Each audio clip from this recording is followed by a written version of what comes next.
Testing, testing. Chat, we should be live. We're gonna have some good audio today too, I think. All right, let me double check, make sure I got my audio right here. I want to play it through the speaker or through the headphones. That way it sounds great. But we got day 2 of the draft. It's a little dark in here still. I gotta get that fixed too. So this would be output. Okay.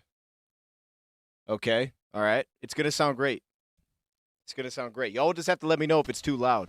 Starting again with the 49ers, the Bills, Bengals. But I'm gonna have to mute it and stuff but it'll be easier to mute it like this. But I'm gonna have to mute it and stuff as we go through this. San Francisco, they just threw out an update that San Fran is not gonna trade their pick. I don't think they're gonna sit and pick. So there was a lot of buzz about them moving potentially, but that's not gonna happen. I guess they're gonna sit and pick at 33.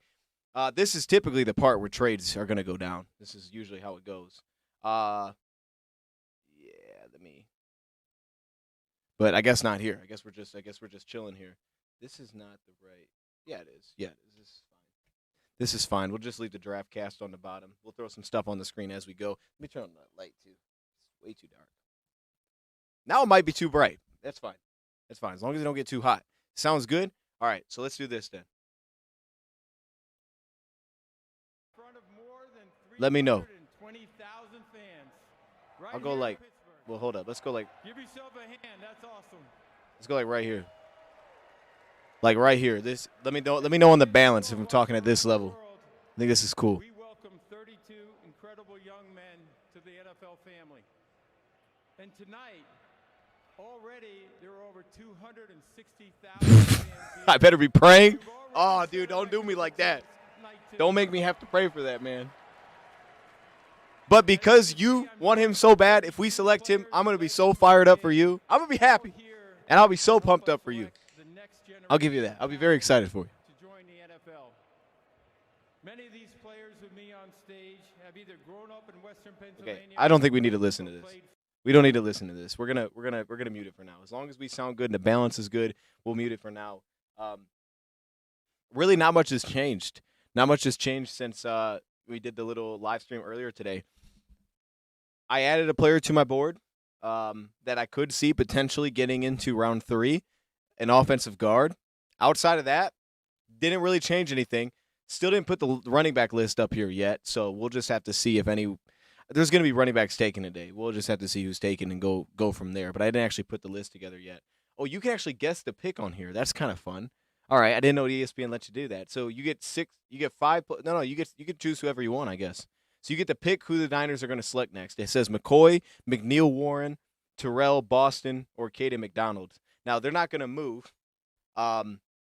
C.J. Allen was who PFF had him take, and now they're saying San Fran's needs are tackle, edge, receiver, center, safety. They haven't made a pick yet.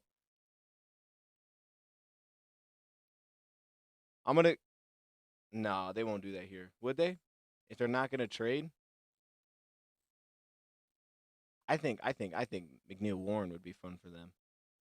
They drafted interior last year, so I don't think they're going to do that. It doesn't make sense. They could go receiver, though. Does Boston fit them?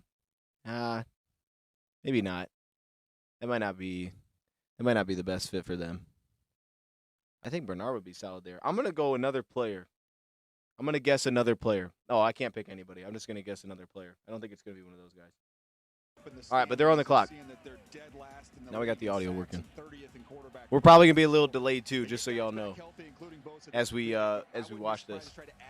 Any predictions on what Brad does, stick or move? If I was betting on it, I'd say he moves. I don't know up or down. I would think he tries to get up. But at some point today, we're going to make a trade. I'm fairly certain at some point today we're going to see a trade. Come off the board last night, and I would agree with you. And that's one thing that they're going to have to do is control. All I saw rumor-wise was about stuff from yesterday too. Yeah, like all the rumors for the Lions was all about what people thought they were going to do yesterday, and then I guess they didn't. Hold up. Shoot. Hold up. Let me see who this is. Give me 1 second here. Let me mute real quick. Test.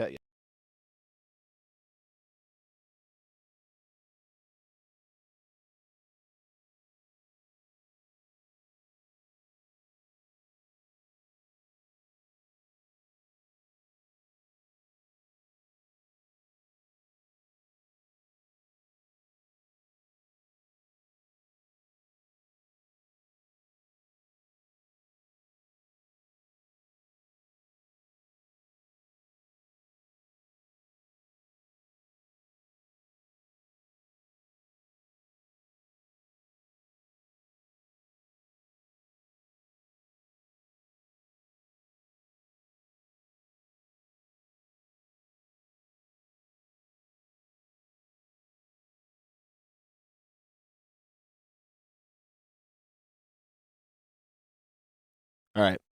That was a phone call. I had to mute up. I didn't know who that was. I didn't know who was calling me. So I wanted to make sure that wasn't going to be crazy. I wasn't sure who was on the phone there. It wasn't anything. No, it was nothing important there. I didn't know who that was. It was an unknown caller. But anyways, besides the point. That's why there's no sound. I was on the phone. Okay. Turn this back on too. Let's go here. Some young talent right here. Yes, Daniel. The other thing I'm still trying to wrap my brain around is that I was getting ready to have these words come out of my mouth. The Niners might. Yeah, I muted. Like I said, I muted it. That's why there's no sound. Which still does not sound. We picked the Bengals. I don't think that's true. I don't think that's true. I think it just so happened to be that way. So Denzel Boston is still out there at the wide receiver position. I know they addressed it with Evans and Christian. Boston was one of the ones I could have picked, but I picked other though. I think Boston was a choice. Yeah, I picked other. Would they take Denzel Boston? I like Denzel Boston. Boston or edge would probably be the way you would go, at least for value. And they said they're going to stand and pick though, so that clock's running. But if you're going to pick, you would think that'd be pretty quick. That'd be in there pretty fast. You would think. Man, no. Hold up. I didn't know who that was. I know who that was, man. You gotta be careful. You don't want to say put some crazy information out there. That's it. Gotta be aware. He knows how to deploy those guys. Only oh shoot. The 49ers. So I have to be on the top of the screen.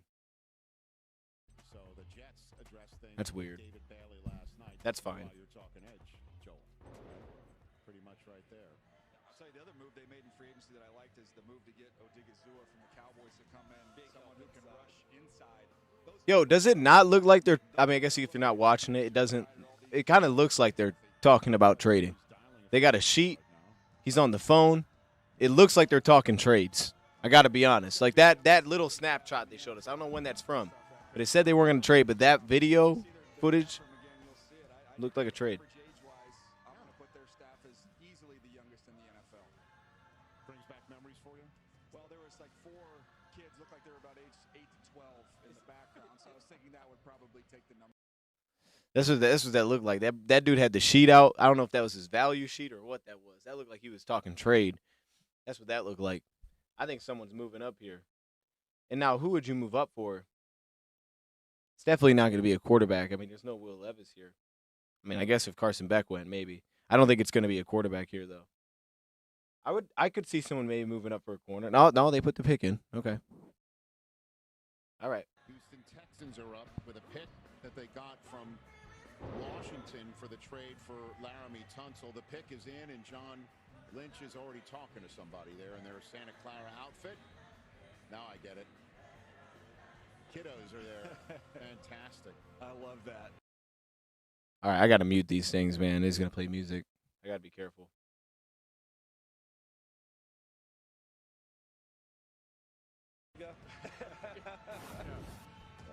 So the Kayvon pick is in. that The makes Niners sense. did not trade That him. makes sense that they would trade him. Stuck and they picked. There's been buzz around that for years. He's got to be. Kayvon Thibodeau came the same year Hutchinson did. So is he in his 5th year? Was that the same year as Hutch? I think it was. He's got to be in his 5th year.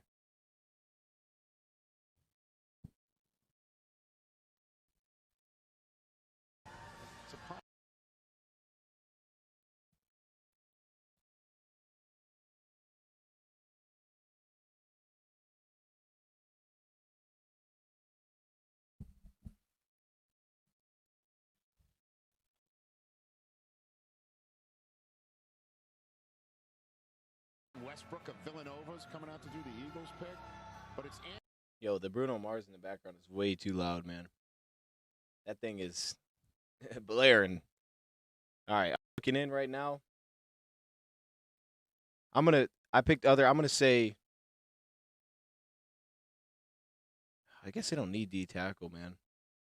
I'm going to say, I guess they go corner. I guess. My guess. They go corner here. I just want to say it's awesome to be back in my college hometown. It was an honor to play here for 4 years, and I just want to thank the 49ers for this opportunity. I want to give a shout out to the 49er faithful, the best fans in the NFL.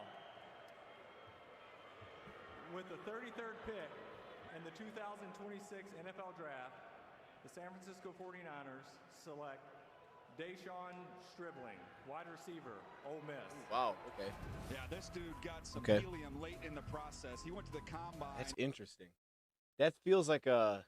I mean, I don't want to say that, but this is like, I guess, a San Francisco fit to take Stribling this high. That's interesting. It's interesting. I was watching him again this morning.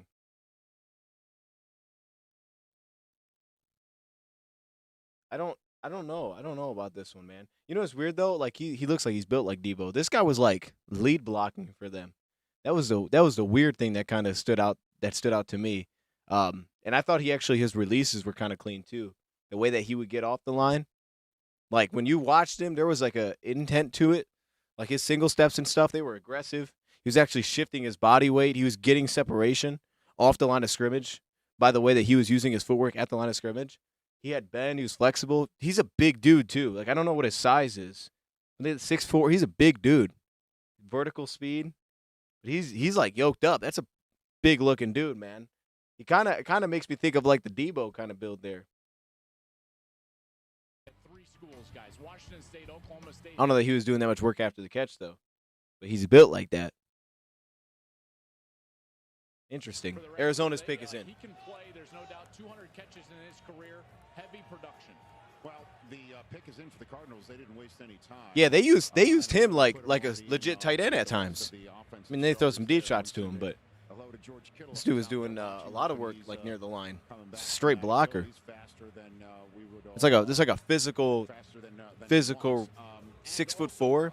That makes sense. It's like a physical Niners fit. Big dude, move people around. I guess when you have the little dude out of Florida, kind of offsets a little bit. Ayuk was pretty big. Yeah, I thought Ayuk was pretty big too. And he's out of there, it seems like. See what Arizona's talking about. Their pick is in. They're saying Arizona needs quarterback, tackle, so that's not going to happen. Edge, safety, or defensive tackle. They need edge. Who did they take last time, though? It was other. Hey, we were right on the first pick. I don't know who they took with their last pick.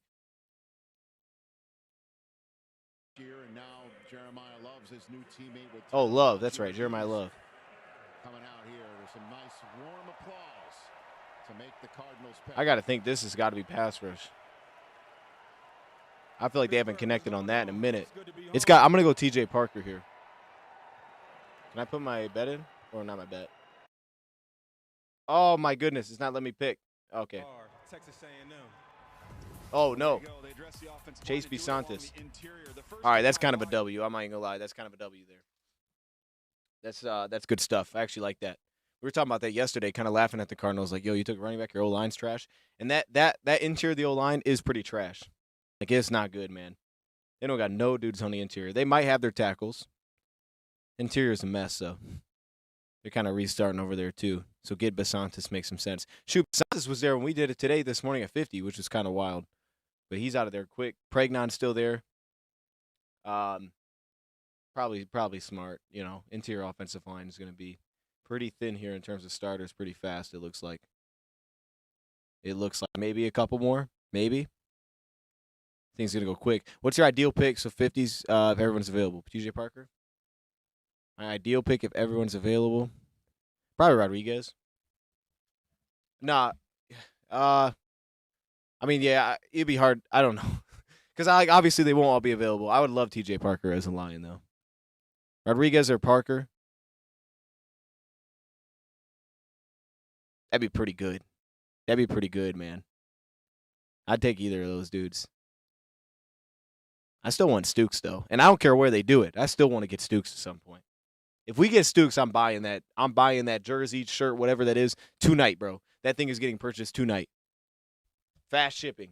I don't even care what number they put on it. Put any number you want on there. We'll fix that later. That thing's getting ordered. That's that overnight delivery. I'll pay extra for that delivery. All right, Buffalo's on the clock.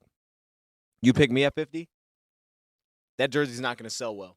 If I'm being honest, it's gonna do nothing for the organization. They're not going to sell a dang jersey. I think it's hitting the discount rack immediately. Okay, Buffalo's on the clock. I hope I didn't just do that. No, we're good.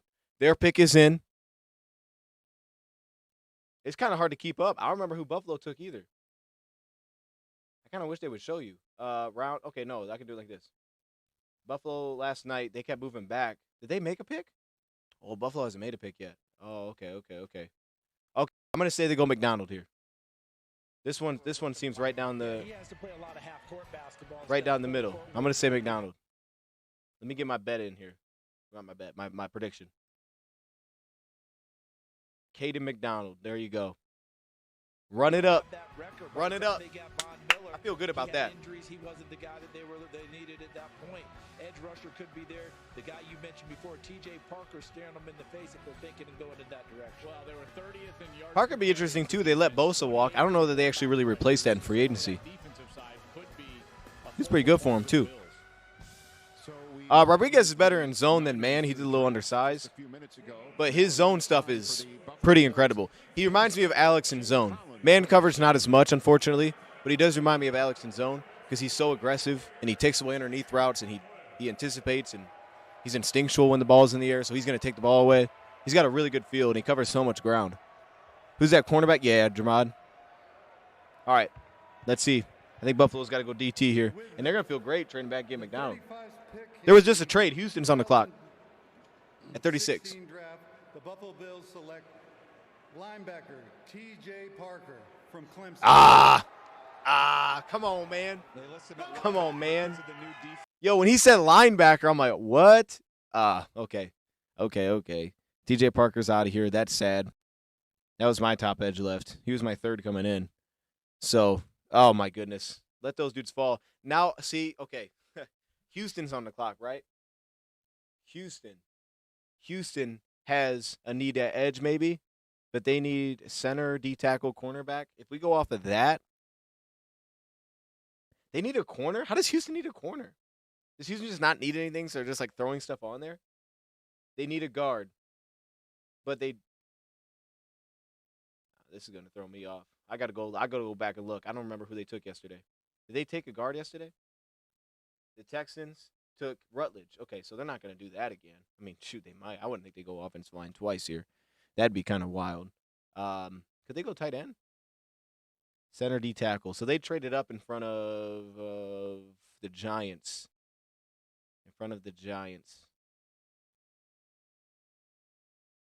To maybe go could they go receiver? I'm going to say they go receiver. I'm going to say they go. They drafted two of those guys last year. They can't go receiver again. That'd be kind of nuts.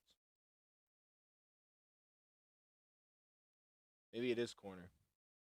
All right. McCoy would make some sense here. I think it's absolutely going to be corner. It's just which corner is it going to be? McCoy, Terrell, Hood. I feel like for that defense, you want someone that's going to sit off a little bit. I think that's Terrell. I'm just trying to think about the physicality, though, for that defense. Like, they might want a real dog. And I don't know what kind of corner they need. Do they need a wide corner or they need a slot? Because this could be a good spot for Pons. They signed Wyatt Teller. This could be a good spot for Pons, too.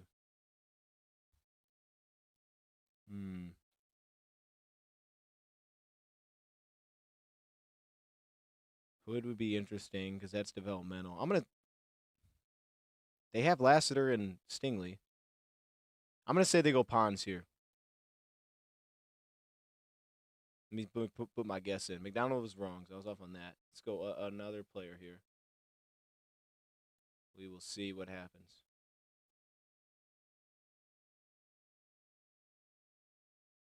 All right, let's see. I don't know. We might have cooked. I don't know. DJ Moore play defensive end? The Cards? Wait, who? Yeah, Cards need everything. So we play DJ Moore, play defensive end.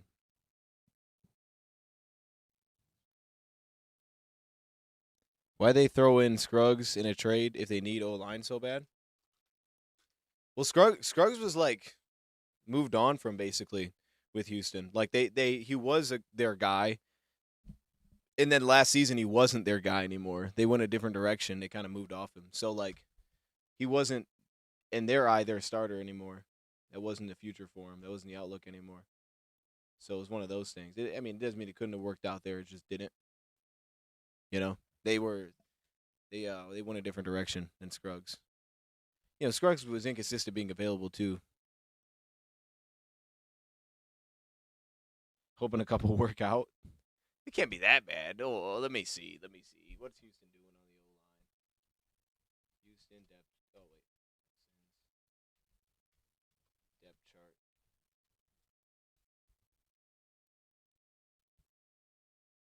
Okay, they have Ursery, Wyatt Teller, now Rutledge. They have Rutledge listed as a center. Ed Ingram and Braden Smith. I didn't know they signed Braden Smith. No, they could use a center.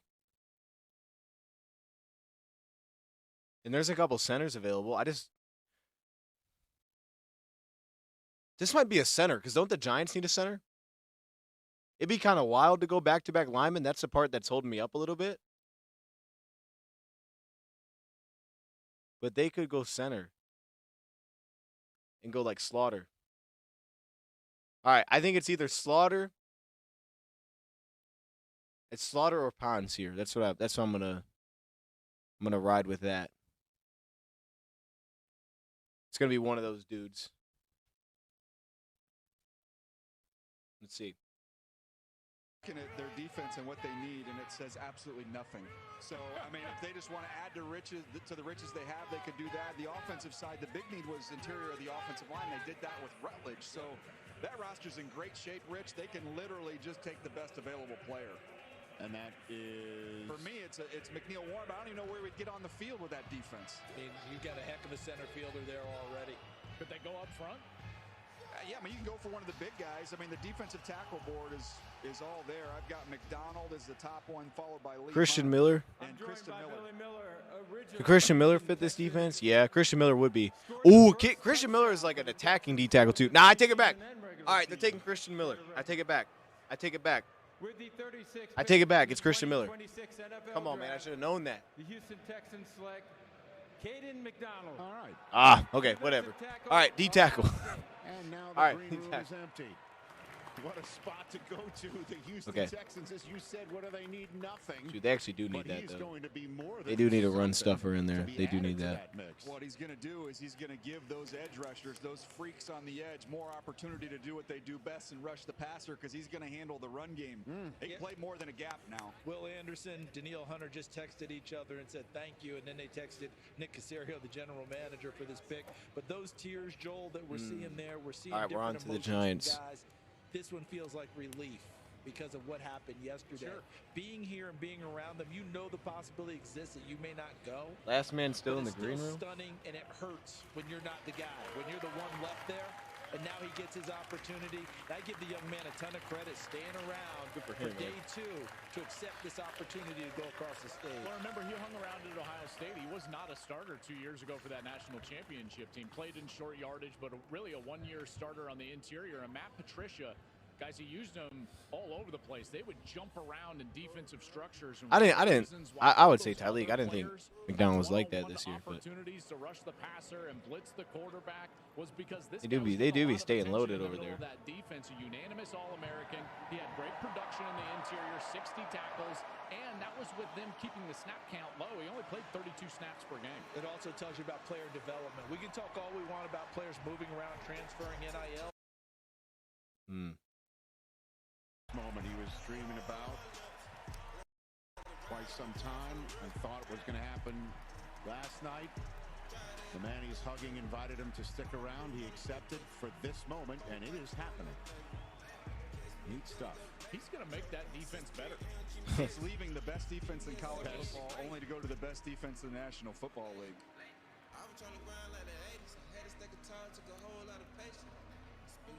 they're just playing straight music on these now. It's not even they're not even hiding nothing. All right, let's go to the Giants. Let's go to the Giants. What are the Giants looking at here? Giants need Giants drafted a tackle. Giants didn't draft tackle. Oh, they must have. Yeah. Who did they draft? Maui Noah. They drafted Reese and Maui Noah yesterday. All right. So now they're saying they need guard, quarterback, defensive tackle, and receiver.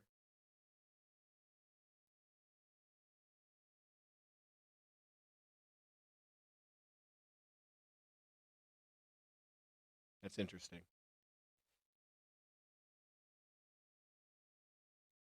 I mean, you didn't get a guy with. I mean, I'm gonna go Bernard. Give me Jeremy Bernard. Give me Bernard here. I kind of like that. With neighbors, give me some juice. Boston could make sense. I'm gonna go Bernard. I like Bernard a lot. I think that it's a problem. I'm just trying to think like, I mean, Boston would make some sense too. They would both make some sense here. No about to happen. Young about to be there 50. Brad gonna pass. Honestly, I don't know that I would be heartbroken if he did. Depending on who they get, I don't know if I'd be heartbroken if they passed on Zion Young.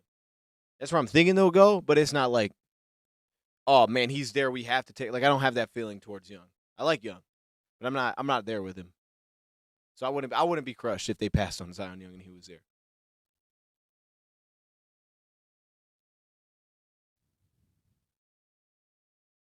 I know they had Evan Brown. They've had Brown for a minute though. I feel like so they probably re-signed him. I feel like Brown's been there for a while. And then I didn't know. Yeah, I didn't know they added Braden Smith. That'd be a pretty expensive signing. Giants pick is in.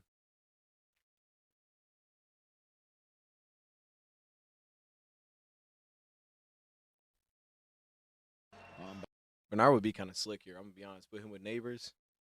Shoot.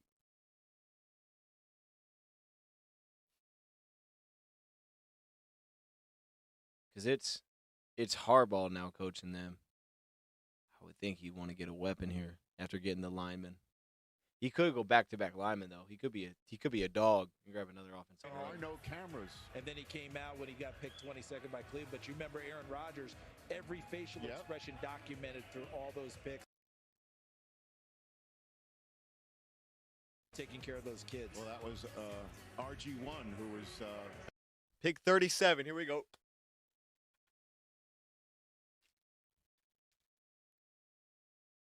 Who's playing slot? Right now it'd be my thought right now would be it'd be McCreary. Would be my guess. I mean that's where I think they'll go. They could go Izzy, and I think they'll go McCreary. I think. But if Ennis, Terrion, and DJ are healthy, one of those two should be able to play that. Colton Hood. Oh, nice. Okay, I actually rock with that. I rock with Colton Hood. I think Colton Hood's a problem. I kind of rock with that. Yeah, Colton Hood's a problem. So McCoy's going to keep falling with his injury. I rock with the Colton Hood pick. I think that's tough. I feel like Colton Hood is just hasn't scratched the surface, man, of what that's going to be. I think he's going to be a big problem. I just don't think it's there yet. Yeah, I like Izzy. And I'm thinking about Izzy as a safety, but if we came in healthy, you could start like Clark and Maddox. And then in that point, maybe Izzy does become the starter in the nickel. I like Izzy as a safety, I think, more. But I don't know. I mean, I'd like to see one of the guys that we invested in take that role over because I think they can. Last night, chose not to be here tonight. He would have gone out there one pick after Caden McDonald, but hey, whatever works for him. Colton Hood, 5'11", 195 pounds. For me, last year, yeah, right. Oh, he's got a good teammate. I didn't know that. All right, that'll be something to keep an eye on. Transferred to Tennessee for higher competition. So he began at Auburn, went to Colorado to play with his brother and cousin. Then he went to Tennessee, and he was a dog this last year. I put a young press corner with plenty of versatility yet to grow. Yeah, I'm a fan, man. I like it. That's good stuff.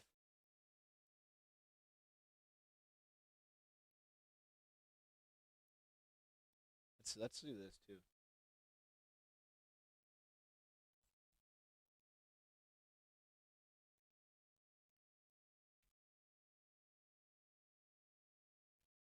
There we go. Just go like that. We'll go like that for these guys.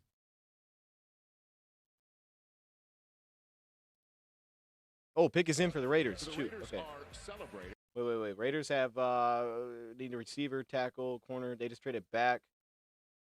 They need a corner too. I'm gonna say Raiders go. How yous doing out there? It's great to be here.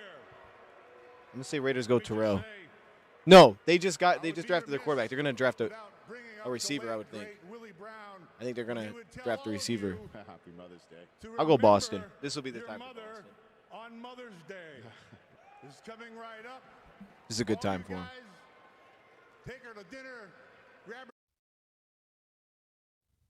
pick in the 2026 NFL Draft.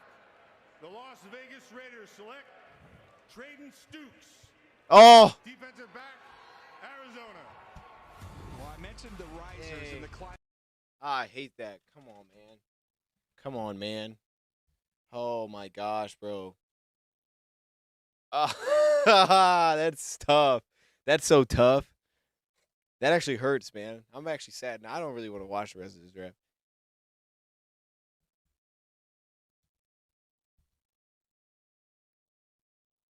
That's the thing, though. I think Stokes is a safety, but he can be corner. That's tough, dude. What a dog, bro. You know what? I'm happy for Stokes. All right, I'm happy for him. He'll be just like a meek. There you go. 5 years from now, welcome will trade in Stokes to the squad. He'll be like 30 by then. That dude's old, but good for him, man. Good for him that he went early because he had some of the same. Dude, he was so athletic. Oh my gosh, that's so tough. That's so tough, dude. Are we going to commercial break? Yeah, we are. Bengals on the clock. I'm going to look at my Stokes stuff just because, like, I got to see what I wrote down for Stokes, man.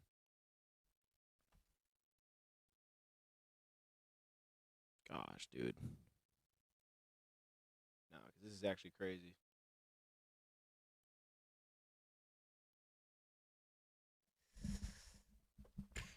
Six-year senior? Yeah, 6'2", 200, 6-year senior. Got him as a safety. Graded him as a safety. What does that say? Played 3 games as a freshman. Injuries. All right. He's on field goal. Oh, my gosh, bro. Did we do a trade? I don't think so. I don't think we've done a trade. There's been a couple. But nothing here yet. Nothing here yet. We're just reacting right now. I'm trying to think. The Raiders drafted, I think, a couple guys at receiver last year. They drafted the dude from Tennessee. I thought they drafted someone else. I just don't remember who it was. They took a couple of picks, but I'll be honest, bro. This is a slam dunk, dude. Like, if I was a Raiders fan, it'd be hard, but I think I'd prefer this versus taking the receiver. Like, just give me the better player. Also, I literally couldn't tell you a guy in the Raiders secondary. I have no idea. I couldn't name one dude in the Raiders secondary.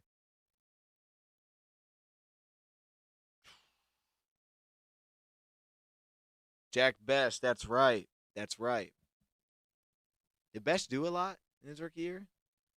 I don't remember if Best. I don't think Best was cooking like that. Speaking of, Antonio Williams will be interesting to watch this year. You know, like that'll be intriguing. Where does he go out of Clemson? I think he's gonna fall a little bit. I'm thinking about trying out for the Raiders. I'm only 53, might have a shot. Dude, this is the time to do it. You know, you got your quarterback. Tom Brady's gonna be watching. It's the time to do it. I like that. I like that because there are open tryouts sometimes.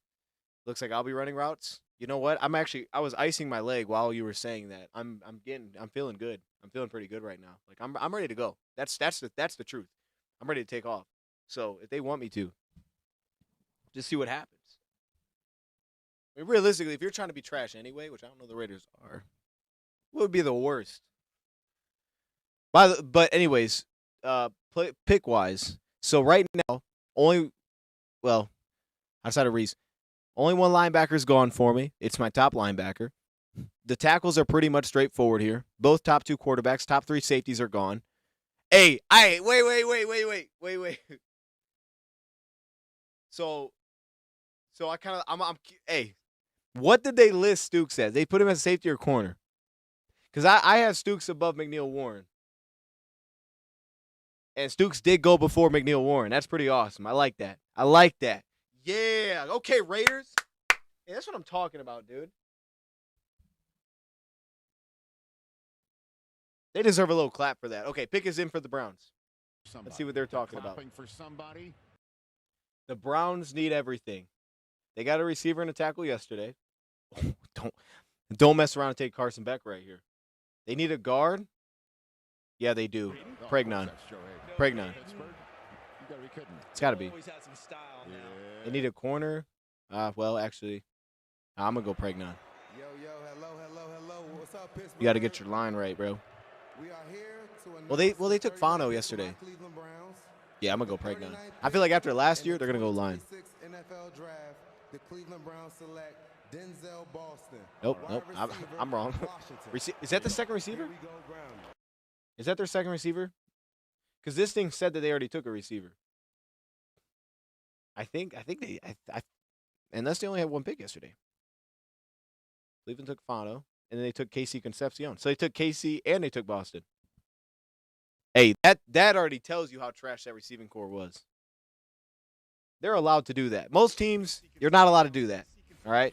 You can't draft back-to-back receivers. The Browns absolutely can. That receiving room is trash. They are allowed to do that. So that makes my top, what is that? 1, 2, 3, 4, 6 receivers are now gone. So we're on to the next group here. Everything's kind of in order. The defense is a little bit messy.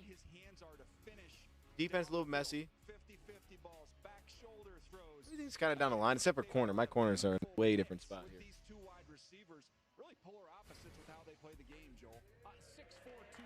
Boston's tough. What's my RAS score? Probably like a .07, 4, something like that. It's probably something like that.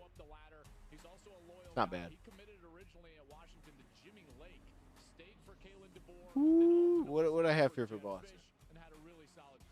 Great hand separation is okay. Run for catch is okay. Route running. Honestly, they just need the hands part. Route running. I don't know how tall he is. 4-year player. Tracking. Contested catch is awesome. Oh yeah, they got a dog, man. I rocked with Boston.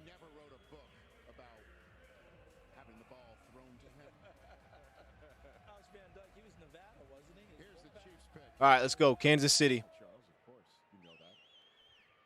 It's weird they're picking here. Hello, Pittsburgh, and hail to They did have a good draft last year. They got Fannin, Boston, and KC. with the 40th pick in the 2026 NFL Draft, the Kansas City Chiefs select R.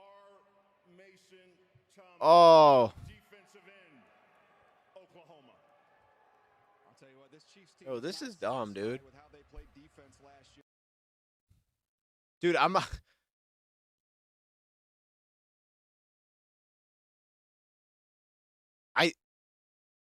could be tweaking. I thought Bleacher Report had him at 40. They may have had someone at 40. I might be off on that. So R. Mason Thomas is out of there. He was my top edge left. He's my top one left. So my next up would be Cassius Howell. Then it'd be Gabe Jackus. Then Zion Young. Those are my next 3. Then there was a gap, and then it would be Joshua Josephs. So my next 3 are those are the next 3, but those are my top left. That was 4. Ooh, he would never take him. Nah, you're probably right. I love him though. You're probably right. But at least if he gets there and he doesn't take him, I'd be like, okay, Brad wasn't gonna take him. But if he doesn't get there, then all I can do is be a little bit like, but what if? But what if, man?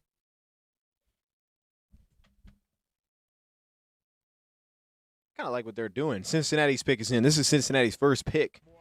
The first pick today for Cincy. Let's see what they're talking about. What does Cincy need here? Cincinnati. Corner, tackle, receiver, linebacker, guard. Ooh, if they need a tackle, man, good luck on that one. Maybe take Tiernan here, huh? Nah, they ain't going to do that. I'm going to go corner. I'm going to say Terrell. I don't think they're going to take the injured guy. I think they're going to go Avion Terrell here.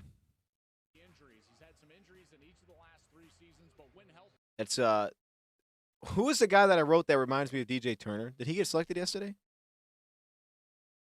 I think he did. About to say it's got to be that guy.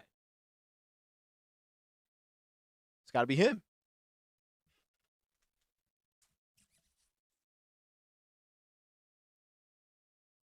But the day is long, and the day's not much longer, but the day's been long, correct? Defensive player? Oh, boy. With the 41st pick in the 2026 NFL Draft, the Cincinnati Bengals select Cassius Howell, defensive end, Texas A&M. All right. Back to Texas A&M. All right. Right, Shamar Stewart last year. That's next in line. Edge 5 gets out of there. Cassius Howell. Yikes, bro. These dudes are just getting plugged right now. So we'll take Howell off the list. I mean, to be real with you, man, if we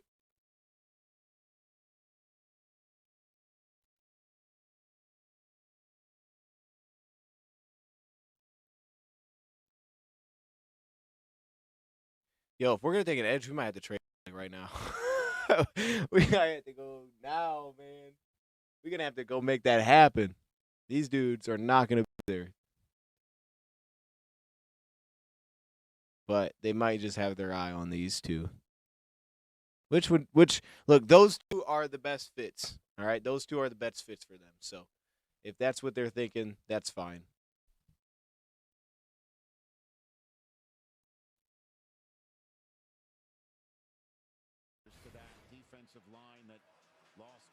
What is kind of fun, though, is Christian Miller still falling. Like, Christian Miller would be a lot of fun to add to our defensive line. I think you could play him a little bit wider, and he could also be our backup defensive tackle. It'd be like drafting a Levi. Christian Miller would be a lot of fun. Pick is in for the Saints at pick 42. And also, if we go back to the first draft under this regime, how did they do it? They went Sewell, tackle. We did that. Defensive tackle, Levi. We could do that with Miller. Came back, and then I think we went D-tackle again with McNeil. I don't know who that would be this year, but maybe, Let's see. Saints, our pick is in. With the 42nd pick in the 2026 NFL Draft, the New Orleans Saints select Christian Miller, D-tackle. Bro, all right, I'm just going to stop talking. I'm just going to stop. Like, I don't. All right, bro. Hey. Hey. All right, dude. All right, look, man. We're gonna have to trade up. If we want one of these dudes, we're gonna have to trade up. We ain't gonna be able to sit, man. These guys, they're just not. How many like myself are still in the Chiefs pick on the NFL channel? Oh, that's weird. Dude, what is happening right now?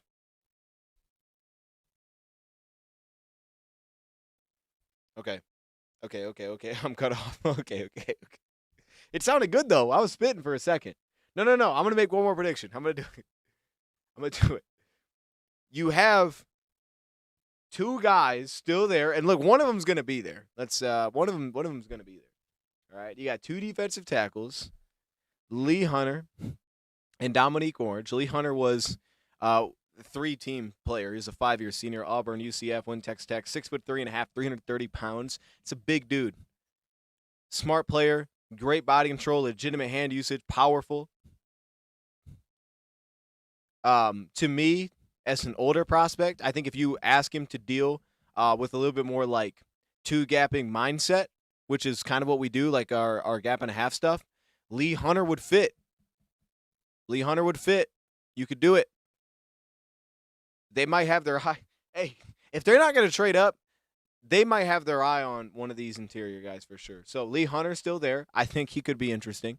And then you have Dominique Orange, 6'3", 325, another big dude that I think. Oh, hold up. Cowboys are acquiring D. Winters from the 49ers. Okay, that's not even a draft trade. Okay, whatever. But this is a guy that played zero technique, so he played head up. But I think he needs to play wider. So if you do that, when we saw him do that last 2024, then I think with Dominic Orange, now all of a sudden, like, for the Lions, as a big, like a monster defensive end, you have flexibility up and down the line. He's not as powerful, but he's explosive. He's a pass rusher. He's quick, agile.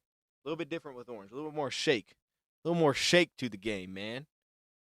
So I think you got two dudes. You got two dudes on the interior that could make some sense. Both those guys could bring some pass rush upside, especially Orange. He's going to bring that. Before that starts to kind of fall off a little bit, at least for me. Who's more washed, Bosa or Cam? Bosa, I don't think Bosa's washed. Bosa played well last year. Like, is Bosa Joey Bosa that, like, you think of at his peak? Absolutely not. But Joey Bosa played good last year. He played a lot. I mean, he played like 650 snaps. Cam Jordan, unfortunately, is pretty washed. Like, he I don't think he's got much left in the tank. I like Cam Jordan. Absolute legend. I don't know if he honestly, I don't know if he'd get many snaps on this Lions defense. Like, he might like just not play. I don't know if he'd play that much. So you got two interior guys that I'm rocking with here. You still got some edge rushers. If they do want to go Derrick Moore, he'd still be out there. You got Jackus, you got Young. Bang on the off the field thing with Young. Shoot, I mean, all your tight ends are still there too. I mean, if you want to. Cornerback still in a good spot. We're on to the Dolphins again. All right. Dolphins pick is in. What do the Dolphins need? Dolphins need a wide receiver, edge, tight end, and safety. Ooh. I heard they were trying to trade up. They already drafted their cornerback yesterday, and they drafted a tackle. I don't think they're going to take edge here. I don't think there's a guy for him. Tight end, I'd be surprised. Maybe you get Stowers here, but I'd be surprised with Dulcich if they did that. I don't know. I guess maybe they go wide receiver. Maybe this is where, like, Hurst goes. Oh, let's see. Except for the top two still on the board. The fact that the Arizona Cardinals did not go quarterback early tonight does make you wonder how long of a wait it's going to be if the Miami Dolphins, who did all the quarterback work, don't take one here. The Jets you just mentioned traded out. It could be a longer wait than we thought for Carson Beck, Drew Aller, and company. Whoa, longer wait than we thought. People didn't think these guys were going here, did they? Oh, we just traded up. We just traded up. Hey, they did it. Hey, chat, they just traded up. Lions are at pick 44. We just traded up, dog. We just traded up. Okay. Hey, we're in it. We're in it. So they did move up. We gave up pick 128. That's not bad. We gave up pick 128. So we still have 118. It's going to be hard to get into the third round, but we did move up to pick 44, which is we predicted this would happen. And I predicted they'd have to do it for an edge rusher. But, so you have Jackus, you have Young, you have Moore. You have Rodriguez still on the board, which would fire me up. I'd probably cry a little bit if that went down. I ain't going to lie. Let's see what this pick is first, because they waited for this pick probably. The Miami Dolphins select Jacob Rodriguez, linebacker, Texas Tech. So they're going defense again. Okay, Rodriguez is gone. Never mind. Okay, so that's not the pick. We good. Okay. Maybe that's what we were doing. Okay, Rodriguez is gone. So now, see, this is interesting. Now, this is real interesting because you got McNeil Warren still out there. Don't think they're gonna go receiver. My boy Caleb Tiernan, he's still chilling. Probably didn't trade it for him though. I think they're. I'm gonna be honest. You'd have to consider taking a corner here, but you jumped in front of Baltimore. I think Baltimore needs edge. I think they need edge. So it's feeling pretty likely that we're gonna go edge. Zion Young is kind of what my expectation was this whole time. I'm gonna stick with it. I don't think it's gonna change, man. I'm gonna stay at Zion Young. That's kind of what I'm thinking here. It could be like there's a couple options. They could go Jackus. I have Jackus above Young, but I still think they're gonna go Zion. I'm just gonna stick with that. It's now, hey, Emmanuel Pregnon's there. That would be intriguing. I mean, I'd take it. Pregnon would start. If you draft Pregnon, you drafted a starter. If we get Pregnon here, we got to start. I mean, we got a starting guard. So I don't think they would trade up for that. I'd be shocked if they would have traded up for that. All right, let's see. Pick is in. Pick is in. Lions at 44, giving up pick 50 and 128 to move up in this year's draft. So they still hold pick 118. They had 2 fourth-rounders, 10 picks apart. I don't know what the value lines up, but I would assume that's pretty even. Here comes Calvin to let us know what time it is. Calvin, let me know. Let's hear. Let's listen in. He was on my show today. I can confirm that. What up, Doe, Pittsburgh? Let's find out. Let's find out.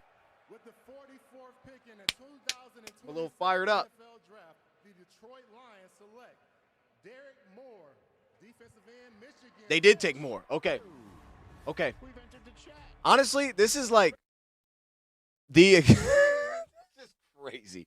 This is crazy. I think this has been maybe the most straightforward Lions draft I've ever seen for Brad. Like, these are not off the wall at all. These are straight down the line of what you would expect. But Derrick Moore is the selection. They got in front of Baltimore and Tampa, but Tampa took an edge yesterday, so that wasn't going to happen. I guess the concern would have been Baltimore there to go up and get him. I'm not mad that they traded up to do it, though. I'm not mad they did that. They were going to have to do that to go get somebody. Let's pull up our sheet for Derrick Moore here. They were going to have to go get up if they wanted to get someone. And we were talking about this morning. Style-wise, Derrick Moore just makes sense. He just fits.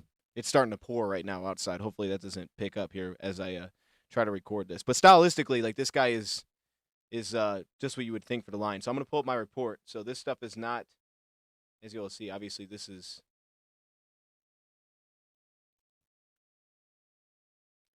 not hindsight. This is just what I wrote about him before we took him.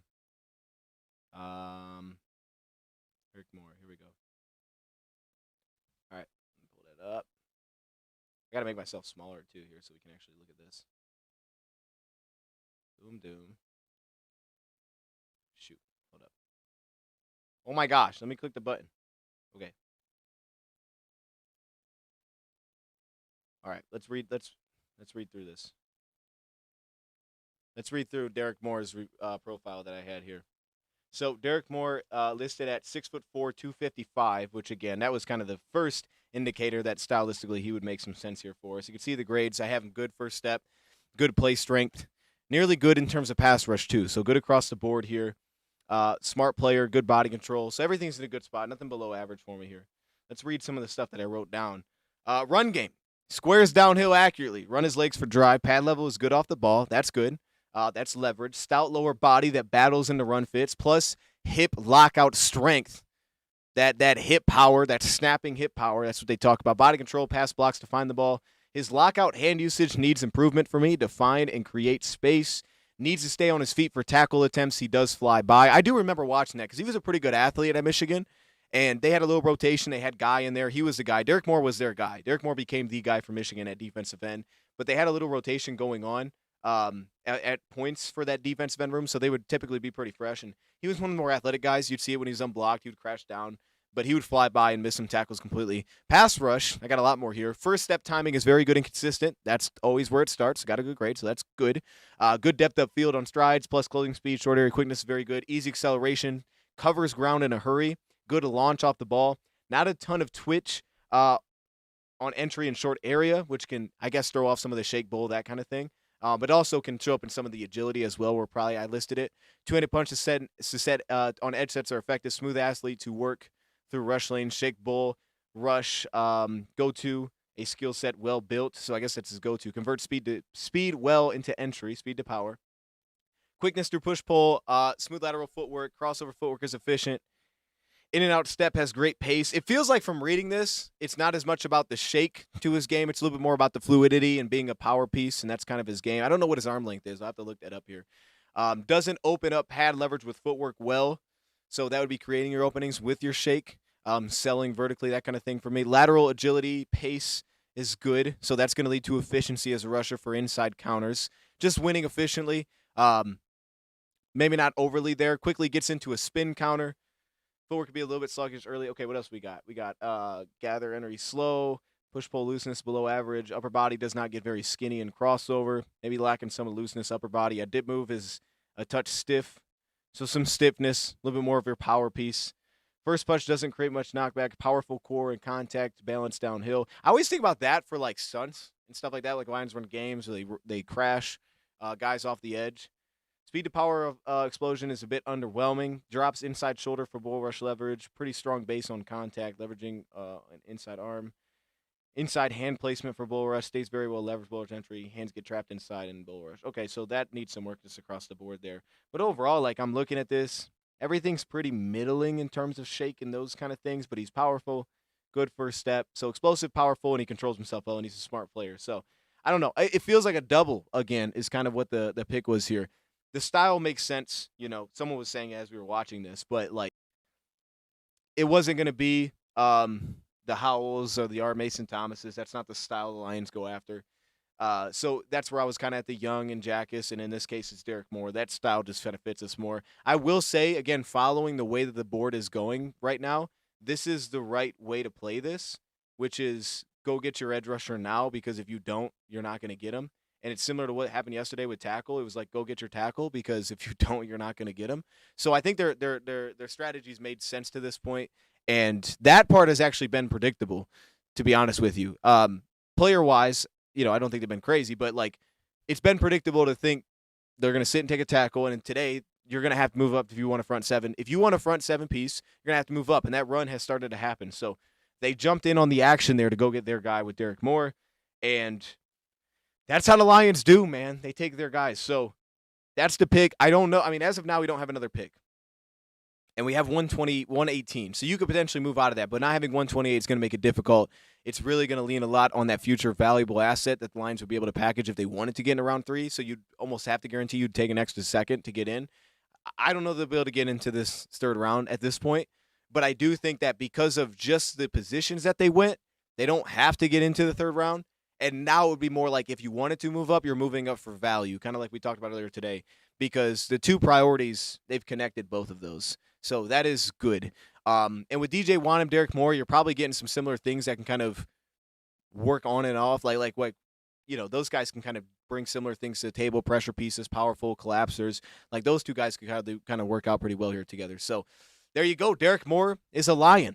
Another Michigan man. That's kind of cool, though. Hutch.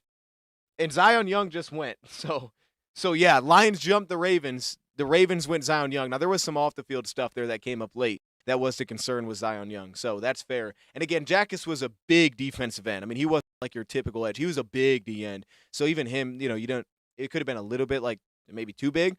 So the Lions jumping on this, got ahead of Baltimore. You can see why they got ahead of Baltimore. Yeah, trade details are Lions gave up pick 128 to move up the 6 spots to pick 44. So 128's gone. Now just 118.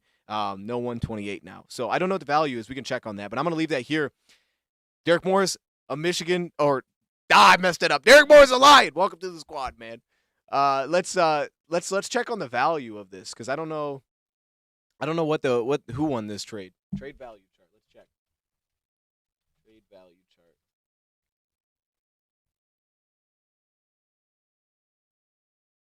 That is pretty fire, though, that we have 2 Michigan defensive ends. Like I'm kind of here for that. Okay, so 128 was worth 44 points.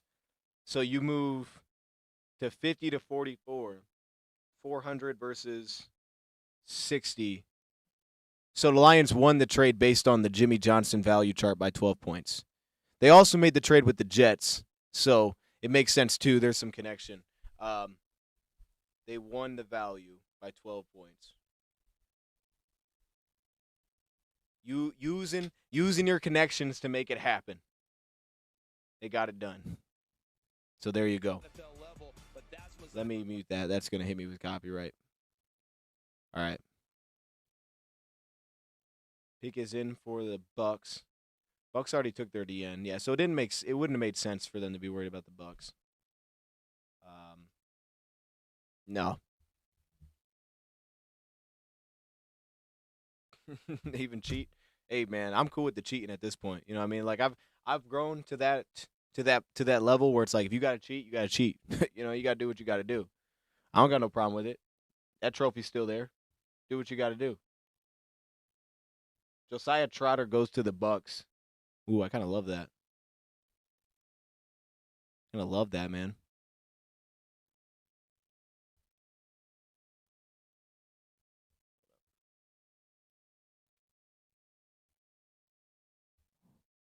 Five, 8. What's their next pick? 118. Round 4.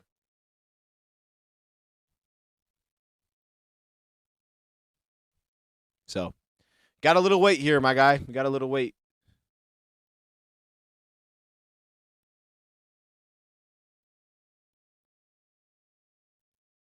And it may not be at all today. May not be today. This may be it. I kind of think it will be it. I don't, but you don't ever want to count out Brad, bro. Like you don't want to count it out. We get towards the back end of round 3, he might try to make something shake.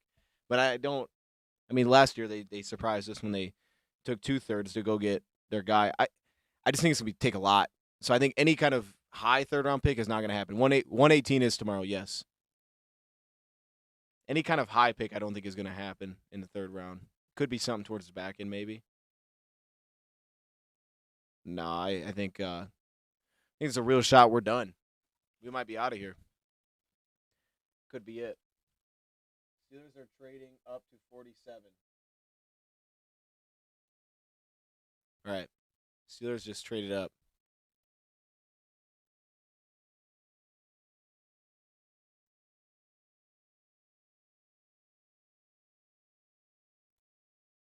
Let's see.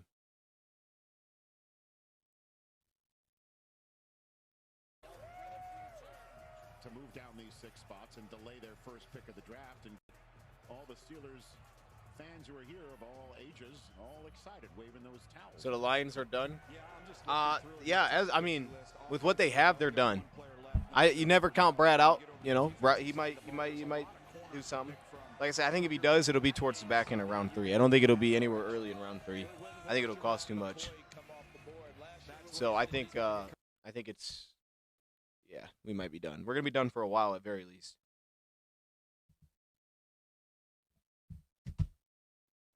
I think especially because you gave up 128. Like, I don't know how you get up again.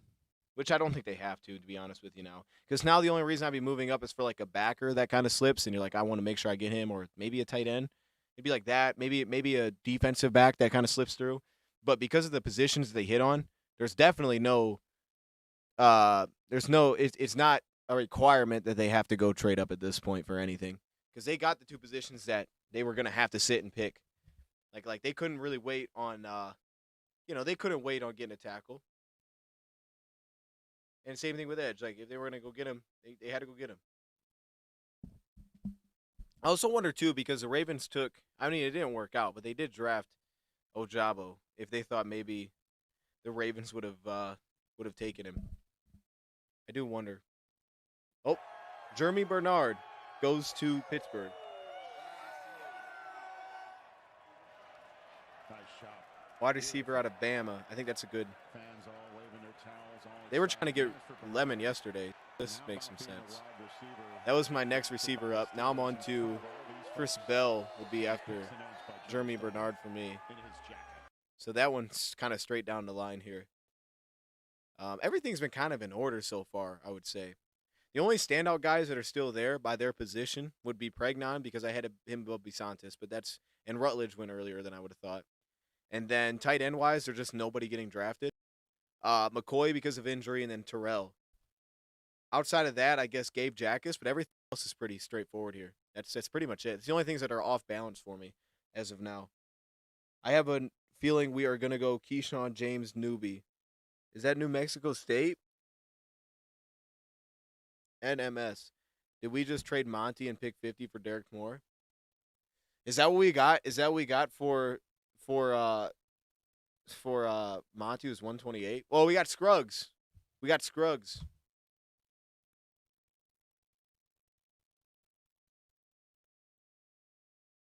There at Alabama, he's going to expand your playbook, and for not getting Mekhi Lemon, I think this is a heck of a rebound to turn around and get Jeremy Bernard. He's got great awareness in the middle of the field.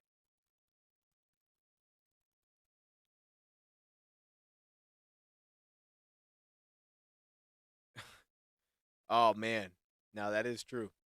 That is true. But is Rodgers coming back though? You guys might be taking Carson Beck. Your future might be old Carson Beck. Yeah, Will Howard and Carson Beck duking it out. That might be the future of the Steelers. You got to keep an eye out for that. How we reached on that? No, I don't think it was a reach. I'm gonna have my video posted here soon. I just did my initial reaction to it. Like I said, it's a very straightforward fit for how the Lions evaluate defensive ends. He definitely brings a lot more pass rush juice than like Ahmed did last year. Like this guy can legitimately win, and he wins with power. He wins with power, body control, fluidity, efficiency. That's his game. But his measurables meet what the Lions typically go after: size, mass, being able to actually legitimately set an edge. It's not to say he was for me, he wasn't the best pass rusher available. Well, he actually may have been. Based on what the board was, he might have been the best pass rusher available for me. Actually, he might have been. Because after our pick was Zion Young, I want to show y'all something, which is kind of nuts. Because like I said, I had predicted we go young, but like I said, I didn't necessarily feel like we had to go young. If we didn't go young, I wasn't going to be upset. The grades that I had put in on Young are not nearly as good as what I have for Derrick Moore. Like, Zion Young, slightly above average first step. Derrick Moore, good. Play strength, better for Derrick Moore. Pass rush, better for Derrick Moore. Hand usage, way better for Derrick Moore. Like, all my grades across the board lean Derrick Moore.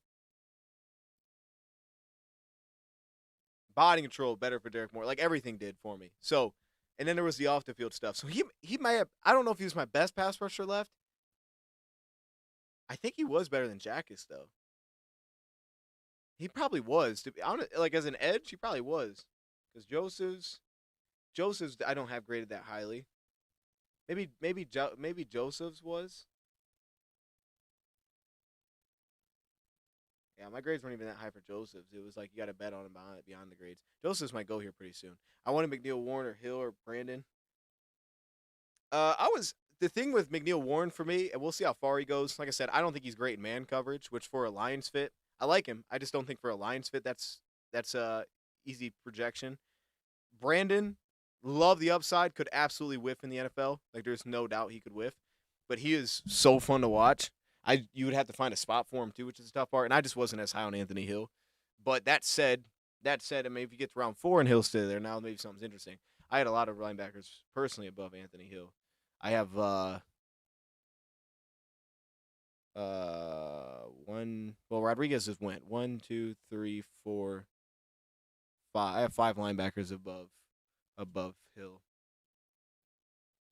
Princely Umam and Yellen. Why are you bringing that name up? Does he get traded?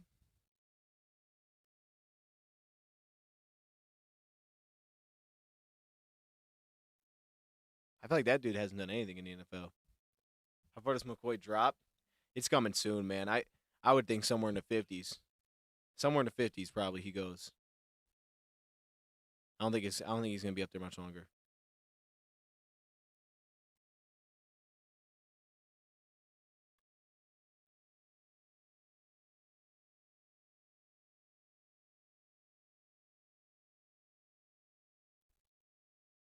I don't know. Aller scares me more when he plays quarterback. I think Aller is a little bit gunslinging mentality. He puts the ball up there in harm's way a little bit. But Aller does make some throws that are absolutely ridiculous. That dude doesn't even have to be like have a base underneath him. He just flicks that. He throws some crazy passes. So he has some of those, and then he makes some dumb decision too. I like Beck more. I think Beck's better decision maker. I also think Beck's more accurate consistently. Like if I had him in a clean pocket, I'd take Beck's accuracy. That's Michael Turner. All right, we got the pick here. Northern Illinois. The burner. Hey, what up, Pittsburgh? I see my Chargers fans right there. He looks great. Yeah, I'm representing Atlanta, but it's always both up. But both up to rise up, baby. And to my no-go family at home watching, I see y'all out there too. Now let's get down to business.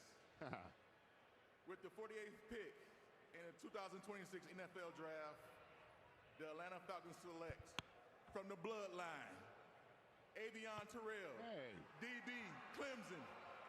All right, so dude, that's kind of wild. Terrell, brother of AJ. I mean, What a moment this is at the family event. Look where they're from. That's kind of wild that they went Terrell with AJ Terrell. Terrell ran a 4.64? Brothers.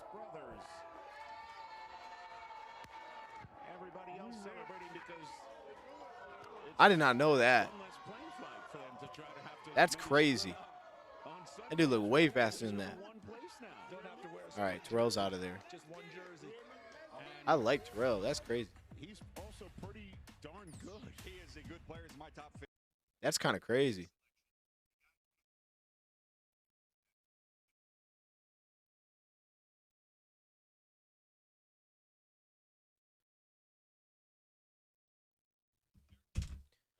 That's wild.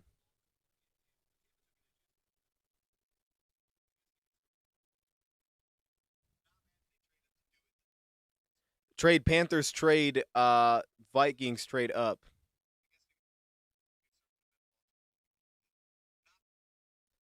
So the Vikings just moved up. Ah.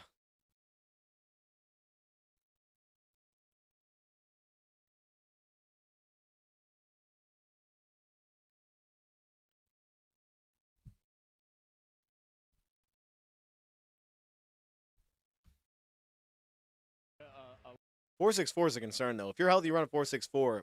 I don't know how many quarterbacks have worked at a 4.64. That's concerning. That's like high school speed, bro. That's not fast. That's not as long. I mean, yeah, that's not fast, bro. But he plays a lot faster. I gotta think he was injured or something running that. All right, pick is in for Carolina. Let's see. I thought Minnesota moved up. Did I read that wrong? Carolina has traded up. Oh no, Carolina moved up. Not Minnesota. Carolina moved up. Carolina moved up. I have no idea what for. I don't know what they need. If they need cornerback, I'm gonna say Brandon. I don't know. Edge, wide receiver, safety. Oh no, this might be safety. They're getting in front of the Jets. They're gonna go safety. I'm gonna say McNeil Warren goes here. That's my next safety up. I think that would make some sense. They could go Halsey, I guess, if they want a big free safety. Because I think they had some production from their big guys. I'm gonna go McNeil Warren though. They're getting in front of the Jets. You think Brad trades into the third? No. I think it's possible, but if I had to guess, I'd say no. I won't count it out. I just won't bet on it.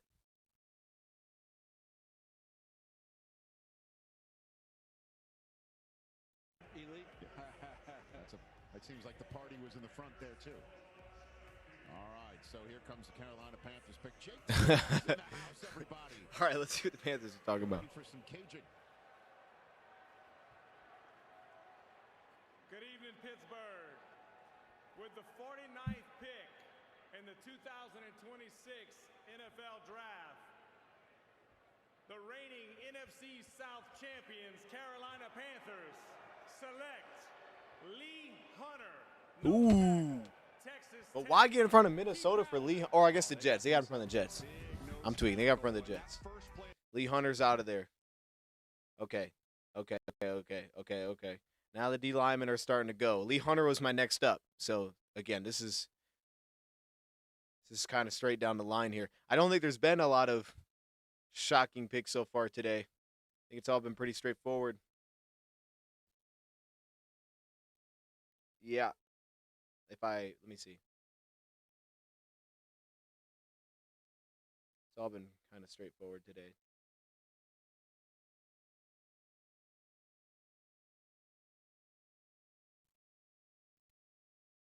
At least the order, I think, that they're going.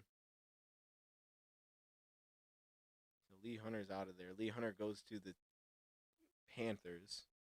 I don't know. I'll be clear. I don't know what the Panthers are doing because I don't know where their team looks like. I know they made the playoffs last year. So I guess I'll give them that. What up, though? I see you. So the Lions night is done then. I think so. I don't know. I mean, look, we're kind of flying through round 2, so maybe it's not. I mean, who knows? You know what I mean? But then we got the comp pick, so maybe they get in there. I think they're done.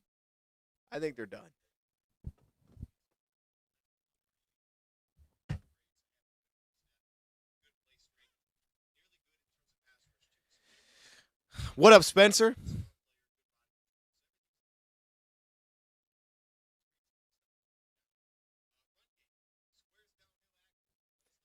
All right, let's start getting back to make some predictions here. We got the Jets on the clock next. They just got jumped. Guard, quarterback, corner. Could they take Beck today?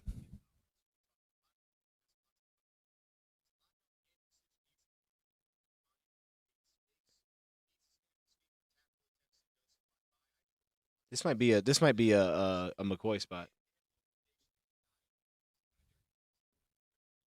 We got that edge. We did get the edge.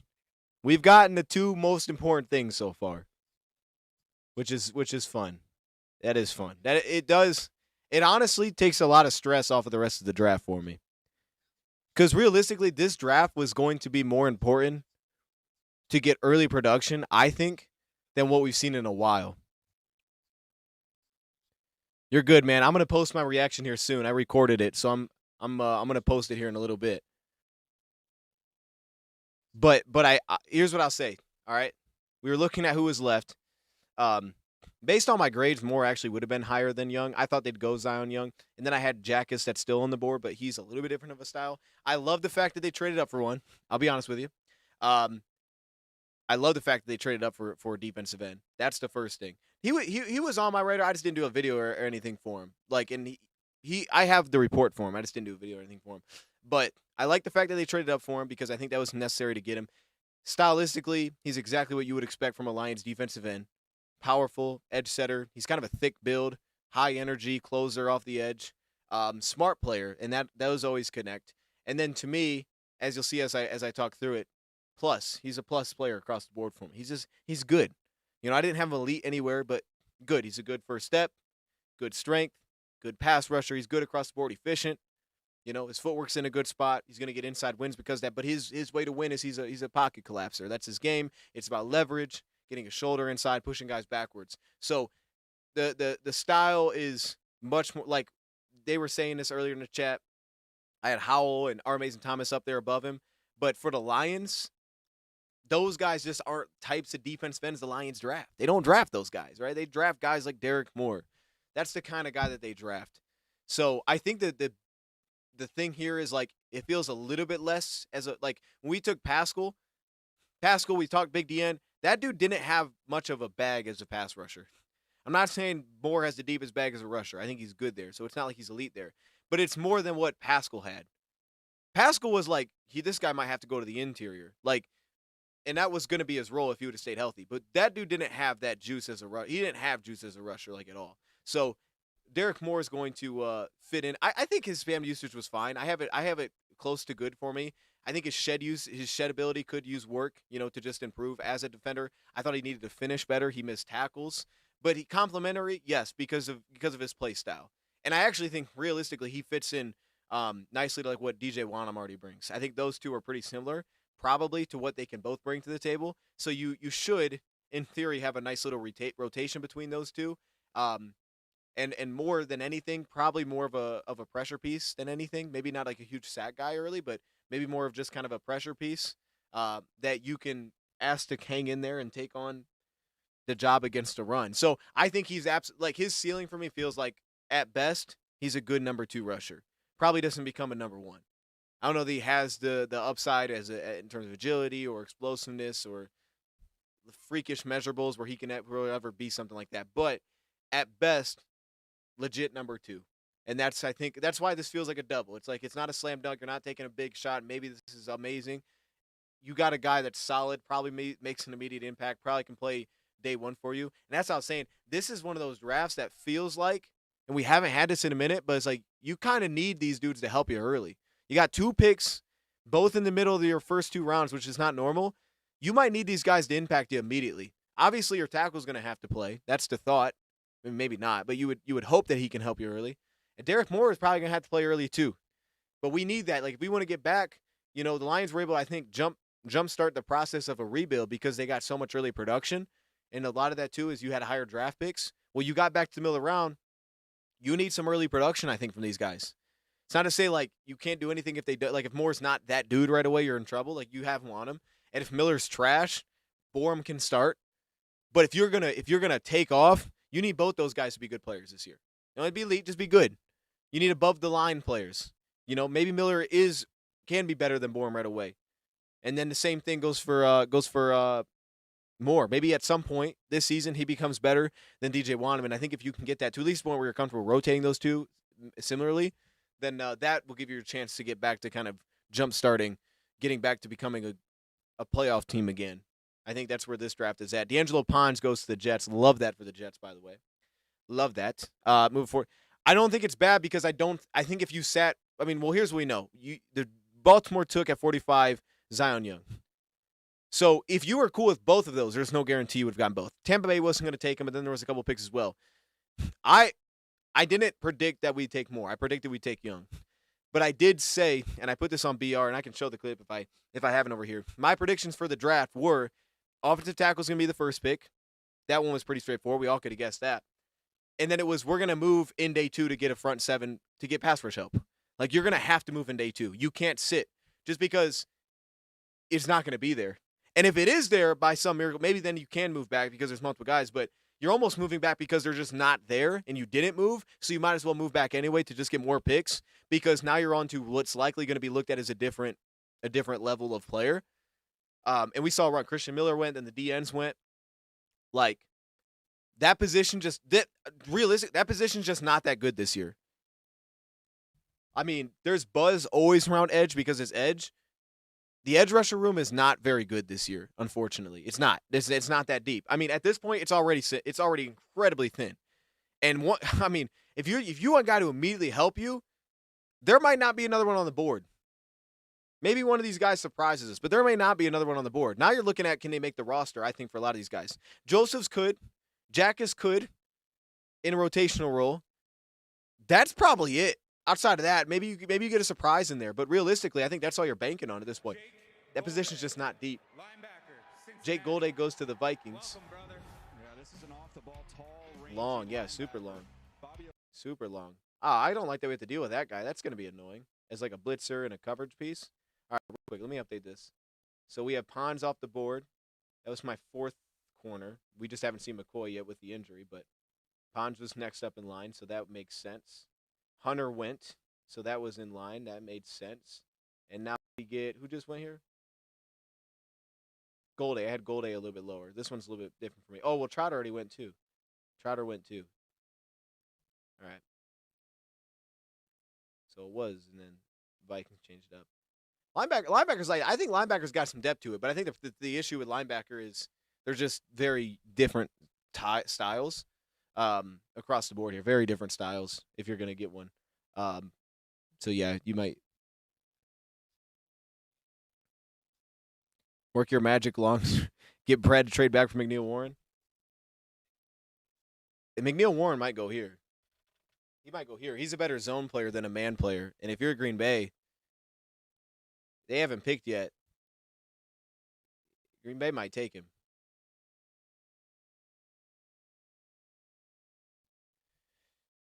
Green Bay could take him.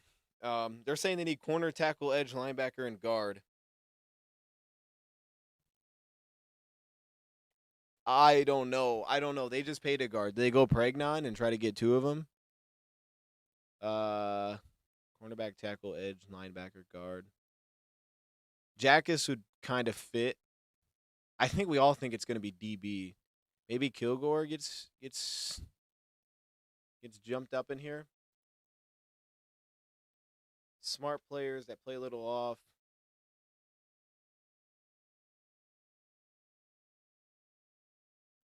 I don't know. I could see Everett being the pick.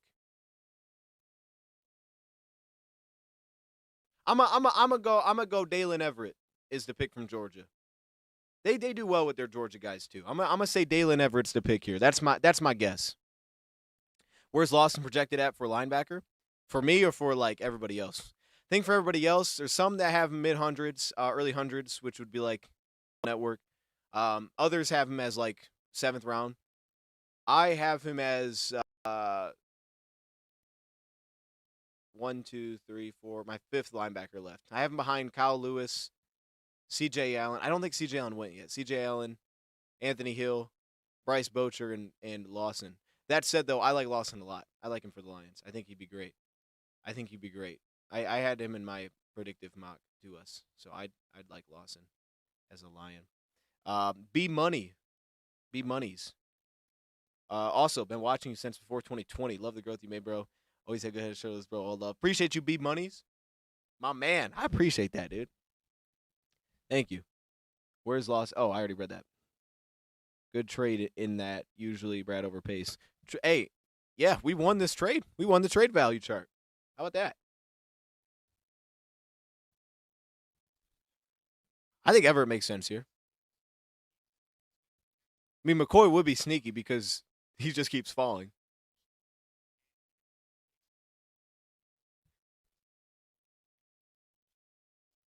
I don't know, man. They're saying Anthony Hill's the best fit. They go linebacker.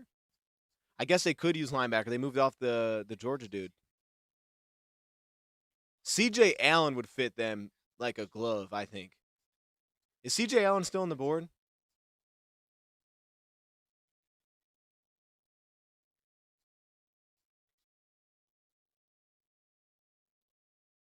Oh, yeah, I'm going to go C.J. Allen. I think he'd fit like a glove for these dudes.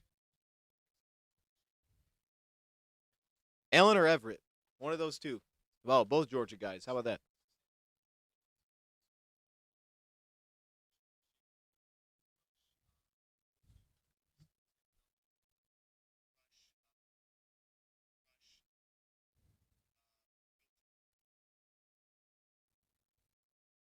Man, I appreciate that, B Monies. My man. Let's see what the Packers are doing. They're not saying Q, are they?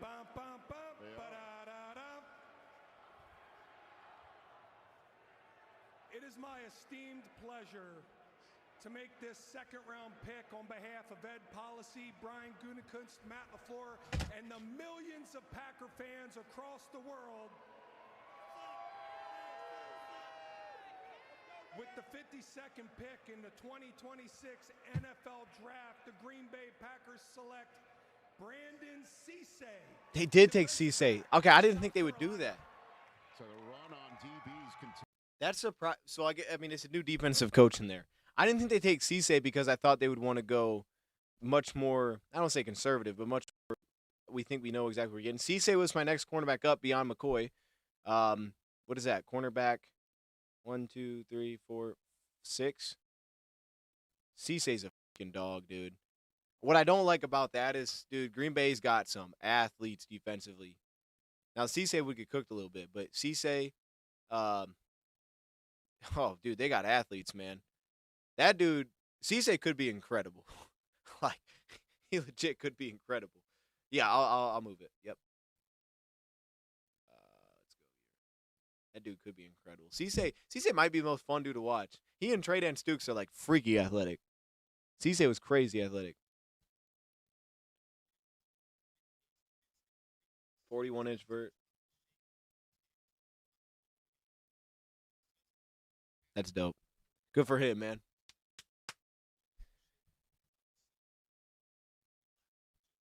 Him and Isaac Tesla going to go at it.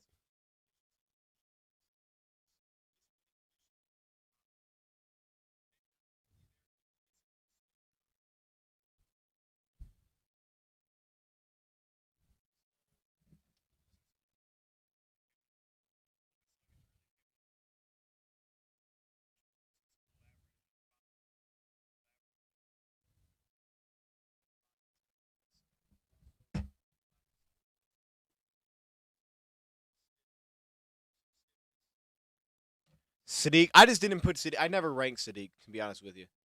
No disrespect to Sadiq. I wasn't huge on Sadiq, but I just never really ranked him. I knew he was going to go top, so I just didn't even rank. I didn't even worry about it. That's not actual ranking. I just threw one about him. 0 arrests last night in the NFL draft compound. Pittsburgh Yinzers, congratulations. That's good. That's good. That's good. Being smart. Good. Now, the Indianapolis Colts first-round draft pick was Sauce Gardner, and he's better than all of your first-round picks for sure. The Indianapolis Colts have not won the AFC South in 12 years. That changes this year. Jim Irsay from the football heavens cured Daniel Jones's torn Achilles. Michael Pittman got sent to the Steelers, and in return, we got football gods with the 53rd pick. What is he talking about? NFL Draft. The AFC South Kings, Indianapolis Colts select C.J. Allen, linebacker from Georgia. Okay, that was hey, that was a lot, bro. What in the world? All right. That was a lot. All right, C.J. Allen's out of there. I think where I had Allen was more realistic than where the expectation was that Allen was going to go. Allen was supposed to, like, people thought, man, that dude was going to go, bro. I didn't think Allen was ever like that. Allen just built. He plays like that all the time, though. He just sits and waits on everything. That's why I didn't like it. He stands and waits on everything to happen. I just don't like that style, man.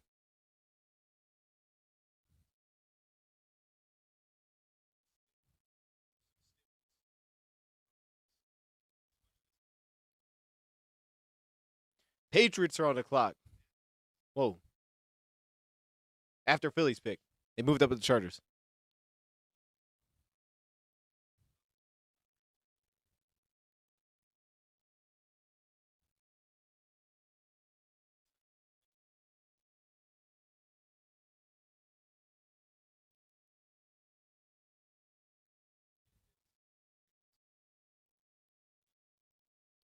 Bracket trade up for him.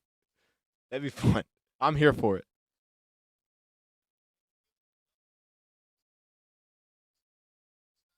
He has to step right in and be that.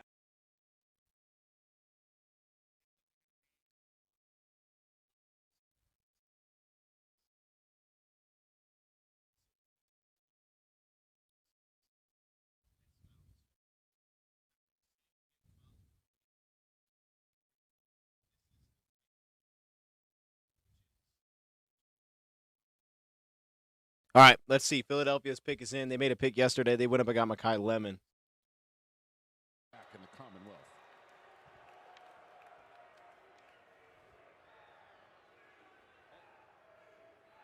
I'll answer that 1 second here, John.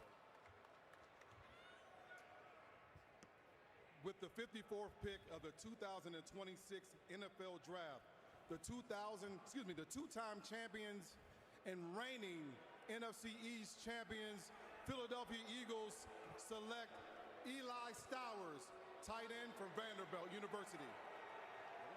Eli Stowers. All right, top tight ends out of there. Academic Heisman's going to Philadelphia. Yes, the Campbell Trophy Award winner for as determined by the National Football Foundation. Well, this is someone. My top we're tight end talk here. about tight end. To me, plays like a receiver, and to be honest, size-wise, speed-wise, he plays a little bit like A.J. Brown in terms of what he can do out in the open field. You see him running here. At 239 pounds, he ran just around 4.5 flat and jumped over 45 inches. He's got unbelievable ability to adjust with his hands down the field. He can really pluck, absorb contact, those combat catches, as we call them. He's adept at those. And then the route polish, this is a receiver route. This is not someone who's running a route like a tight end. He's got real great feel for it. Here he is. And no one. All right. So what have we said? My bad, chat. I'm trying to get this done in the background.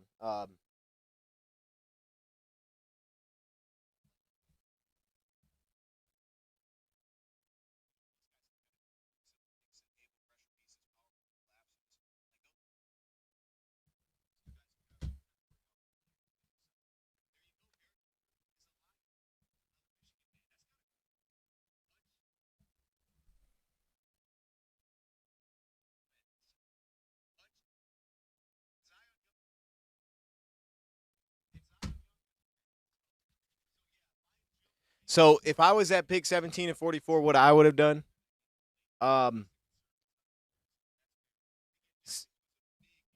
17 is tricky because I would have went tackle as well. I would have did what they did. I would have went offensive tackle. Obviously, I wasn't a Hanachor guy. That was my preference. I liked him a lot. So I guess I probably would have went that direction. I would have went offensive tackle though, this like they did. I mean, realistically, if I'm being honest, I say Hanator, but that was more of a projection type. I probably would have went Caleb Tiernan. And that's crazy, but Caleb Tiernan was my highest graded tackle. So based on that, I would have had to take Tiernan. But if you also go based on like the team fit, I probably wasn't going to be Tiernan. So, like, I mean, that one was fine. Like, I don't have an issue with that one. I don't think that there was something that was like, oh, I would have absolutely done this. Like, I like the Caleb Banks pick, but I would have went tackle too. And the same thing with 44. At that spot, would I have taken Young over him? I don't even know that I would have, to be honest, over Moore. Would I have went a different position? I don't know what that would have been. I could have had a conversation if Stokes was there. I could have made that argument, but Stokes wasn't there. Rodriguez wasn't there. So, like, it would have been, would I have taken Orange or Hunter over Derrick Moore? Probably not. I don't know. Those would have been close. And then maybe I would have went Gabe Jackus. Maybe. But honestly, like, there was nothing glaring at any of those spots for me. The guys that I really liked, I think, were all just gone. So it was cool. Like, what they did was fine. I think both of what they did so far, I'm happy about it. I don't really have any questions about what they did. I feel very comfortable. And while that is a different feeling than some of these other drafts where you're like on these highs and lows, I don't know. Maybe that's my doing, but I think it's just the way that this draft is playing out this year. Like, it is the right thing. Like, yeah, I think that's just how this draft is aligned this year, and I think that's how this draft kind of had to go. Was you just have to get impact players. You have to get just, I think, base hits this year, and I think that's what you did with both of these picks. You had two legitimate needs. The board was going to line up to go hit those, with those guys being the best players available, and they just did it. So I was cool with all of it. Would you be upset if we traded back up from it? I wouldn't be upset, but I wouldn't do it anytime soon, because I think it's going to cost too much. If he's like at pick 90, I'd make calls around 90, but I don't think any time soon makes any sense. Because if you were trying to get like 60s, you might have to. I mean, you're absolutely giving up a future second. You might have to give up a future second and something else, and you're 128. Like, you'd have to give up so much. If he got close to 90, yeah, but I don't think he's going to get there. He'll probably be out of here before this round's over, to be honest with you. I don't know if he's still going to make it out of the second round.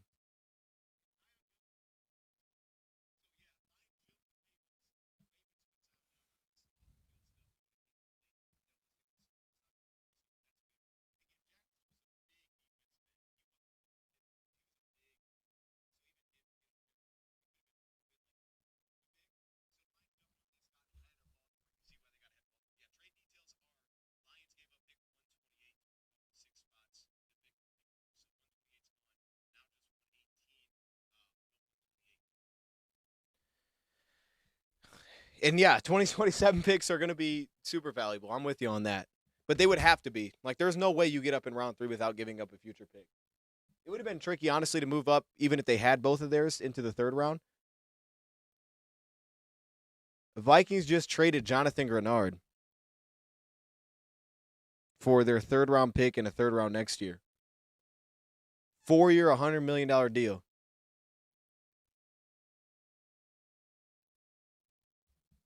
Oh, snap. Wait a minute. So hold up. I'm glad we don't have to deal with that guy anymore, if I'm being honest with you. Thank goodness on that. Let's start there first. Thank goodness. The Vikings took Golday today, and they took Banks yesterday, which Banks is now even more important for that team. I'm glad we don't got to deal with that guy anymore, to be honest with you. That one, I mean, that feels like a win. Usually these are like, but a third rounder with the edge rush class this year, that feels like a win as a Lions fan. Jonathan Grenard's out of there. That's a huge win as a Lions fan. I'll take that. Hey, I'll take that. Oh, hey, we got to pick. Patriots select. With the 55th pick in the 2026 NFL Draft, the New England Patriots select Gabe Akis? Oh, it's not pronounced Akis. Stop it. There's no way his name is pronounced Gabe Akis. Is it really Akis? All right, well, Gabe's gone. He was the other edge rusher left. Yeah, dude, the edge rushers are cooked. They're absolutely cooked. Y'all are seeing this. They're cooked, bro. There's nobody left. Gabe Akis. No way that's how you're supposed to say his name. You cannot tell me that. Stop it. Honestly, unfortunate for the Patriots. They drafted that dude out of was it LSU? They drafted that dude last year, and it didn't work at all. It didn't work at all. That's unfortunate.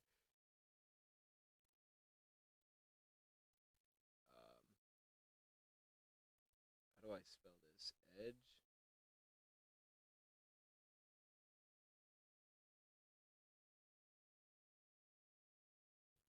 Hold up. My English is struggling right now. Derrick. How do you spell Derrick? Doesn't have a C in it. Derrick.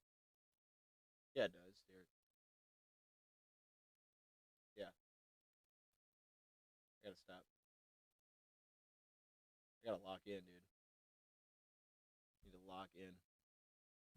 All right. Okay. Oh. The Minnesota Vikings acquire a 3 and a future 3 for the star pass rusher, Rich. All right, thanks very much, Ian Rappaport. And I could. Hey, that shows you how valuable the future thirds are. Congratulations to him as well. He's right next door. Go ahead and do it. No, it's all right. He's busy. He's typing on his phone. The Jacksonville Jaguars traded up last year to be the. What? All right, let's see what Jacksonville's talking about here. I think Jacksonville just traded up for this pick. What was the biggest need for the Lions? Linebacker, depth, safety, depth, tight end. For the Lions left, I would say linebacker first. Team to pick in this draft. I don't think depth safety has to be considered a need. Neither does tight end. Maybe tight end because they're coming off of injuries, but you could.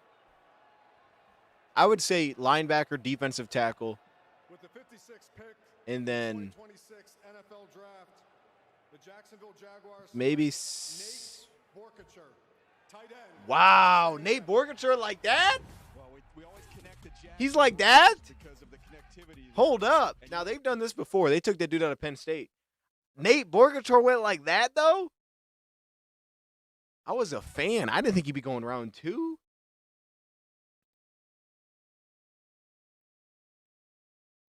Yo, that's pretty wild. Okay. We got to look at this one. Nate Borkacher goes round 2? What the heck? Said, man, I liked him. I didn't think he'd be going round 2, though. That's shocking. Okay, I guess I wasn't crazy for liking Borkacher, though. The first video I did for him was about how he could be a day 3 pick. Bro went round 2. This dude don't even know who Nate Borkacher is. Cause I'd be stunned. Well, let me pull my thing for Nate Borkacher. See what I wrote down. Body. All right. 6'5", 245. Inline and a move tight end. Actually, it does kind of line up. It does kind of make sense. Blocking ability's good. Catches the ball well. Very good play strength. I just didn't think he was mismatched. Tough, smart. Yeah, just well-rounded for Nate Borkacher. That's kind of crazy that he went that high. Adequate footwork. Breaks a little wide. Works off leverage well. Drops weight. Can create a little extra separation. I remember that. He could drop his weight pretty well. He had some bend to him. Pass pro's legitimate, too. Loose hips. He just isn't that fast. Maintains speed. Exaggerates footwork. Physical runner. Puts shoulder down. Lengths to stay connected on the move as a blocker. Dude, Nate Borkacher might be him. He might be him, man. All right, Jacksonville. I was, shoot, man. He's out of there. Trade Thibodeau to Detroit. Nah, we don't need that. We good. Yeah, man, we good. We good now. We got Derrick Moore, man. We got Derrick Moore. We got Wanham. We're good. We're chilling. We're chilling, dude.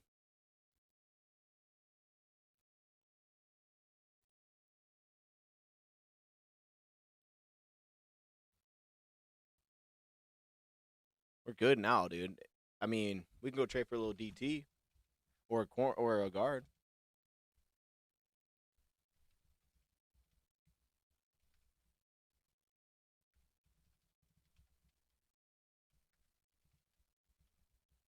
I'm just glad. I'm very glad that Jonathan Gennard was traded. That feels great. Like, that's fantastic. Honestly, that needs to be talked about. I mean, that is fantastic. Thank goodness.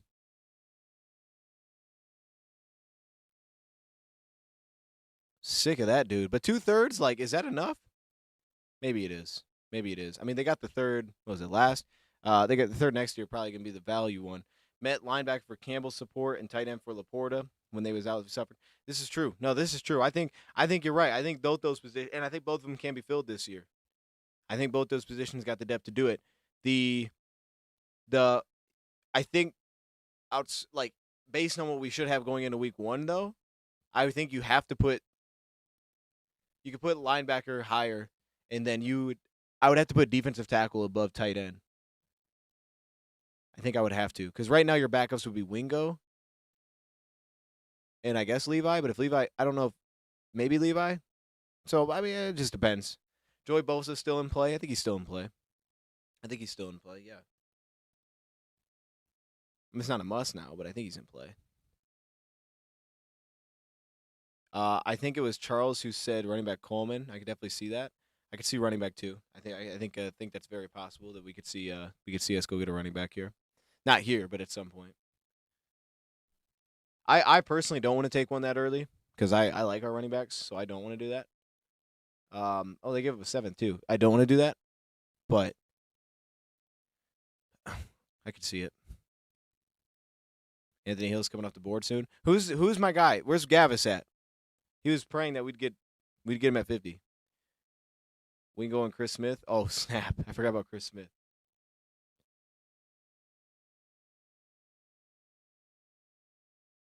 Shoot. Big time move. What's he talking about? Bears pick is in.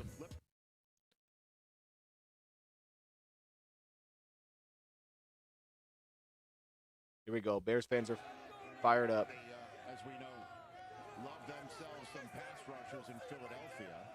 And the Vikings will pick twice in a row at the end of the 3rd round tonight. They already had the 97th overall pick. Now they got the 98th as well. So that's what we call a little housekeeping. We got that done. Now the Bears pick twice in the next 4.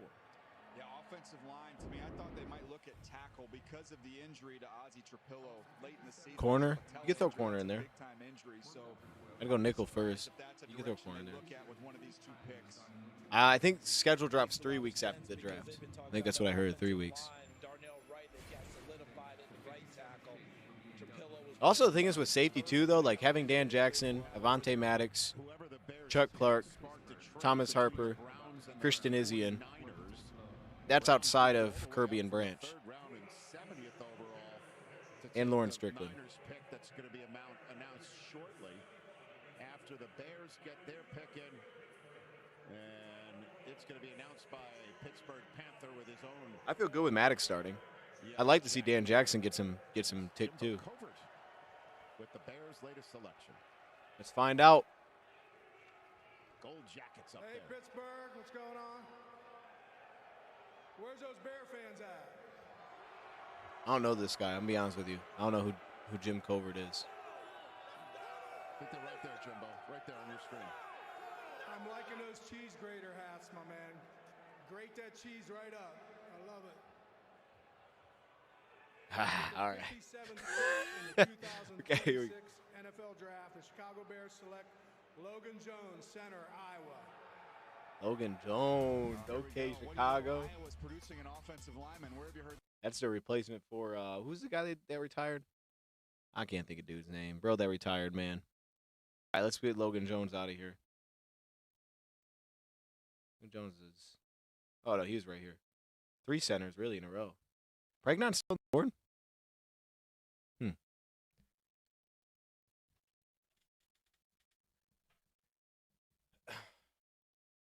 Taking a big boy running back, someone that doesn't fumble with those hard yards. I don't know, man.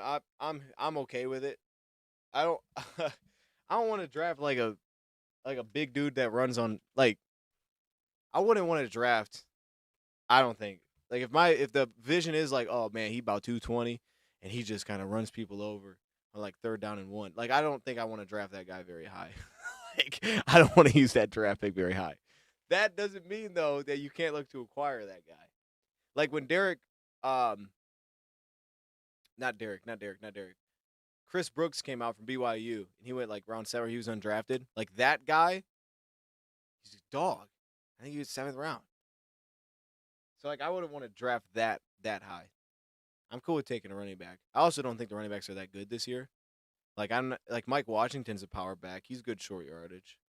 But I wouldn't draft Mike Washington very high. He'd have to fall for me to make that make sense. All right, pick is in for Cleveland.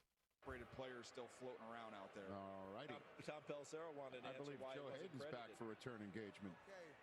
Okay, Brownies, we back in the building. We back in the building. With the 58th pick in the 2026 NFL Draft, the Cleveland Browns select. I'm glad you're fired up. McNeil Warren, DB Toledo. Hold the phone. Let's get it. McNeil Warren to the Browns. Good for the Browns there.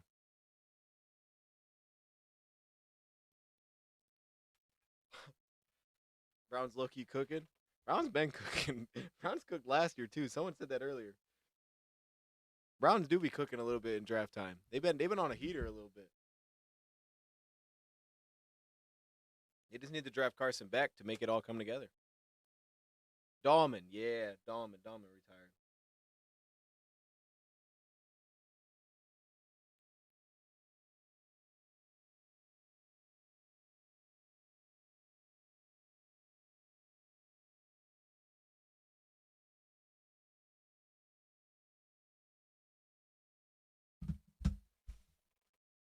The trade in front of Jesse Minter's Baltimore to get Moore before the Ravens and select Zion. I forgot Minter was there. Zion did have a little thing that popped up that wasn't great for him.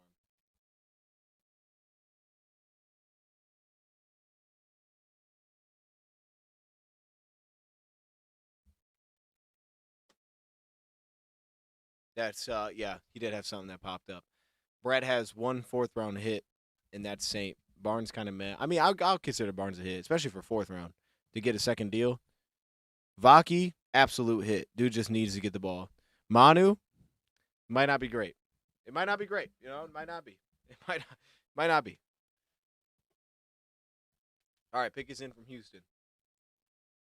The 60th. We should just not take a running back and let Vaki get the freaking ball. All right, I'm gonna stand on business for this. We don't need a freaking running back. Give Vaki the football. All right, here we go. And stay healthy, Vaki. Can we cheer Cade signing? It was awesome. Oh, boy. Go ahead, Chicago. Take Logan. The Cade signing? Oh, Cade Mays? Last time the commissioner took my opportunity to talk, so I definitely have to say hello to my 2 children, Jaden and Celeste. Give a shout out to the Care League. Last and not least, Bushwood Elite and the Winning Edge. Nice. It's special for me because I know this kid personally, which is ironic. It is ironic. For the Houston Texans, they select Marlon Klein, tight end, University of Michigan. Ooh, okay. Tight end's kind of interesting right now. Coming over from Germany. I didn't even write Klein on there. He grew up. He's Tight end's good, man. Tight end's good this year. Marlon Klein just didn't have the shake or anything like that. That got me excited. That's where he was lacking for me. I didn't get fired up about none of that. Big dude though. I spelled Marlon wrong too, which is unfortunate.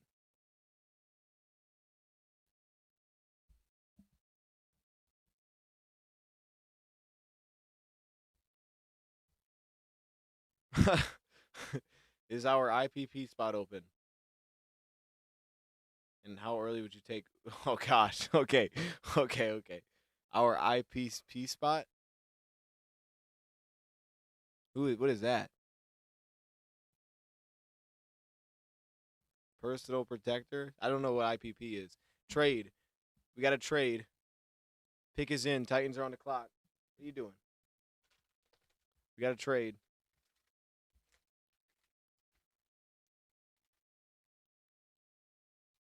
I think what it really is, man, is teams are drafting guys that can both catch and block. Like they're taking the guys that do both in line and out. Borkature and Marlon Klein. And also the other weird thing about like not even just the guys that are kind of small, because there's some small tight ends this year like that are just light, but a lot of these dudes too are not that big, which is a problem. International Player Program. Oh, The free roster spot for a foreign guy. Oh, okay. No, I'm actually on board with that. I do like that. Yeah. How early would you take to the IPP stuff? Yeah. Can you do that?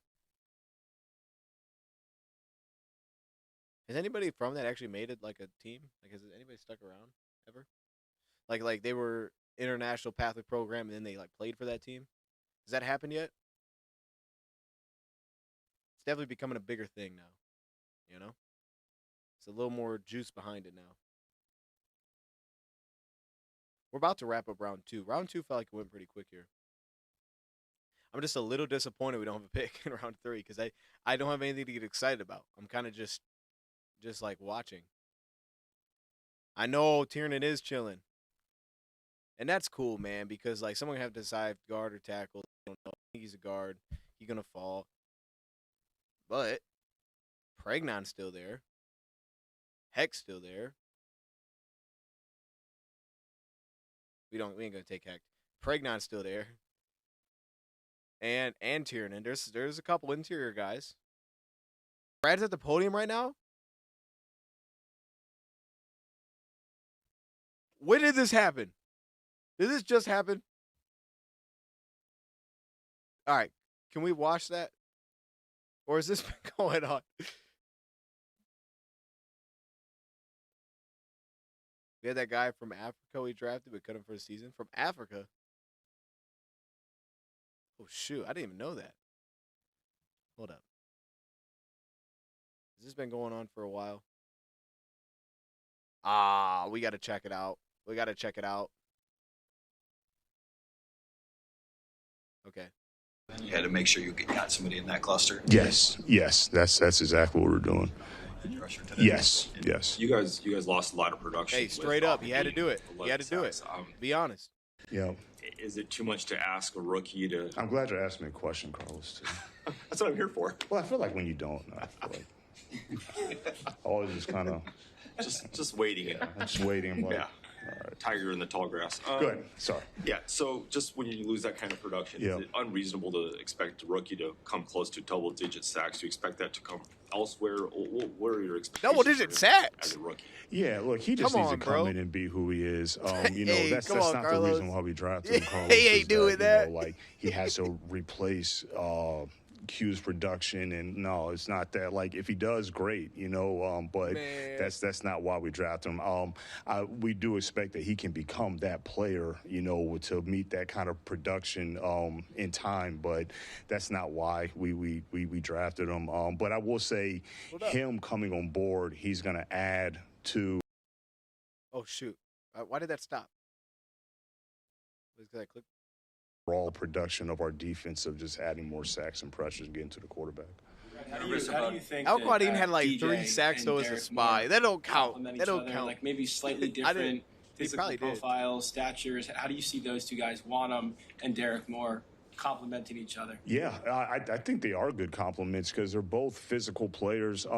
They're a little bit different, a little bit different body types, but I think they're both. I mean, again, that's why they're here. Is that they fit the requirements of what we look for at that position. So they both set good edges. They both can rush outside. They both can rush inside. So I'm quite sure that and they're also both good teammates too. So I'm quite sure that DJ being the veteran of the group, I'm sure that he's going to help Derrick a lot. But it's a good question because I do think there are some similarities. You guys are big on intangibles. Yeah, too, I don't think he's trading up. What does he have? Is it similar to Miller, different, and the two guys that you picked? Yeah, well, first of all, it starts with their passion for football. They both love football. They're Anthony Hill going to Jr. do goes everything to they the got to Titans do to make at sure 60. that their body is right, that Hill they're in Jr. is shape, off the board. that they're being coachable, and that.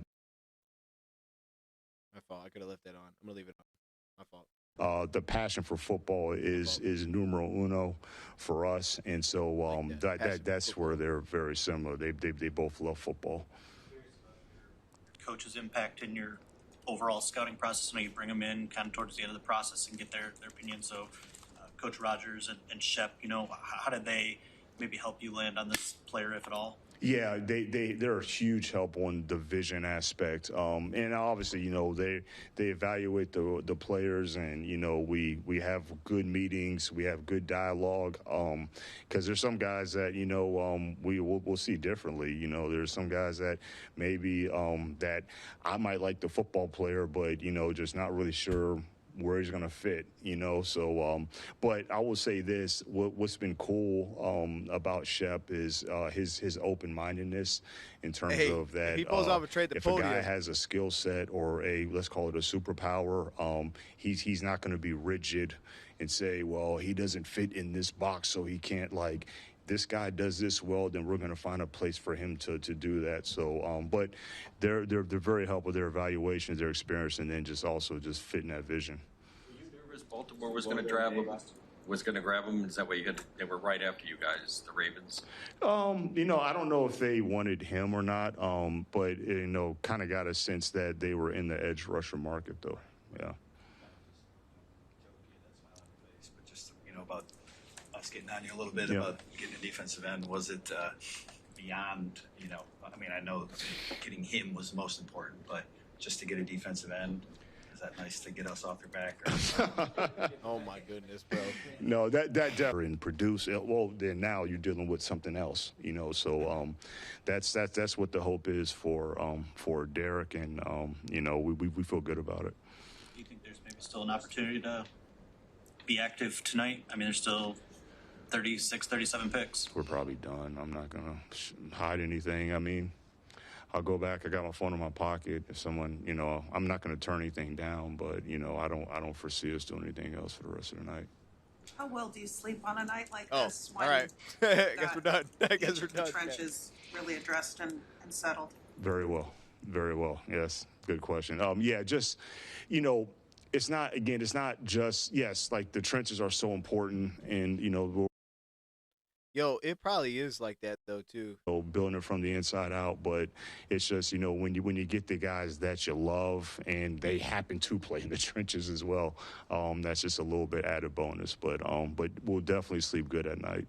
Sleep even better because I didn't wait till the end of the night to talk to you guys. You guys will sleep better at night. All right, chat. We're gonna stop listening to that. So they're done. Is what we're hearing. We're about to wrap the round 2 here. We'll keep watching through round 3.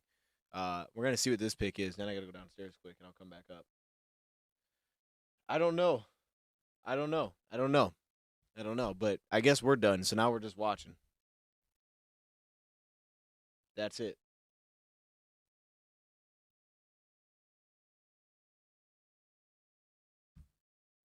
So, we'll see. I think we missed a pick in here, though. Missed a couple picks, I think. Yeah. Oh, Max Clare went. Okay, Max Clare to the Rams. Shoot, dude. The Rams, they drafted that dude last year that was the tight end. He was pretty athletic, too. He probably drafted the most athletic tight end. So we're going to take the same process, but I do understand, I'm going to turn that off. Let's go. Tight end. Claire is out of here. Hill is out of here.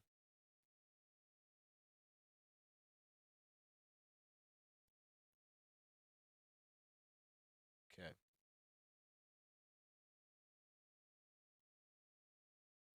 All right. Be donated to the respective players.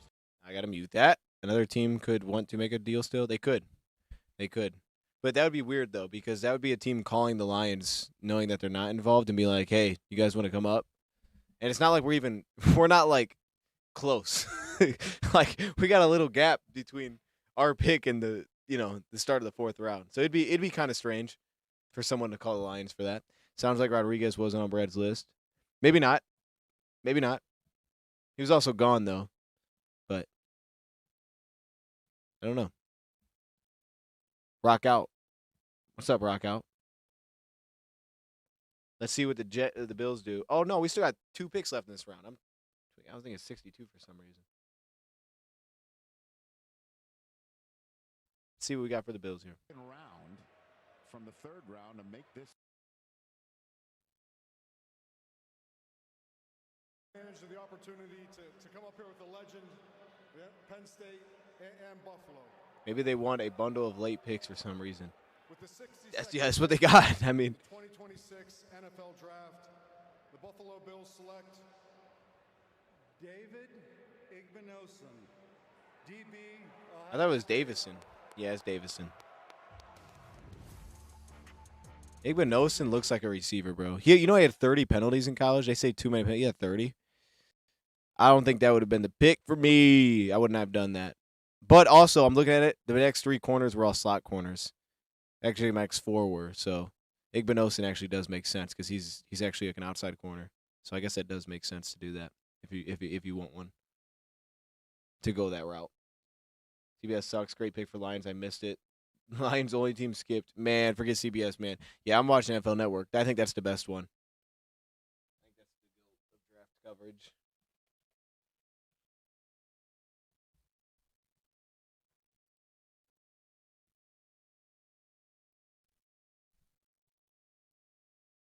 So what do we got? We got 118 tomorrow. We got 157.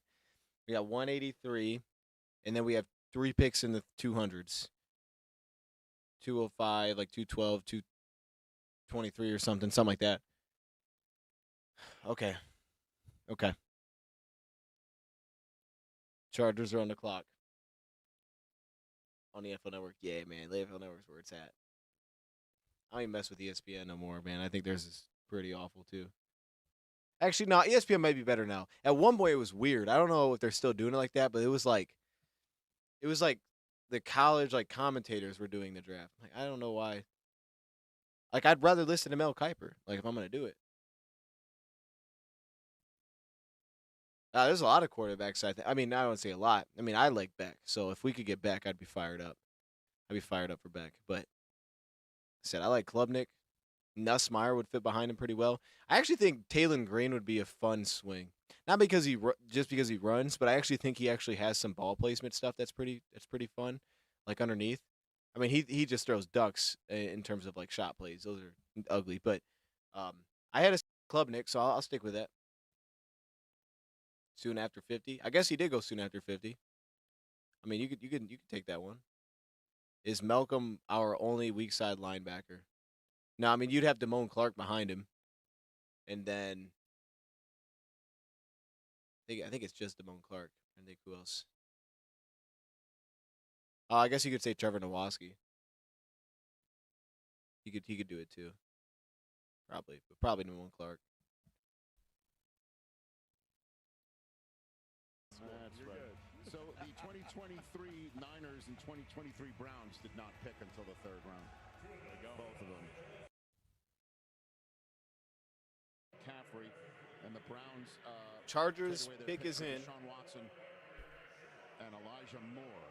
So one of them came out successfully and the other did not. I'm gonna say the Chargers.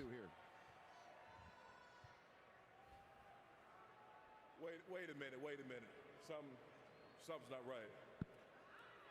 Chargers going O-line. Here comes lights out. I think. Give me Pregnon here. There we go. Whoa, what was that? No, give me Tiernan. Did we hold on the running back quarterback we had? Running quarterback? Yes, we did. Draft, the Los Angeles Chargers select Jake Slaughter, guard, Florida. Oh, they have him listed as a guard? They listed him as a guard. Interesting. Yeah, that's interesting. They put him as a guard. Because that is center. But, all right, they took Slaughter. They go into your O-line, though. That makes sense. That dude is quick. Slaughter is a big-time athlete. We got one more left. Seattle's going to wrap it up here. What linebackers are on free agency that are worth picking up? Ooh, linebacker worth picking up for free agency? I have no clue. No idea.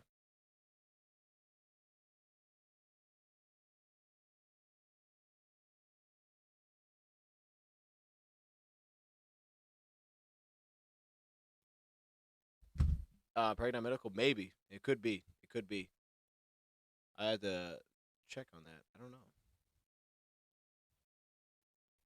Pick is in.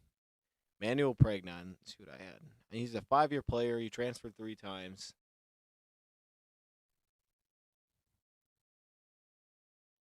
I mean, he's a left guard, so I don't know. I don't know.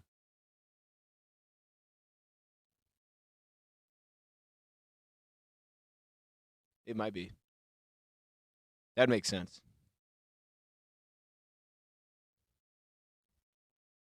And I had us taking Hill Jr. at 58 after he traded back. Why'd the Bears go with center before Slaughter? Wasn't consensus OC1? Ooh, I don't know. I don't know there was an OC1, man, to be honest with you. Maybe, I feel like he was looked at as center. I mean, me, Hecht was center 1. I had Hecht center 1, so I guess not for me, but Logan Jones is tough, though. I think Logan Jones is more power. I think more power when I think of Jones. I think about more people moving. Logan Jones doesn't really even move guys in college. Like, he runs his legs and stuff, and he gets kind of wide, and I think he connects well. He's a good athlete. Like, he can connect with blocks pretty easily. But, like, even when you see him, like, trying to strain to move people, he doesn't look like he's actually moving anybody at all. It feels very positional. It's like, okay, he's going to get to the right spot. That might be a concern of, like, he might get bullied in the NFL. Like, he can create an anchor, but is it going to be immediate? I don't know. I think it's probably more of that. I would think more style. Transferred 3 times, shows disloyalty and flakiness. I would have wanted him. Slaughter is a cool name for a lineman. I'll give you that.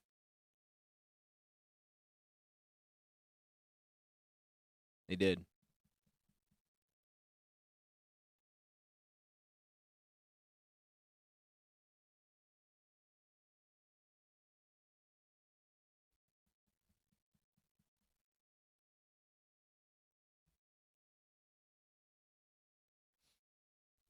Yeah.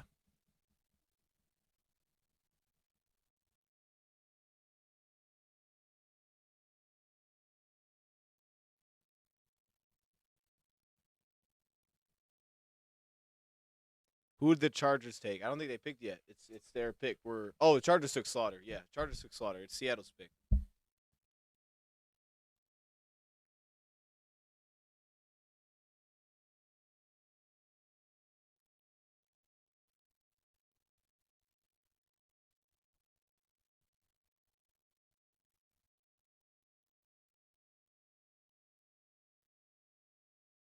All right, April 27th through May 10th.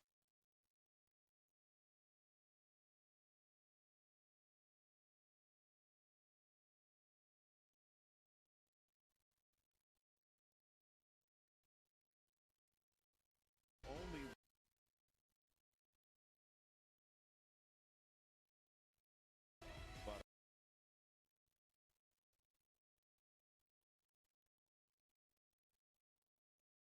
What is Seattle going to do here? They took their running back yesterday, which I guess was their need. What does Seattle even need? They need O-linemen? Like, what do they need, man? You know what I mean? It's the Big Ten world. Give him Pregnon, dude. You know, just wrap it up. Give him Pregnon. Final pick of round 2. Here it comes. What up, 12s? Yeah. With the 64th pick in the 2026 Liv Averill, he NFL look kind of draft, little. the world champs, Seattle Seahawks select Bud Clark, DB, TCU. Ooh, actually, that's tough. That's tough. Okay, Seattle, out here doing work. Bud Clark. That's like old school. That feels like old school Seattle pick there. Freaking love that, dude. That's money. Bud Clark. All right, Chad. I'll be right back.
All right. We're back. Oh, round 3's rolling. Okay. All right. Oh, no, it's not. Not yet. They got a little intermission.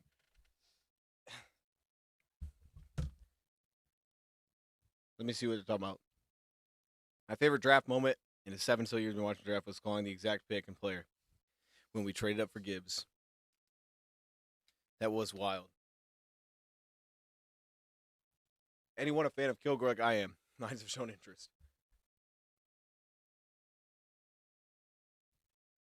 Hit you with a day 3 mock. I feel like I can't do that because I don't know who's going in round 3. We can't do that, man. We got to see who goes round 3. I don't think it'd work. But the pick is in here for the Cards to get us started. Let's see if we can guess some picks. All right, that's what we haven't done. Now we're just chilling. Let's see if we can guess some of these. What do the Cardinals need? Quarterback, tackle. Cardinals, have you drafted? Jeremiah Love. Yeah, and then they went guard. They went guard and they got running back. Okay. Tackle, edge, safety, D tackle, quarterback.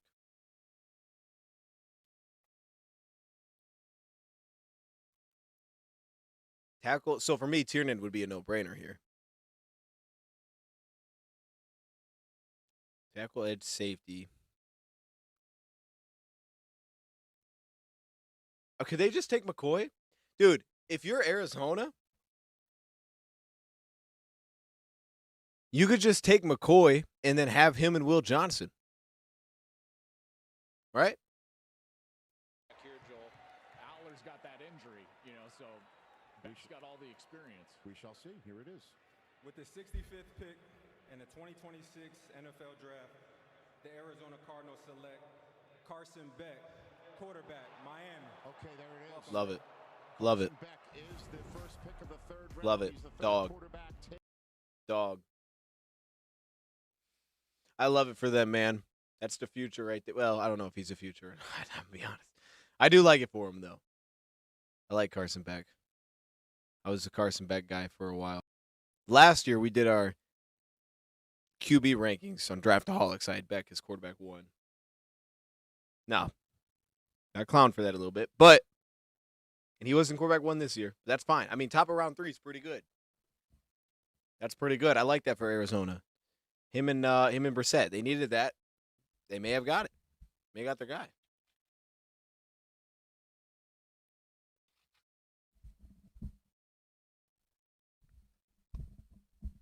I would have loved to have Beck behind Goff. I would have never been super confident he would have became our starter at like any point, but I would have liked to have him as our backup.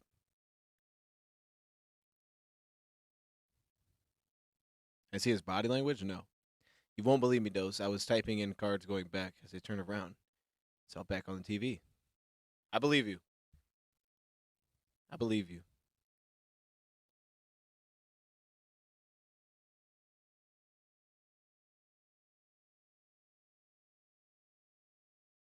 Best in the business, Ian. I think he's in for the Broncos. Let's see what the Broncos are looking at.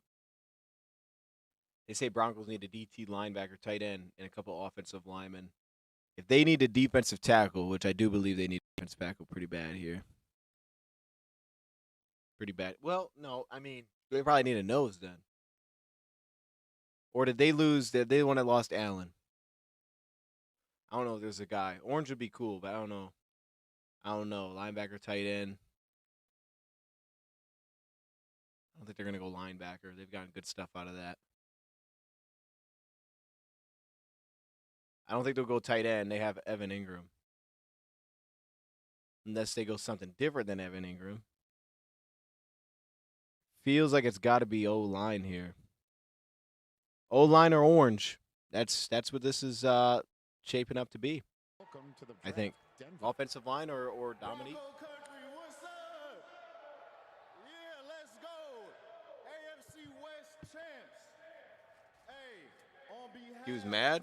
Oh, I didn't see it. Super Bowl 50 champions and the best owners in football, the Penner family, with the 66th pick in the 2026 NFL Draft, the Denver Broncos select Tyler on your dome. D tackle, Texas A&M. Let's go, Bronco country! Yeah, this is about the range I thought. So they did go D tackle. Hold up, I gotta unmute this. Mark it down now. Lions are taking a quarterback. Now, I think that's very possible. Second and white. I think it's very possible to take a quarterback. You said in the 4th round, though? Or 5th. Okay. I like it. I like it. I'd like to do it. Did they lose Zach Allen in free agency? But I thought he had a nice pairing next. They must have.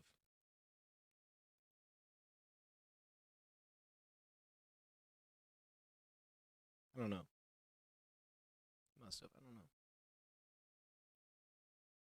All right. Make it in.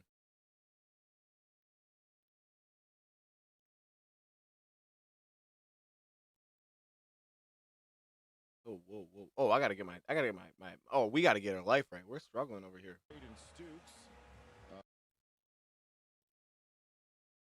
Braden Stokes. Here we go. Of Arizona as the latest Raider.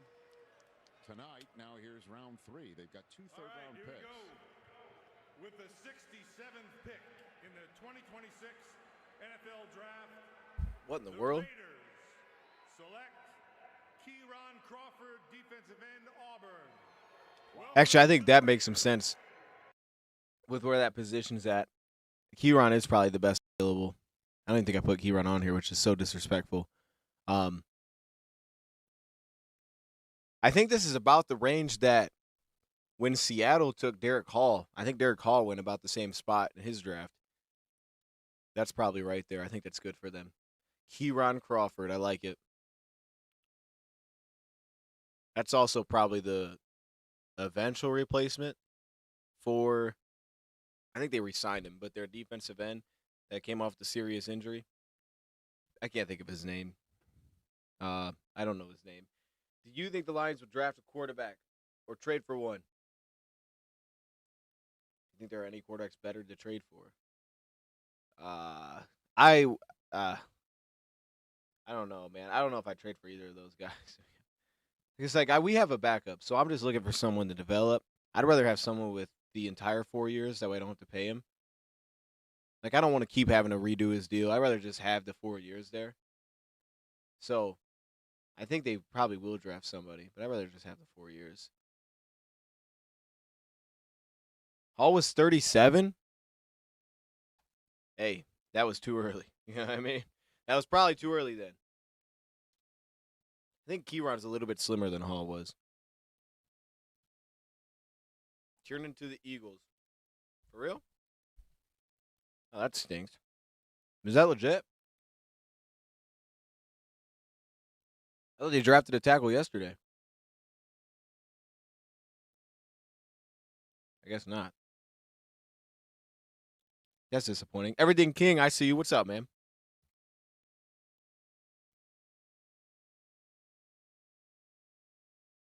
Wow, they probably.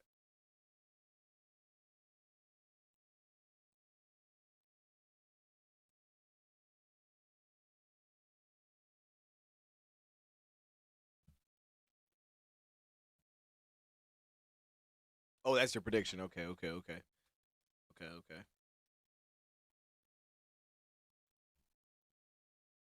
Linebacker, DT, wide receiver in that order.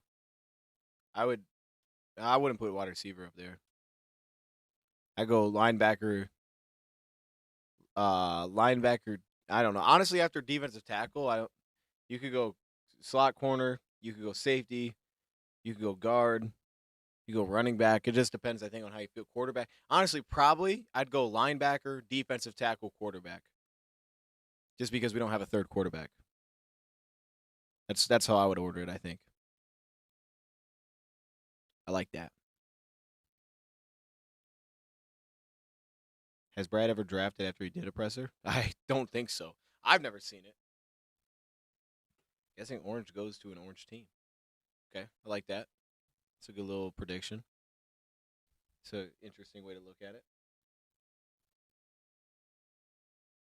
He did say they were done for the night. He did say that.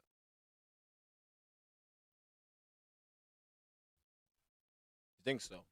He expects to be.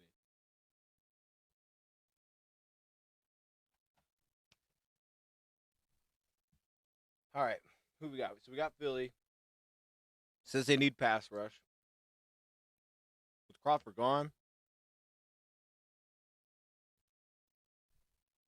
they do need tackle. Tiernan makes sense.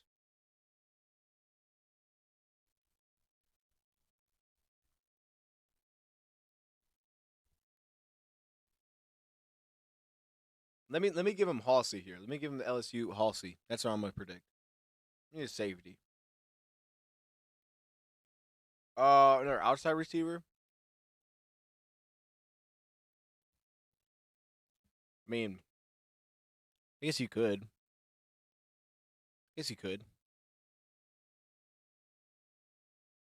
I just think I know the 5 that are gonna make the team. So make sure we could throw somebody in there. I think I know the 5.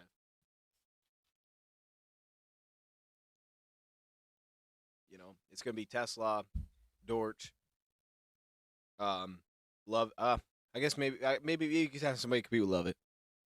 You know, Dortch, JMO, Saint. I think it'd be Lovett. So yeah, I guess you could have somebody compete with Lovett. That wouldn't be a problem. Philadelphia Eagles select Markel Bell, tackle from Miami. Well, Markel Bell.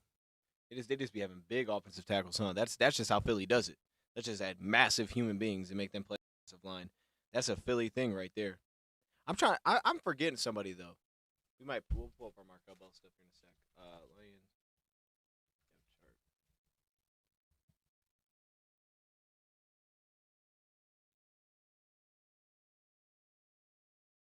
Yeah, you could throw a 5th in there. I'm not mad at that. I think those 5 will make it, but yeah, you could have someone compete with those guys. That's cool. I'm with that. I'm with what you're saying. I'm picking it up.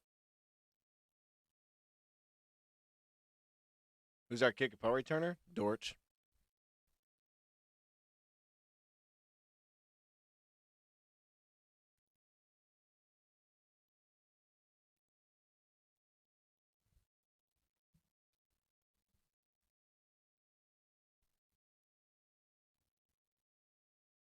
Actually, Bell kind of graded out good for me. Left tackle. Really good body control and hand usage. His athleticism was okay. I just had problems with mirroring counters. Flexibility maybe a little limited too, which could be a problem. But strong, good feel for zone. He just might not win the leverage battle. Big dude, though. That works. All right, Bears pick. Latest pick. Move a little bit to the side so they can see it. I have some special guests to help me make the Bears pick. Please welcome Tylen and Timothy. They're representing Friends of the Children, an incredible organization that focuses on the importance of mentorship and empowering youth. The NFL and the Bears work with Friends of the Children as part of our Inspired Change initiative. Tylen and Timothy, it's time to announce the pick. All right. With the 69th pick in the 2026 NFL Draft, the Chicago Bears select... I don't think so. That's how you say his name? Nicely done. Sam Rosas? Sam Roush, the tight end out of Stanford. Oh, okay. This is Roush. Sam Rosas was kind of clean, though. I ain't even mad at that. I was kind of hoping that was his name. Sam Rosas. Dang. All right. I like Sam.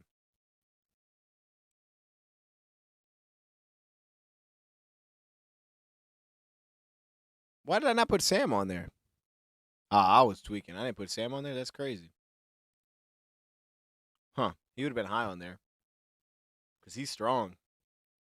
He's strong. He run blocks well. He pass blocks well. Smart. You know, he had a 38.5-inch vertical off his 4.7 40. And He ran his 3-cone was a 7.08.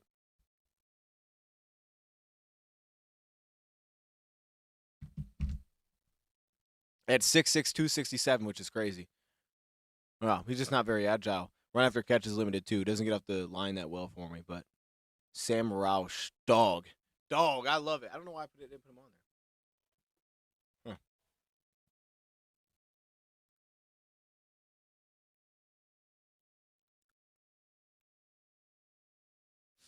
Yeah, you right.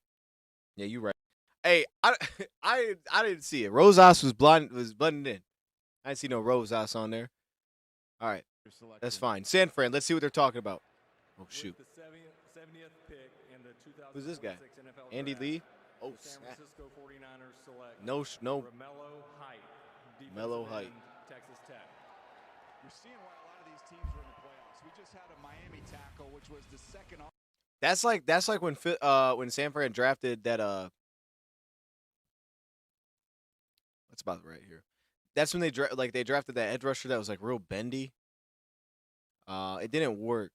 I don't think it connected for him, but they took him about the same spot. It's gonna drive me nuts because now let me look it up. 49ers draft history. I don't think it worked out. They took him about the. I think they took him in the 3rd round.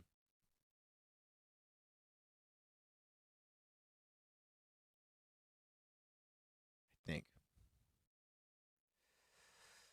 It was Drake Jackson.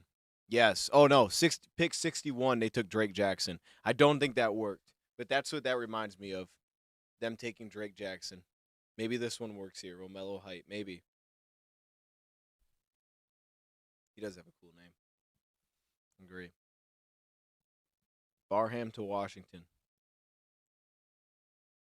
Well, we're about to hit commercial break. So y'all need to stop, man. It was not on there before. All right.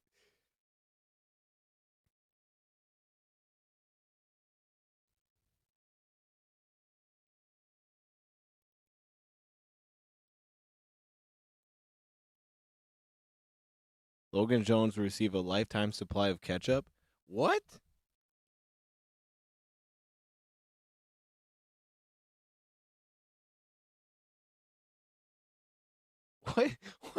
What?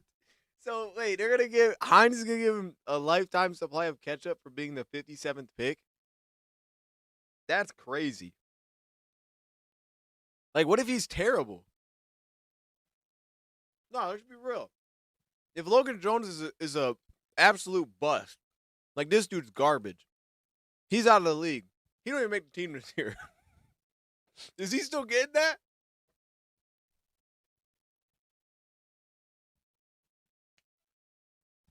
Bro gets cut before the season. Hines, you really doing that? I hear you, but I don't know if I believe it. Like, dang, man. What do you don't like ketchup? Well, I guess he does. He said, I'll take as much as I can get. Which, that makes sense. I don't know, man. It's possible.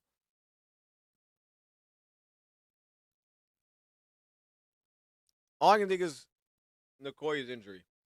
It's got to be injury. There was knocks on film, but it wasn't anything that aggressive. Like he's too athletic. I mean, he didn't play last year, but it wouldn't make you fall that far. He had some problem. Like he'd fall behind on routes and he'd get caught in trail and he'd take weird angles to kind of recover and he could get stacked. Like that stuff did happen, but not to fall this far, I wouldn't think. So him having to miss last year with the ACL and then now they're concerned about the long-term health of his knee. That's seemingly the major reason why this is happening. Maybe a safety. All right, let's see what Washington's looking like. Because I don't know. Washington needs receiver, corner, center, running back, safety. You need a running back?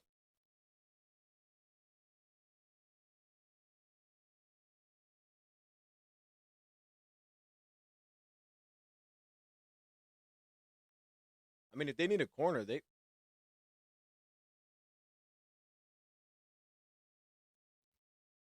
took Styles on day one.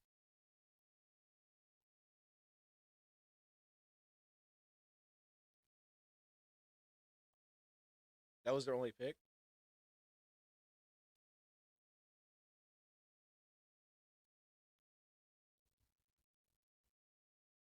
I mean, they have Sainer still, so they might want some side. I would think this is gonna be McCoy.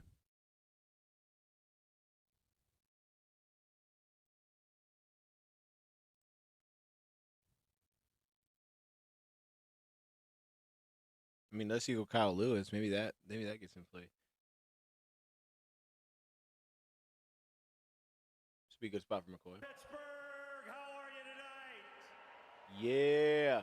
First and foremost, to an amazing, amazing town, sports town and fans, Pittsburgh, thank you for being a great host of the 2026 draft. You guys are amazing. As much as I am into introducing our next pick, I want to say this first and foremost. Tomorrow, I get a great opportunity for you, Pittsburgh, to pass the torch to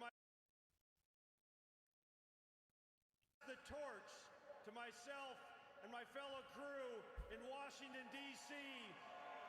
for next year's 2026-27 NFL Draft on the Mall in Washington, D.C. Washington, the sports capital. Boo. Commanders haven't picked since Sonny Styles, by the way. It's been a minute. Got some information earlier today. Hurry up. The girls' flag football became an officially sanctioned high school varsity sport in Maryland. Oh, that's dope. Paving the way, creating more access and opportunity for your female athletes across the region. Thank you, Josh Harris and the Commander organization, for making this possible. It'll also be great for my granddaughters, Malaya, Merrick, Brother. for their Oh my God. Thank you so much for girls flag football, a Brother. school sanctioned event in Maryland. Thank you so much. And now it is a great honor. Oh my goodness. In the 2026 Come on. NFL Draft. Sonny Styles was a character person, a great football player. He's going to be one of the top football players for our You're booing. Dan and the Washington Commanders, I want to say we select. We don't go defense for this pick. We go offense. Antonio Williams, wide receiver, University of Clemson. Yo. Pittsburgh, and good luck to all the clubs. Ed Marinaro just came back to the podium. Oh my goodness, bro. What in the world? All right. Antonio Williams. I was wondering where he would go. Down here. He was scaring me though. Like anytime things were contested, I didn't trust him, which was scaring me a little bit. He felt like he would get banged around a little bit. I was wondering about that, like long term wise. He's definitely one of the more agile receivers that I've seen. Like quickness wise, it's kind of freaky. As they said, we went a top route, like a top route, pretty agile, crazy body control. He's kind of shifty too as a route runner. I don't think he's like big time explosiveness, which I think is the issue here. So I don't think he's like big time after the catch. But that was the only thing, man. He's super quick, 4-year player. I mean, lived in the slot. He's a good player. Yeah, that was bad, dude. But the next pick is already in, so we're just going right back to it. He can produce. He was slowed down a little bit last year with a hammy, so that hamstring injury is why he didn't produce quite as much. Bengals' latest pick, 72 overall. Hey, baby. With the 72nd pick in the 2026 NFL Draft, the Cincinnati Bengals select Tacario Davis, cornerback, Washington. Okay, so they have him as a corner. I had him as a safety. He's saying Reek Woolen. Okay. Cario went though, man. He didn't fall very far here.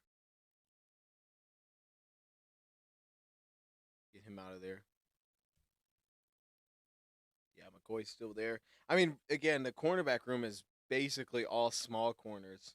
They're basically all slots left at the top.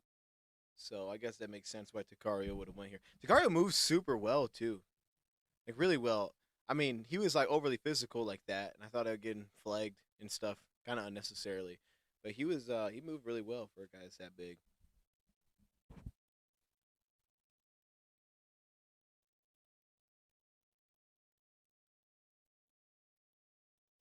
There was just a trade. I don't know what that trade was. The Giants are on the clock at 74. All right.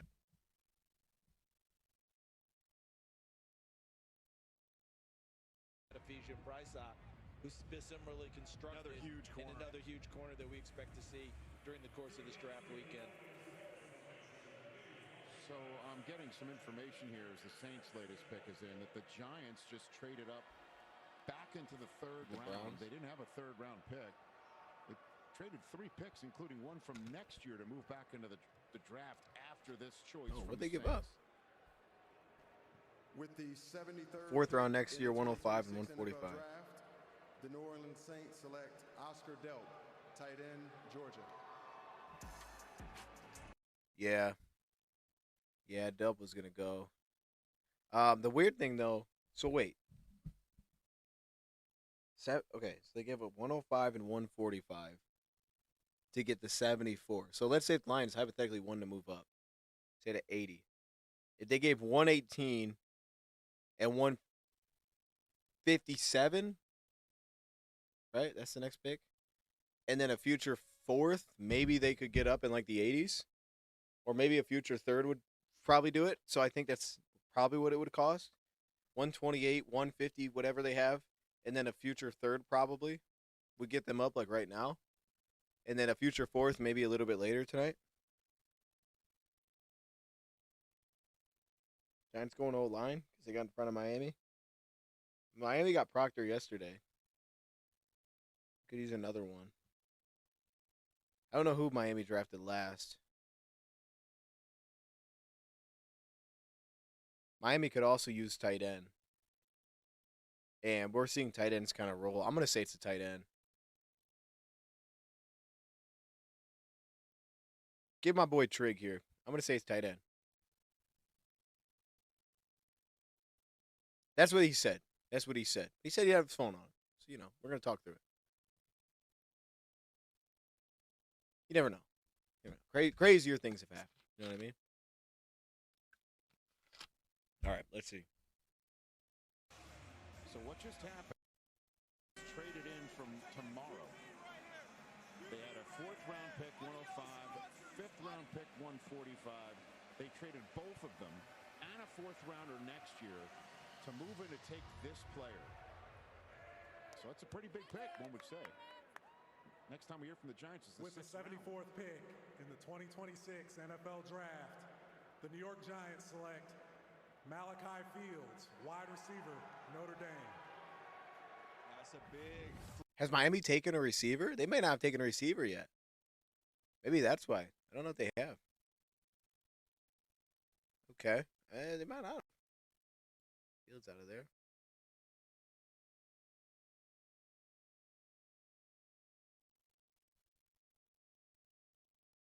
I don't think they did.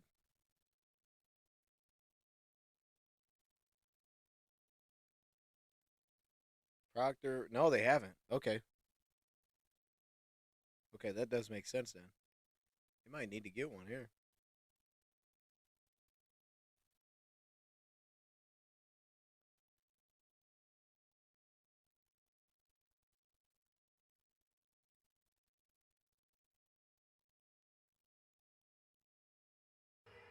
Last Notre Dame player John Harbaugh drafted was Kyle Hamilton. And the Malachi Fields is big, man. Long strider.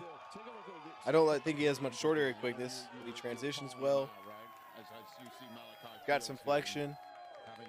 A little bit stiff. Big hands. Big catch radius. Soft hands. Lengthy.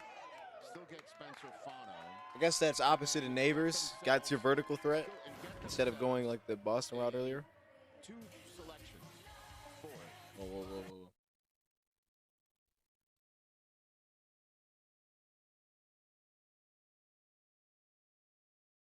Miami could go that route. That might have been Miami's guy. The fact that they traded away or they jumped in front of Miami for the receiver. That might have been Miami's choice there. I feel like if you're Miami, it'd be like a Zachariah Branch, maybe. Otherwise, I don't know.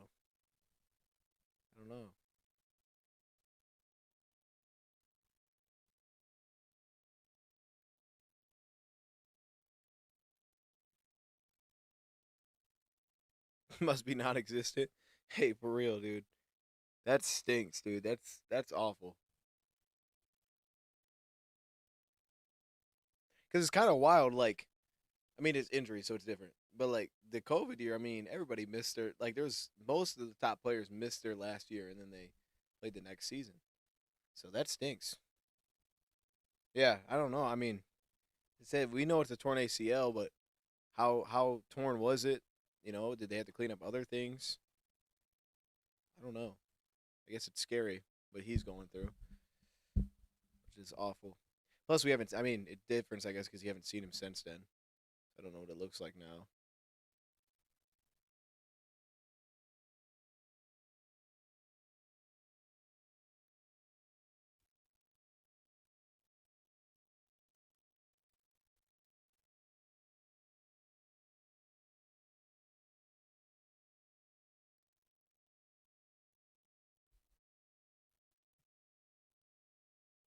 Jack, give me 1 second. I gotta answer this phone call.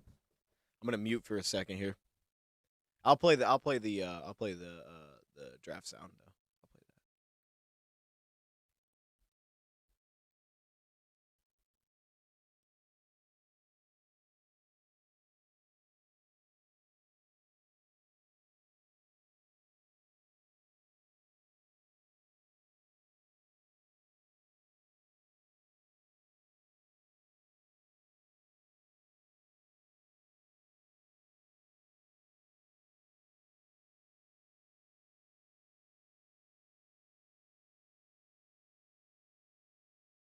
Yeah, I don't know what a bone plug is. That sounds messed up. Bro has a bone plug? It doesn't sound good. I don't know what that means. That does not sound good. Okay.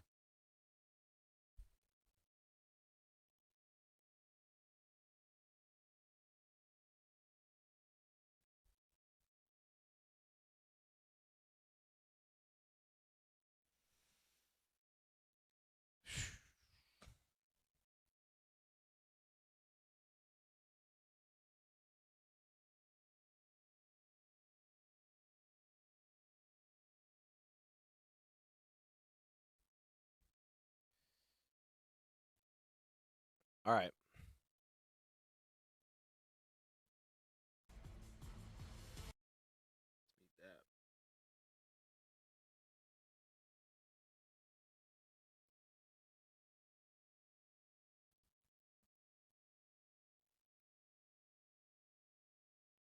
Piece of bone and cartilage was used to repair degenerative cartilage issues.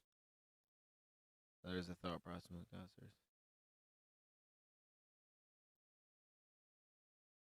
Piece of bone and cartilage was used to repair degenerative cartilage. Oof. What? Oh no. NFL draft, the Miami Dolphins select Caleb Douglas, wide receiver, Texas. Wow. Go Dolphins.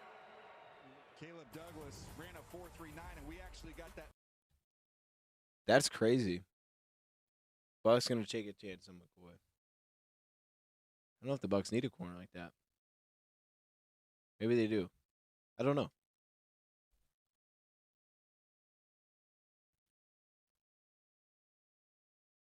Do they?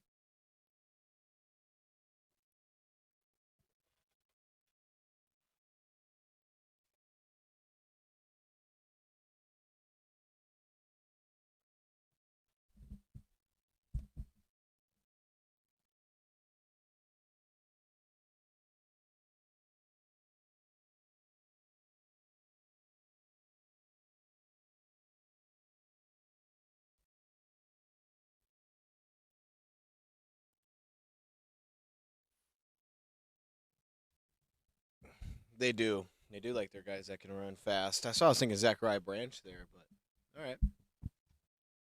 All right. Pittsburgh's pick is in.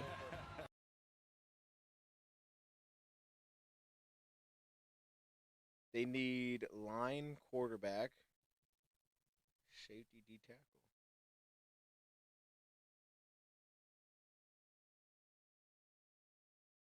They drafted the Ihanator. Got to be Pregnon.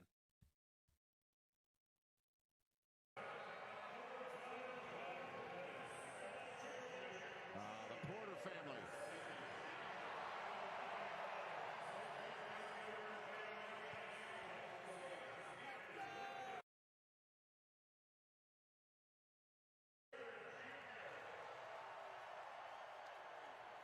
And this is the pick from the George Pickens trade. Nation, how we doing? We in the building, man. We here. We here. Man, it's an honor. It's a blessing. I'm glad to be here with all y'all. Let's go, Steeler Nation.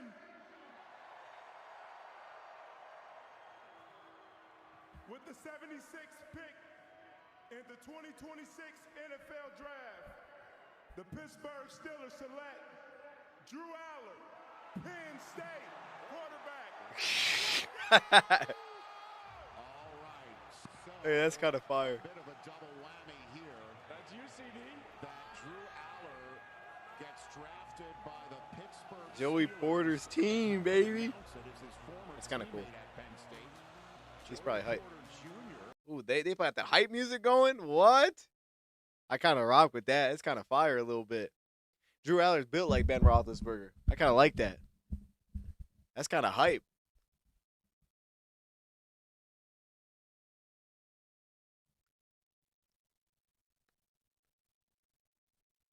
Thinking nickel.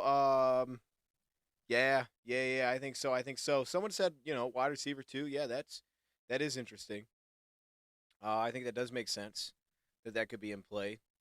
To get a wide receiver, if we're talking 128, that could make sense. I do like that.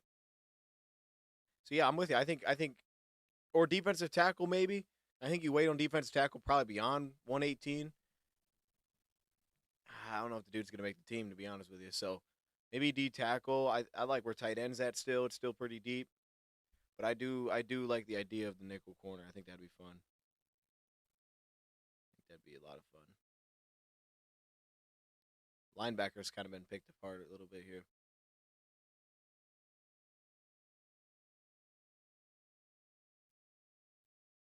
Strike gold with Aller. I like that, dude. I like that pick.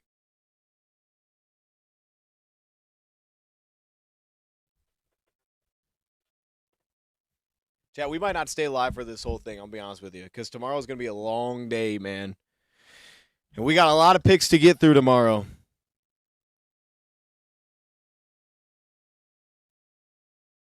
Green Bay just traded up. Oh, they did.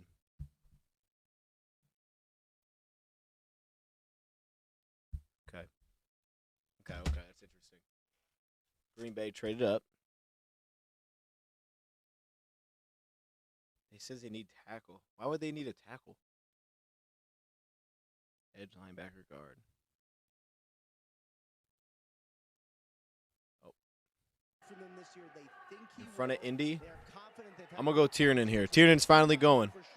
My understanding is the team is also open to getting Mason Rudolph at some point this offseason. So right now, the quarterback room is Mason Rudolph and Will Howard, and now soon to be Drew Aller, and expected to have Aaron Rodgers join. And you saw one of the celebratory Steelers was Mike McCarthy. He was brought in as a guy to bring quarterbacks along, and now he's got two young'uns.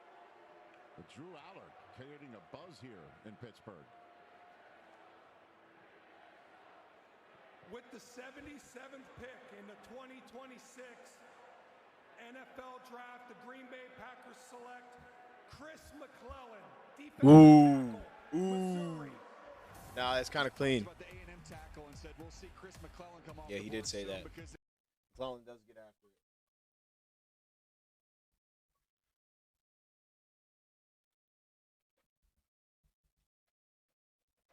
Checks fell apart on me. Was not ideal.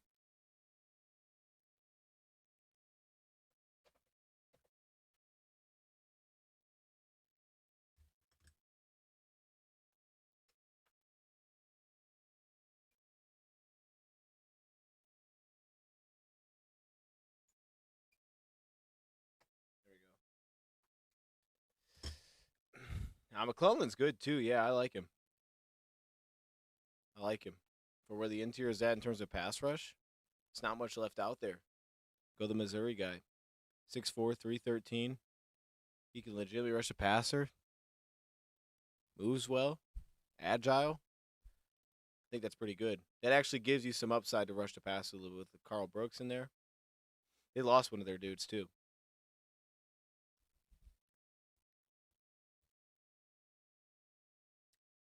How am I feeling about the Michigan edge we took? I'm with it. I think it's good. I think it's a good pick. I'm glad they got it. I'm glad they got it done. We're going to need him. I'm hoping Lawson either falls in the 4th and move up to get him. Yeah, I think he'll be there in the 4th. Could be time for Halsey Kilgore to come off the board soon. Yeah, I think both those guys are going to fall, man. Or I think he's going to fall, yeah.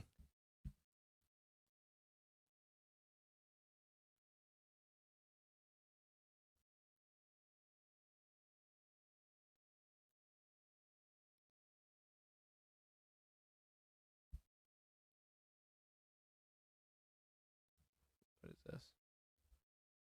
Oh, okay. What the heck? All right, I don't know why that was. Okay, I don't know why that was sent to me. All right, I don't know what that was. I was looking at a notification, bro. That threw me off. I thought that was like important. That was okay. All right, we're cool. I'm sorry. I was locked in there for a second. I thought that was okay. So this guy Aller, yeah, that's exciting.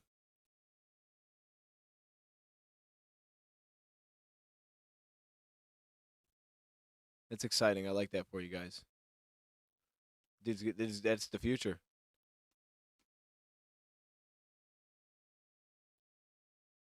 I like Lawson in coverage more than anything. That's why I'm buying into him, because I think he's actually going to translate in coverage. That's what I like about him.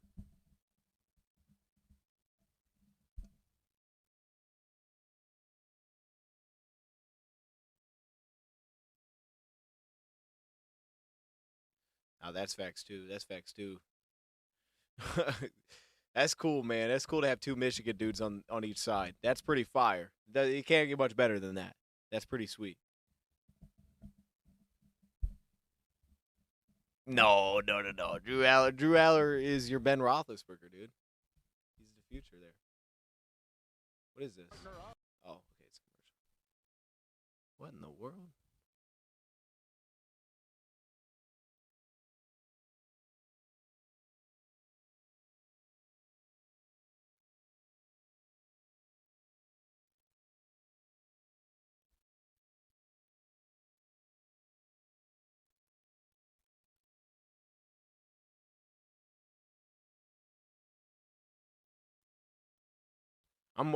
Yeah.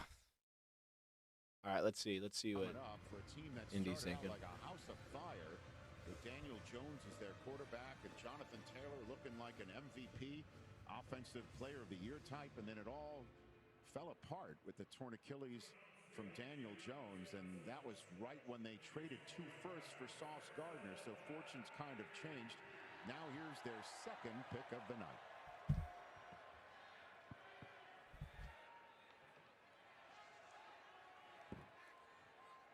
Can we make some noise for the Bachelor Boys, the band that's been crushing it over the last... The Bachelor Boys?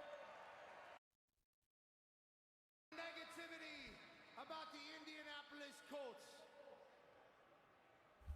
What you need to do to all that negativity is you crush it up, you put it into your palm, and you think to yourself, does any of this matter anymore? No. The future is the only thing that matters. The Colts are going to win the Super Bowl this year.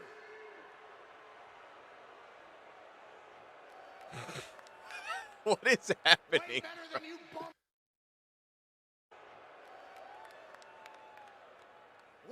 than you bum-ass Chargers fans down here. I'm joking. I like your team. I like the Colts more. I also like, with the 78th pick in the 2026 NFL Draft, live from Pittsburgh, Pennsylvania, the Indianapolis Colts select A.J. Halsey, DB out of LSU. See you at the Super Bowl, bums. Cheers. What the heck? Kind of stout build.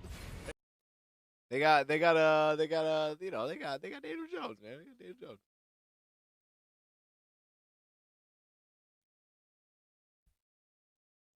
All right, AJ Halsey's out of there. Okay. Safety is thin. Safety is now pretty thin here at the top.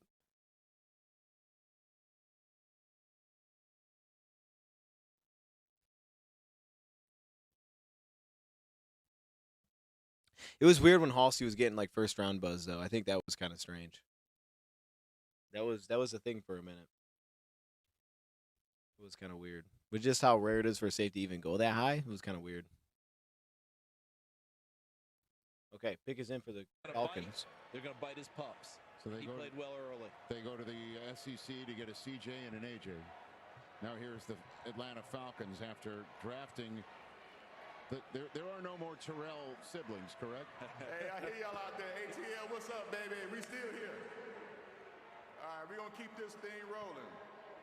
With the 79th pick in the 2026 NFL Draft, the Atlanta Falcons select, I guess we're going to keep it red and black. Zachariah Branch, wide receiver from Georgia. Rise up, baby. Well, provided he's still at school, I mean, their draft picks, they're just a tank of gas. They can. Yo, he's so little, man. That's crazy. 5'8", 177. That's nuts. Hey, you got to be a dog to be an NFL player at 5'8", 177, bro. That's crazy. You got to be like just different, man. To think about being able to make that work. NFL player at that size. It's nuts. That's nuts, dude.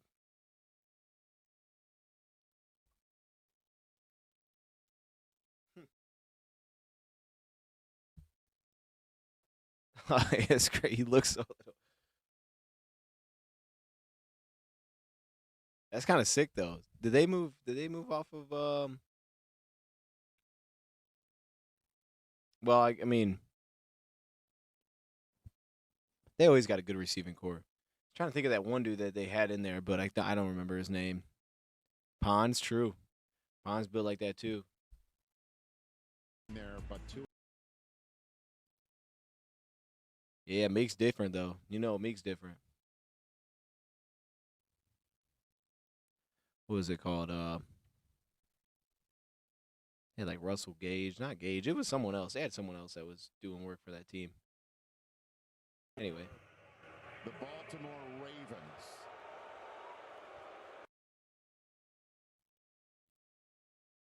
And they were very shy last time. Let's see if they take a little bit of the brakes off. Get them, deuces. Hey, Pittsburgh, we still doing this? Y'all still hating on the player, huh? Don't hate the player, hate the game. Oh, boy. Hey, but I like Pittsburgh. Every time I've been to Pittsburgh and played in y'all stadium, I'm 2-0. Over 100 yards in the game, 2 touchdowns. And y'all really gonna feel the love when my Ravens take their rightful spot as the kings of the AFC North. I got my missile with me in case y'all got problems. But with the 80th pick, no idea what's going on. 2026 NFL Draft, the Baltimore Ravens select Jacoby Lane, wide receiver, USC. Flock Nation, let's go. You waiting for the kid to get in? He wasn't done. I knew he wasn't done. I was not going to even start. You're waiting for his son to get one. This stuff makes me tired, bro. Oh my gosh, man. This stuff wearing me out, bro. I think I'm getting tired knowing that we're not doing anything. Knowing that we're just not gonna make a pick. There's no buzz, man.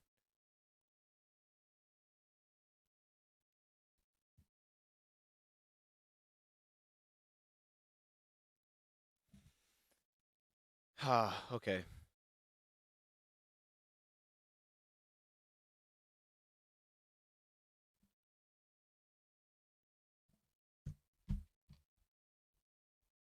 Wide right. I don't know what you're referring to, but some is field goal by the. Are you talking about when they played the Steelers? Is that what that was? At the end of the season, that's tough. Hey, Mark wasn't on that team, was he? Or not that team. We need a safety linebacker hybrid. We could find work for that.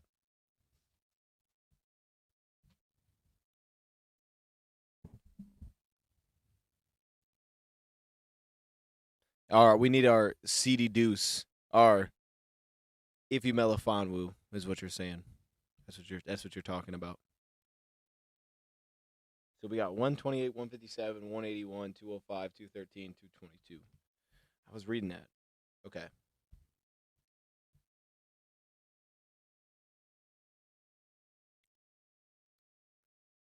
Pick is in for Jacksonville. The Minnesota Vikings being on the clock. Panthers, Tampa, again, the Steelers one more time. I mean, maybe all those people that just bolted after the last one can come back in, turn the machines back on. Unfortunately, Joel, there are no more Ravens picks, I believe. I would love to have Deuces back out here. I think the Ravens should. I mean, the Ravens have a ton of day 3 picks. They should trade back in just for that alone. You know, they should just let him do Cleveland and Cincinnati too. With the 81st pick in the 2026 NFL Draft, the Jacksonville Jaguars select Albert Regis, defensive tackle, Texas Yo, A&M. they're not playing around with these dudes, man. Just referenced him, CD, a little bit earlier. Like Albert Regis. They're not letting these guys fall at all. This defensive tackle class is getting picked, man. There's just not a lot of front seven guys this year. Truly. It's just so thin this year. Oh, Regis is actually like a big dude, though. That can get after it, too. I rocked with Regis. See Branch hit. Shoot, yeah, as long as he's healthy. Hopefully. That's it, man. He's got to be on the field.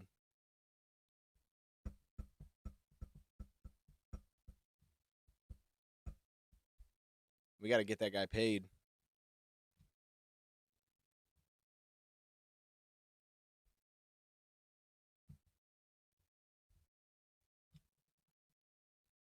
Branch ain't playing full board right away. Vikings on the clock at 82. Agent Orange is still out there.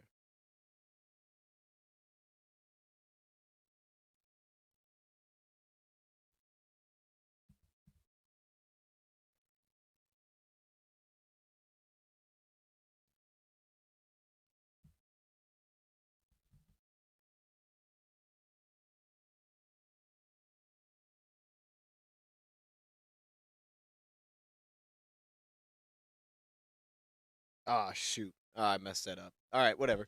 What play you live on? Achilles recoveries take longer than ACL. What?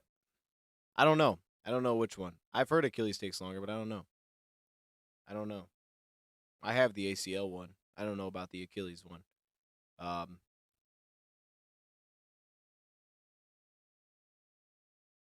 think it also probably depends on how severe they are too, because I don't know, like if you tear your Achilles, it's probably just like tearing your ACL. Like there's a severity level as to how aggressively you could have torn each of those, and then also if other things were affected by the tear, or if it was just that. Does that make sense?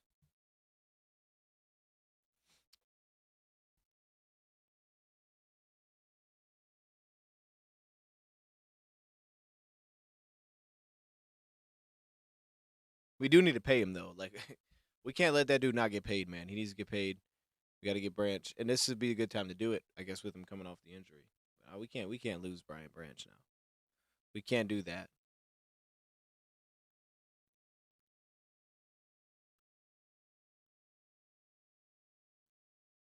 I think they're gonna pay him. Okay, that looks like it's working. I think we're gonna be all right here. Let's get updated. Where are we at? Tiernan's. I think this is all up to date. Yeah. I'm going to have to add some dudes before tomorrow starts. Otherwise, we won't be able to use this if I don't throw some new players on this list. Because we're going to run out of players. That's what's going to happen.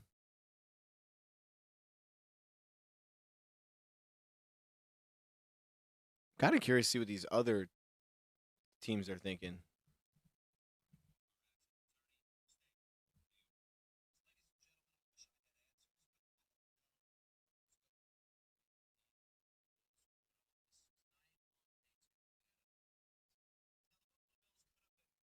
Yeah, I wouldn't have taken Igmanosin either, to be honest with you. I think that was kind of crazy. That was kind of wild. But it was a wide corner, so if they want that, they had to, I guess. There wasn't many. Mark Ingram's crazy. Yeah, I think he actually works on NFL Network. If I'm not mistaken. He did for a while, at least.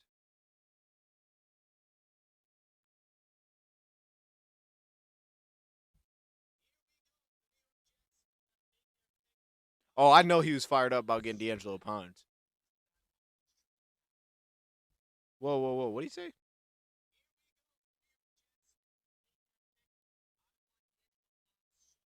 That's crazy. See, Richie doing too much, bro. This guy got all the intel, bro. He just knows who they're gonna take before they take them. In the 2026 NFL Draft, It is too up on the the rumors. Minnesota Vikings select Dominique Orange. Ah, there you go. nose tackle, Iowa State. So they took Orange and Banks. Well, he missed out on the marketing opportunity. They got two rushers, man. That makes me think that Banks might really get some DN looks for them. But that's two big-time interior rushers. They went off from what they had with the old guys. I think that's smart. But Banks could be a little flexible in that defense.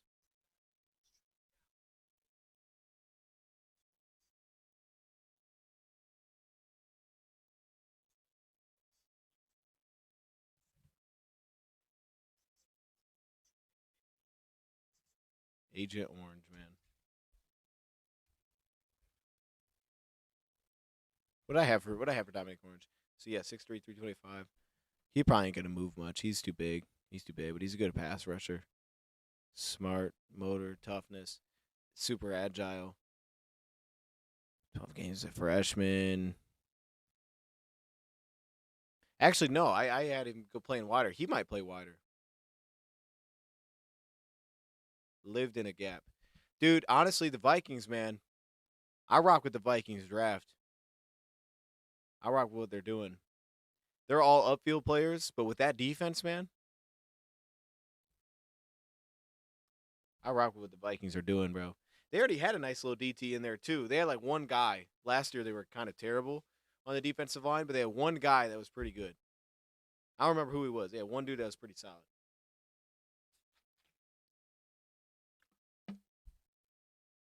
Third pick in the 2026 NFL Draft.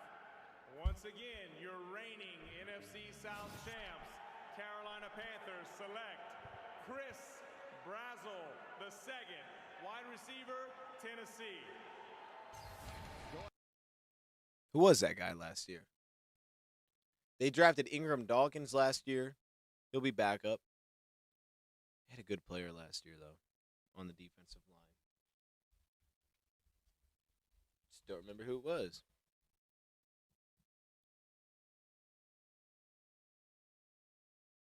Jalen Redmond. Yeah, so now they have Orange, Banks, Redmond, and then they have Levi Drake Rodriguez. They needed this, yeah. That defensive line absolutely needed this. I didn't realize how thin they were. So you could start Banks, assuming he's healthy, with Orange and Redmond. and have Ingram, Dawkins, and Levi Drake be our backups. They absolutely needed that. He's not on my list? No, he's on my notes. I just didn't put him in the list. I wrote down stuff for Chris Brazel. I just didn't put him in there. Honestly, like certain guys I thought like no chance we would draft him. I didn't even worry about throwing him on there. To be honest with you, I was like, we ain't gonna take him anyway. Aggressive high pointer, long strides out of his release, takeoff. Obviously, he's got the size too, which is gonna work for being a vertical threat for them. We're on to the Bucks pick now. Yeah, I didn't even throw him on there. So tomorrow we'll have to this. But hey, look, you know what? You can see most of these are getting selected. I think most guys that I had on here, because this is supposed to really just be 10 players. Most of these feel like they're going to be picked. There might be a couple that linger in here. There's definitely going to be some guards that are going to stay. But a lot of these guys are probably going to get taken today. D-tackle is going to have a lot of some leftover. Tight end going to have a couple. Safety definitely. Safety might not have another guy taken out of this list. But that's okay. That sets us up for tomorrow to build off of. Keontae Scott now. What team is this?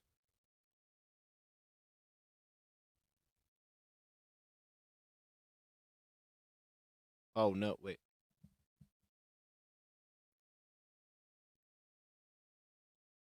The Buccaneers. Nah, Buccaneers got a slot corner. I don't think they would take Scott. Also, they just drafted a corner, right? Oh, they didn't draft a corner?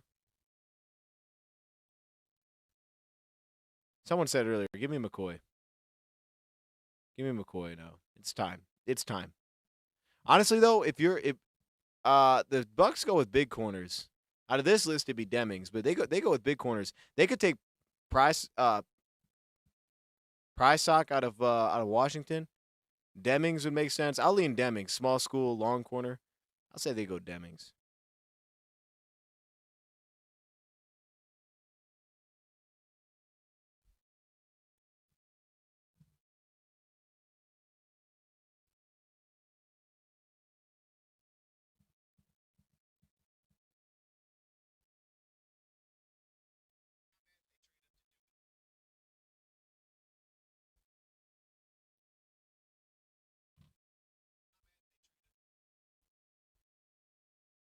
I can't edit that.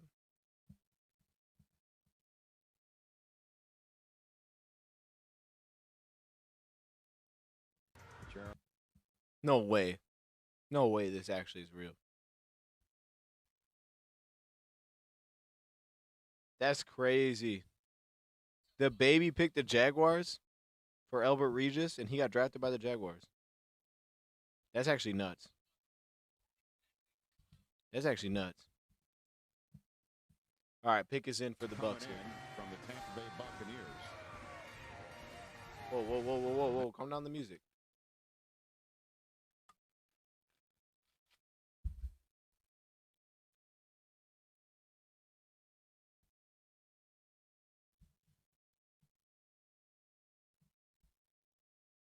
I'm gonna add some players to it. I could take off the players that already got selected, so I might do that. Then I'll throw some new ones on there. I mean, I'm not gonna have everybody that gets drafted tomorrow. There's no shot because I don't have that much work done. But I'll add some players that I didn't put on here. Maybe I'll add running back too, because you're seeing there's no running backs being drafted. So maybe I'll throw that on there too. The host of this tremendous draft.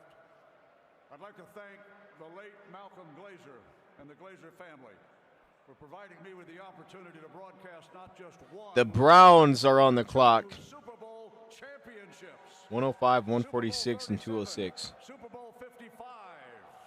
For 86. And to all Buccaneer fans worldwide, touchdown Tampa Bay. Speaking of touchdowns Tampa Bay. Oh, so it's got to be an offensive player. In the 2026 NFL Draft. Receiver? The Tampa Bay Buccaneers select Ted Bill. Hurst. Oh. Wide receiver, Georgia State. Go Bucks! Well, I like that guy. That guy had some juice, man. I like him. I like it. That dude was fired up. thing up, and now I can't edit it. It's gonna drive me insane, man.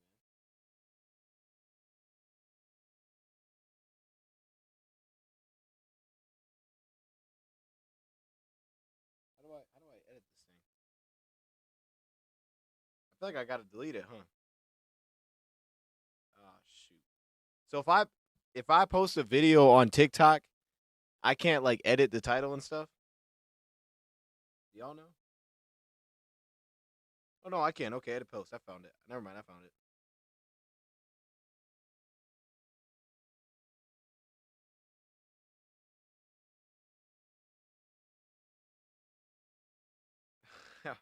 Okay.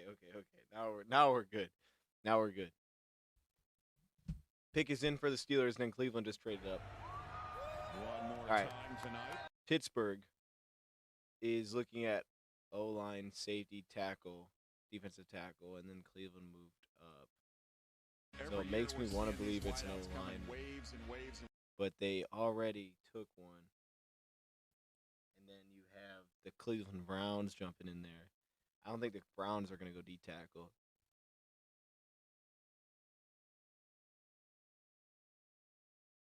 They said safety?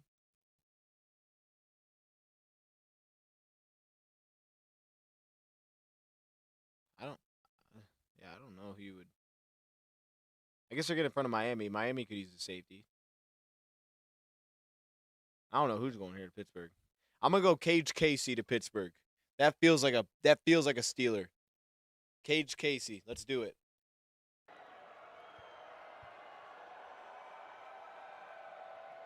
With the 85th pick in the 2026 NFL Draft, the 6-time Super Bowl winners, soon to be 7. The Pittsburgh Steelers select. Stop it. Dalen Everett, defensive back, Georgia. Ooh, dog. Okay. You know, we used to always talk about Seattle big corners. Pittsburgh now has amassed quite a few of these bigger cornerbacks. Joey Porter Jr. we saw on the stage a little earlier. You know how big. Ooh, they took a dog right there. Where's he at? Yeah. Yeah, nah, you're right. I wasn't close. I wasn't. I got a dog, though. I like that. How you're doing work, man. Okay, wait. So if I hold this button, it doesn't do anything. So if I go...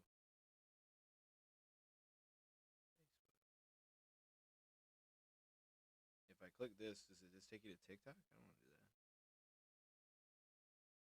that. Wonder how that works. All right, who's got Facebook experience? Y'all tell me. Who's up to date with how Facebook works? I need advice. All right, here's our trade though. Cleveland's on the clock.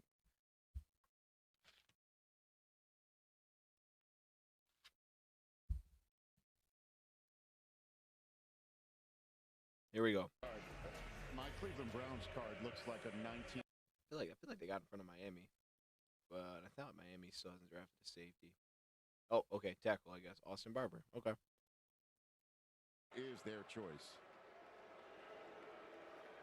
With the 86th pick in the 2026 NFL Draft, the Cleveland Browns select Austin Barber, tackle, Florida. What'd she say, Barber? Line continues. They did it with their first pick in Spencer Fano. They. I don't know if I want to post that.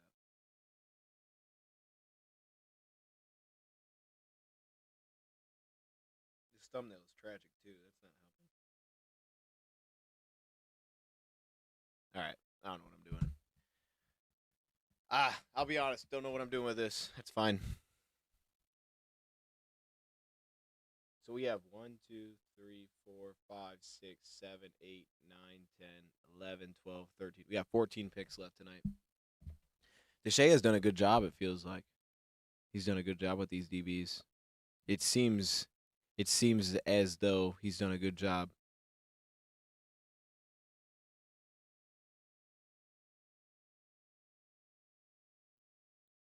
I'm just going to try it. Who cares?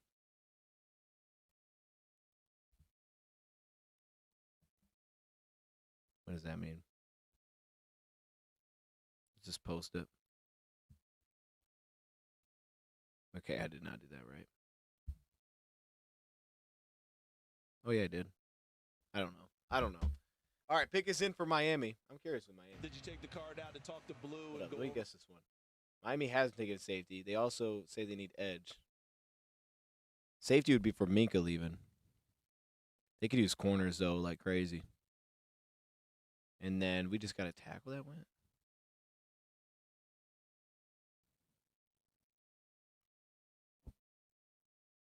Players at the same position from the same school getting drafted. Wait, they did go tight end. So they put him behind or with Dulcich. I think that's good. Those two balance each other pretty well. Dude, honestly, bro, just one of these dudes just need to be available, man. I believe this is the year. This year it's going to happen. This year it's going to happen. Rakestraw's going to be healthy. He's going to be fantastic. Be like, man, we forgot about that dude. Shouldn't have forgot, bro. He's him. Just need to be healthy. That's it. Just need him healthy.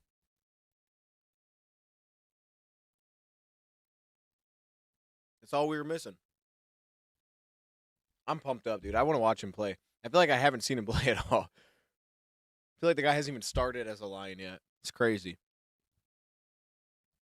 I want to wear that jersey with some pride. I still be rocking the jersey, though, because it's tough, but I need him to ball out a little bit. Yeah, Rakestraw, man. No, not Breakstraw. Don't do that.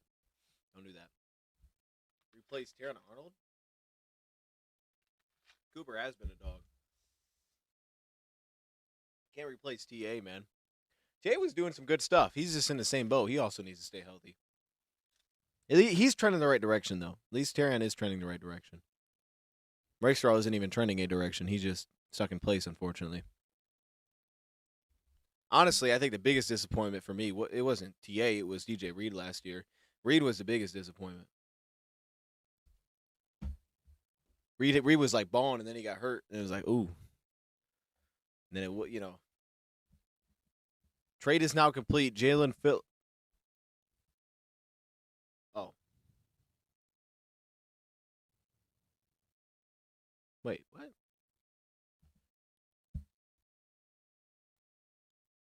Also, they're just adding a little details to the trade. I see what they're doing. It's fine.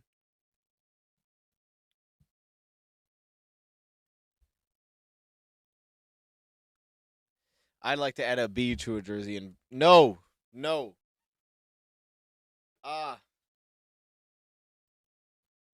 It's gonna be fantastic this year. I'm fired up for Ennis. He's gonna be so good. He wasn't grabbing that much last year. He had that issue early. I think that was 2 years ago. And then it started to calm down. And I thought it got overinflated because it was so much so early. And then he figured it out a little bit. He played the Vikings pretty well. He played the Vikings really well for whatever reason. He was like clamping them. I don't know. It's like everybody else, but he was clamping up Jordan Addison, putting that dude in the box. For whatever reason, he was just a dog against them. I think it was I gotta double check. It was DJ Reed last year. I think when he came back from his injury, it was disappointing. Yeah, because Tyrion, he just didn't play enough last year. The penalties were the year before, I thought, but let me check on this real quick. Like Cincinnati had 2 penalties, they say. I thought he played well against Cincy, though. I do remember the 2 penalties, though. Well, I remember one of them. I thought he played well against Cincy. I think he finished pretty strong, too. It was Reed. Reed was getting torched in some of those games, man. Reed balled out before he got hurt, too, against Cleveland. He went crazy against Cleveland.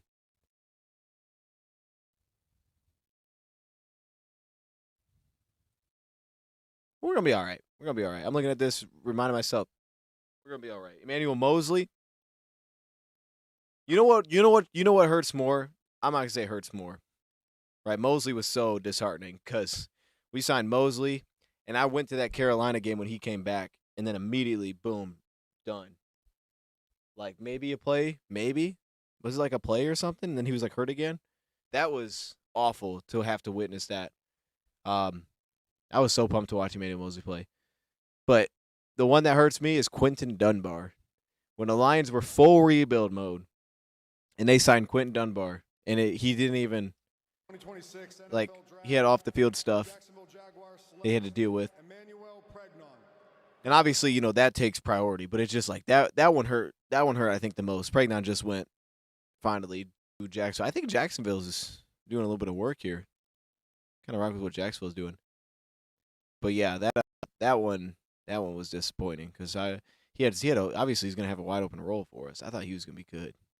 I thought Dunbar was gonna be good, man.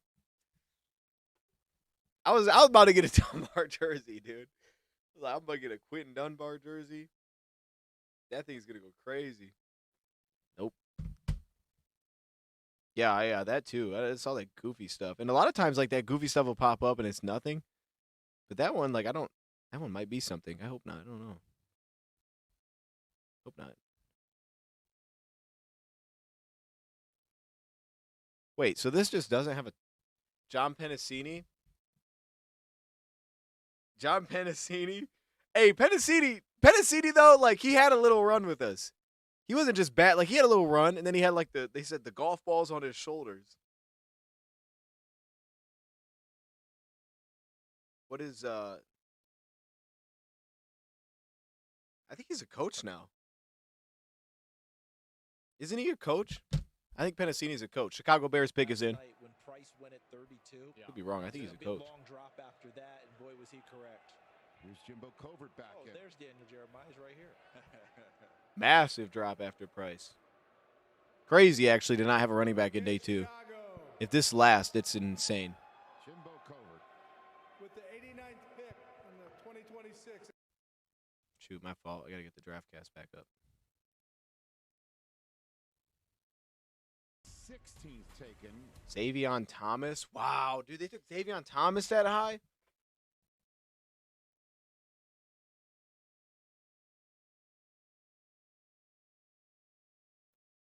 He ran a 4.28? Okay, I didn't know that. I remember watching a little bit of Xavion Thomas. I know he ran a 4.28. What the heck? I will say, if you want to talk about RAS scores, and I don't know how high they're because Xavion's short, so it doesn't help him, but Chicago's kind of been on that a little bit. A lot of foot quickness and bending looseness. Yeah, that was my one-liner for him. And that's, yeah. Dude, that is a Chicago thing, man. Like last year when they took the dude, Hippolyte out of Maryland, I think it was the linebacker. He was like that. Bears, bro, they get athletes, man. That's ever since he's gotten there, they just draft big athletes. And receivers, they want guys that can shake, separate with the ball. Only have 4 linebackers. So we have Jack Campbell, we have Malcolm Rodriguez, we have Damone Clark, we have Derek Barnes, we have Trevor Nowaski, we have that might be it. I don't know if there's a 6th one. I think that might be it. I think that is it. All right, 49ers selection. 2026 NFL Draft, the San Francisco 49ers select Kaylon Black, running back, Indiana. Kaylon Black's the next back. Interesting. That's interesting. Your boy Storm Duck. Storm Duck's in Miami, man. We could trade for Storm Duck. Trevor isn't listed. They're just disrespecting Trevor Nowaski like that. That's messed up. Maybe it's like a 53 projection thing.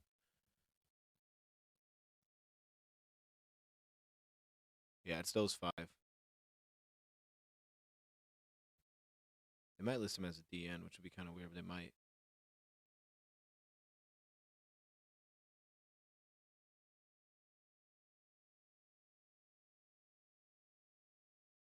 This is like we should have knew this was coming too. Of course, San Francisco's going to take the running back. That's what San Fran does. They take running backs in the 3rd round. Doesn't mean they're going to work. That dude from Missouri was a miss, but that's what they do, man. But most running backs seem to be able to work there.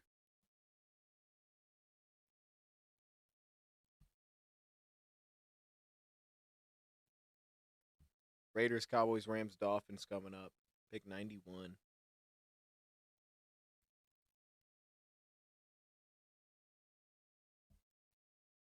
Grading the first round picks. Shout out to let's react to this. This is from Full Coverage Blitz. A+ for Mendoza, A for Bailey, B for Jeremiah Love, A+ Carnell Tate. I actually agree. Arvell Reese, A-. Delane, C.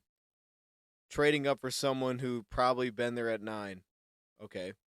Sonny Styles, A+. All right. Jordan Tyson, B+. Spencer Fano, C. What? Fano was OT3. All right, bro, you're tweaking. Maui Noah, A+. Caleb Downs, A+. Proctor, A-. He's bold for saying that. Ty Simpson, F. You're crazy, bro. Hey, man. Hey, these are great, though. You have Bain Jr. to go with Ty. Someone who is a day 2 talent. Oh, my God. Vega, you want a B-. I would have liked wide receiver here. Okay. Ruben Payne, A. What are they going to give Blake Miller? Blake Miller's going to get a B for sure. Oh, no, it stopped. It stopped. Oh, I really wanted to see that. Okay. All right. Hey, you know what we might do? You know what we might do tomorrow, man? Here's what I'm thinking. We might go live on TikTok too. I have not done that yet, but it tells me that I can. We might have to go live on TikTok at the same time. Cuz this thing been saying like, "Oh, you can go live." I never did it. So, we might have to do that and just see what's plus then I could probably throw people onto the stream, which would be funny too. But that might be next up for me. A little live on TikTok.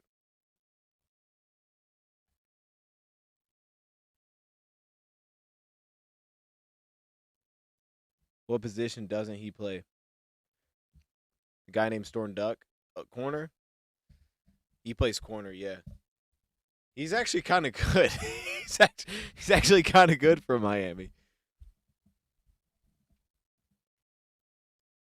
How many true blue chip players? All right, for me, realistically, if I were to go through these, probably like 6. Because I would have had like just looking through it quick. I would have had Fano, I don't know. It kind of ended with Downs for me.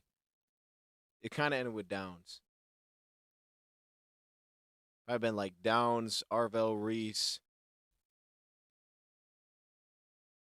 Jeremiah Love, Spencer Fano would have been there, Mendoza, Ruben Bain, and then maybe Maui Noah, maybe. And I don't know. You could have threw Delane there. I don't think I would have. But, like, that's it. I think it was, like, maybe 6, maybe 7. And then it was, like, it kind of cut off for me once Downs went. That was kind of my thinking. Is like, well, once Down goes, it's pretty much it. All right, Raiders pick. I don't know if you people know what's going on behind the scenes back here, but I want to give you a little insight. Okay. Every team in the league has a big board, and there's constant communication within those teams. Right. And they're going back and forth, trying to make deals, trying to cut trades, trying to do all kinds of things. It's constant communication. Yeah. And that communication all goes back right behind that little door back there. And they have a staff of about 10 people in there that are just killing it tonight. So I would like to just give if you guys could give them a big hand, that'd be awesome. What? They've done a phenomenal job. Anyway, all right. Why did he tell us that? Why did he tell us that? Brother. Vegas Raiders select Trezun III. Oh, Texas A&M. Hey, so Real's talking. What is he talking about, bro?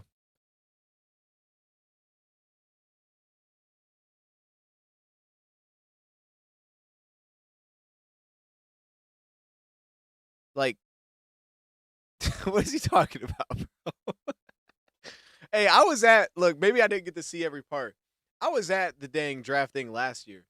Like, there's a green room back there. You can walk through this massive tunnel to a green room.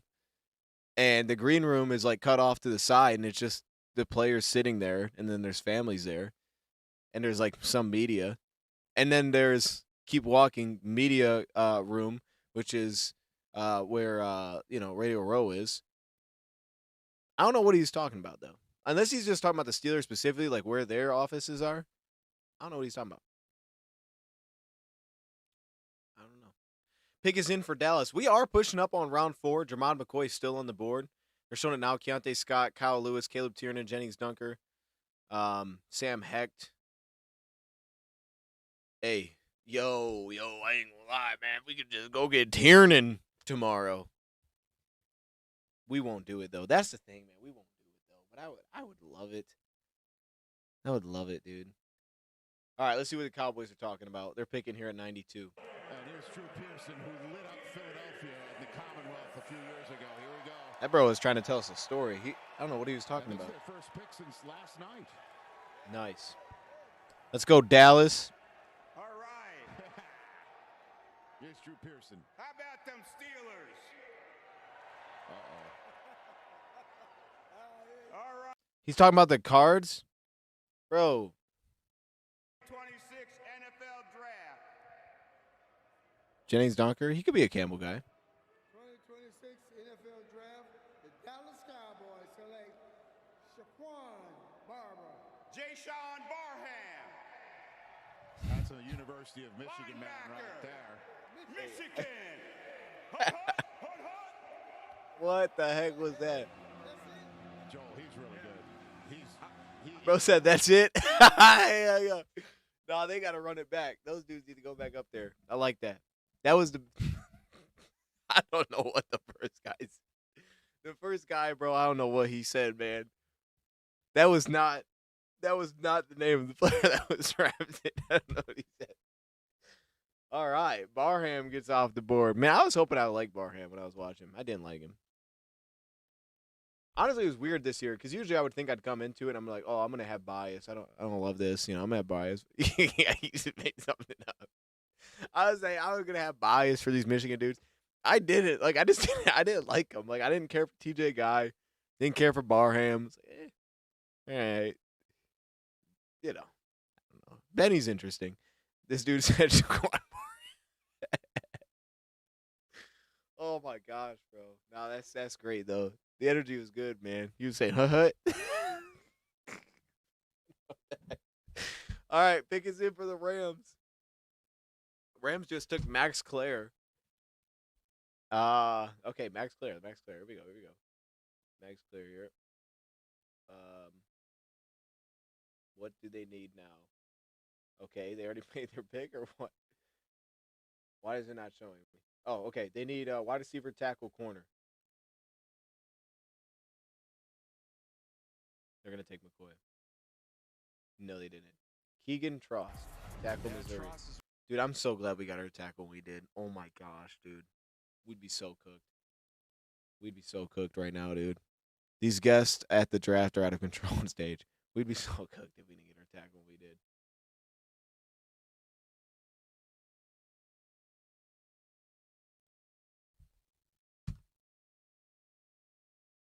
He needed the right tackle, though. He did. Havenstein? Isn't Havenstein the right tackle? I think he was. He needed to replace that. Dallas always drafts the Michigan player. This is true. They do. They don't seem to work either, which is the interesting part for them. They don't ever seem to work. Drafted the corner.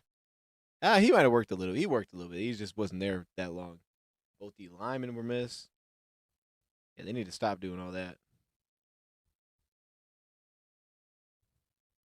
Who are we targeting tomorrow? Ideal scenario. I don't know. I don't know what they're thinking. I don't know.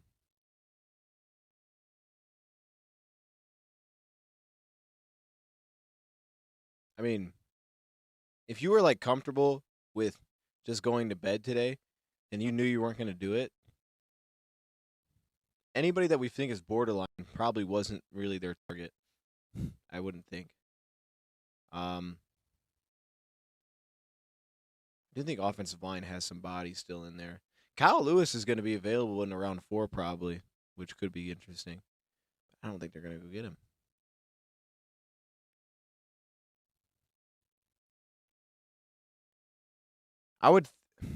My thought would be like defensive back or wide receiver. That's kind of where my mind goes. But, dude, tight end's still pretty deep. Tight end still got some bodies. The tight ends that I like, too, are still there. So I'd be thinking tight end.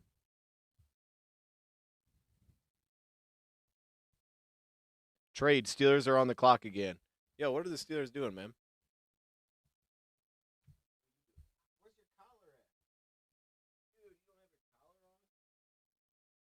Where's your collar at, dude? Mozzie Smith. Yeah, Mozzie Smith, and then they had the DN, Taco Charlton. That was a little while ago, though. Taco. The cornerback was, I guess the cornerback was a little while ago, too. That one didn't hit, though, either. Let's see what the Steelers are doing. What do the Steelers need still?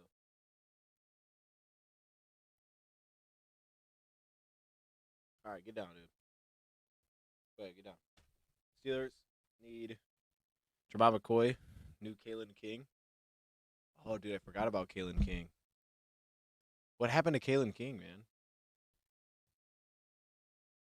The thing about Kalen King, though, is I don't remember him ever being looked at as highly as McCoy was. Like, Kalen King did not have that buzz. He was coming off significant injury, but I don't think he was even viewed as being someone that would ever go that high. McCoy, like I feel like, I don't know. I did forget about Kalen King.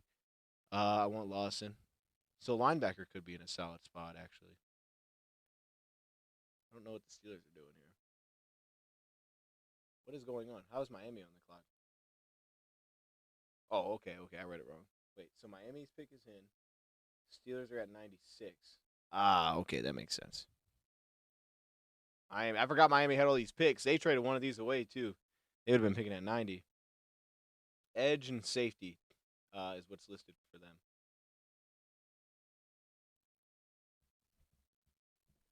Kilgore would make a lot of sense for the Dolphins just because they have that defensive coach there. I'm going to say Kilgore goes here. 94th pick in the 2026 NFL Draft. The Miami Dolphins. Chris Bell, wide receiver. Oh, Chris Bell goes. Okay, there you go. Yeah, good for him. He tore his ACL About late in time. the year. If not, I think tearing ACLs, man. Pick, and you'll see it in the worst, man. Chris Bell's out of there. I don't know. They said about him as first round pick. I didn't know Bell even had the ACL injury. I never thought he was a first round guy, but him and Surratt were close to me. He's just really good with the ball in his hand. He's a playmaker, good with the ball in his hand, super tough, blocks well. Plays pretty fast, good hands. Yeah, that's a good player. I mean, honestly, looking at that looks like back in round 2, middle round 2 kind of thing. Get it at 94 is pretty darn good. Steady production improvement, tons of production on drags, became a full-time starter in 2024. Just needs to, honestly, most of these things are pretty solid for me. 6'2", 220. That's a thick receiver right there, man. Aggressive style. He gave me Treylon Burks vibes, level 2 separator, and deep vertical route winner. So they got their speed. Now they get the bigger receiver. Treylon Burks vibes. That's not a good thing. You don't want that. You don't want to give Treylon Burks vibes. An uncommon draft. Patriots selection. New England Patriots pick. Deion Branch is out there. It's exactly what I expected out of Pittsburgh. Yep. We all know why I'm here. Ain't that right? No. Yeah. I'm sorry. Listen. I think we pick at 118. To my Pittsburgh fans, I don't think we get. Did we give 128 away or 118? Thank you, Pittsburgh. Hold up. Now I got to double check. I thought we gave 128 away.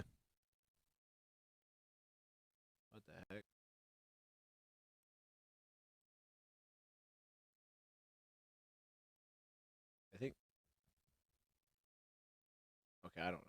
I'll be honest with you. I can't tell. The thing won't move. Who'd they take? Tight end, Notre Dame. Eli Raridon. And we're seeing the depth of tight end, though. We're seeing how good that tight end room is, man. These guys are taking over the day two. To have one running back selected and all tight ends, basically, it feels like. Tight ends are going.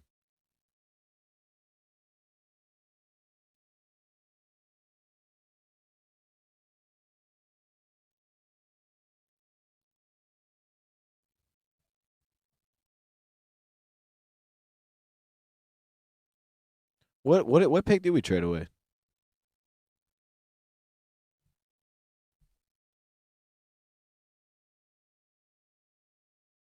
Also, it makes me think, too, you know what's hitting me now? The fact that they knew they weren't going to be very involved also makes me wonder if there's a real possibility they trade out of 118 or whatever their next pick is.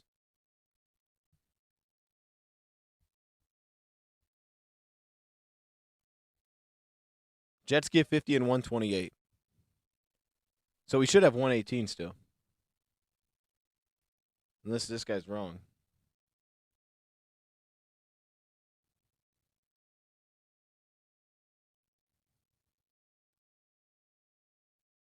Yeah, I think we still have 118. I think we gave up 128.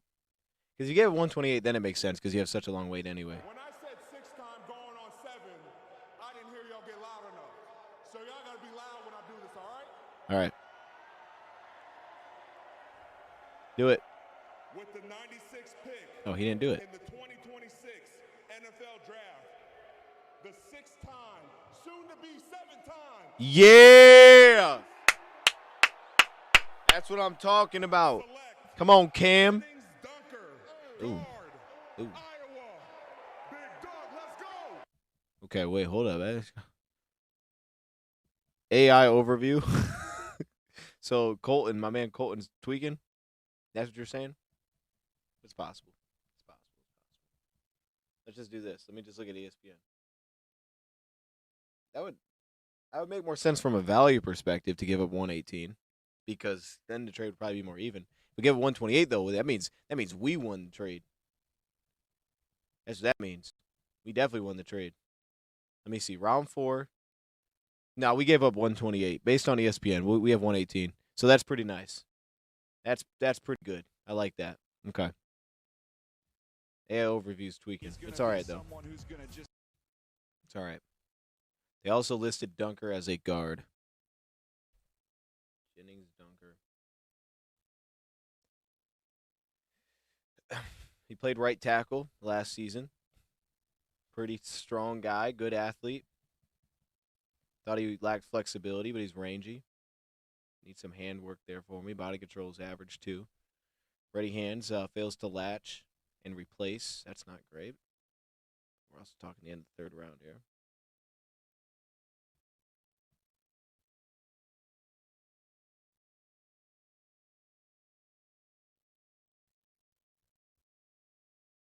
Yeah, I like that too, man. It's pretty good. Yeah, 50 and 128. So it was like a 12-point win for us to make that trade. Skoronski from a few years back. True. Now, Skoronski's been a dog, though. Skoronski's been outstanding. My fault. That hit your foot? My bad, dude. Pick is in for the Vikings, 97. We got 4 left. Let's see what the Vikings are looking at here. Vikings. What are the Vikings looking at? Oh, Vikings got back-to-back picks? Oh. Vikings need center, safety, wide receiver, guard. They just took 2 defensive tackles. If they need center, this is a perfect spot for him, in my eyes. I mean, this is you got a couple guys there. I think they'll take Parker, Brian Parker the second. That's my guess. Out of Duke, that'll be their pick because he's versatile. They'll make him a center, but he's versatile. So that's my projection. How the Vikings have so many picks? Well, I know like last year they had like no picks. So I mean these are comp picks. Both these are comp picks. This is a comp pick. The other one's from Philadelphia. So I guess that was through trade. I don't know what trade that was. Oh, wait a minute. No, I do. They just traded. They made the trade today. They traded away Jonathan Grenard. So they traded away Grenard and got a third. So they got that from Philly, which is 98. 97 was a comp pick that they earned. I don't know what that was from, but they got a comp pick from somewhere. So that's one of those picks.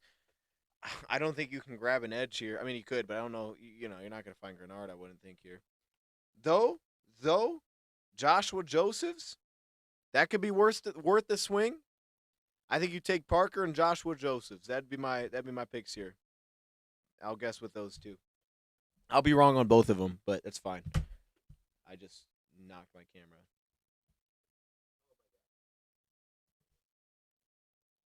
Yeah, that's not great.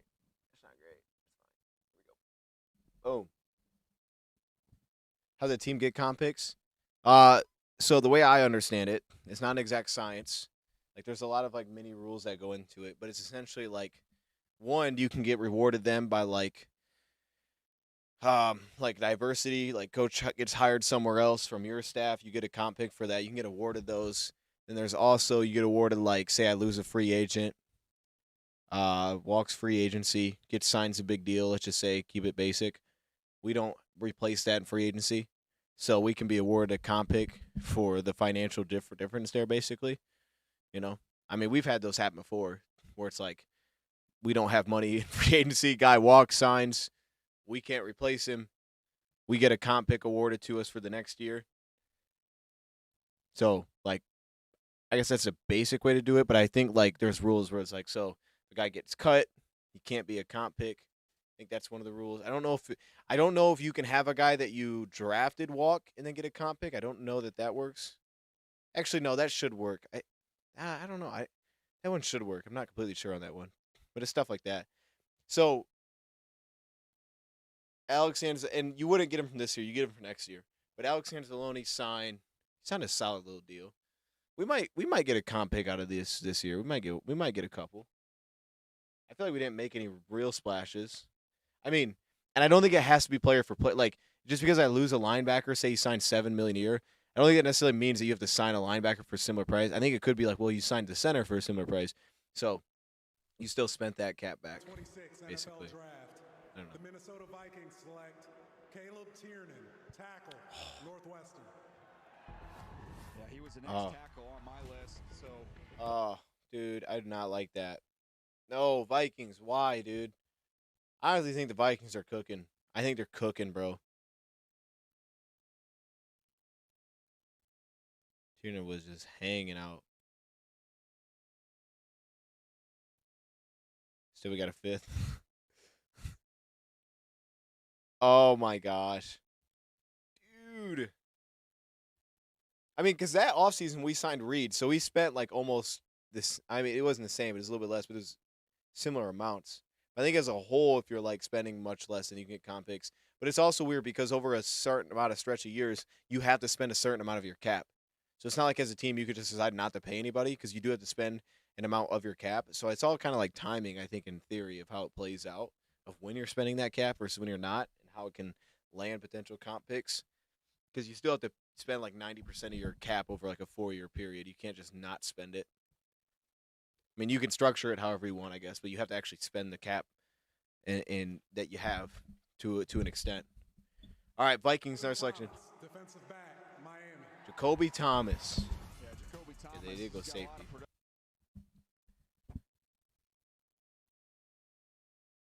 6th and 7th comp for Amik and Quan. Against all our free agents. Amik did sign a nice little deal. Al-Quadri Muhammad didn't really sign for anything, though, did he? I mean, he didn't really get much. Amik makes sense.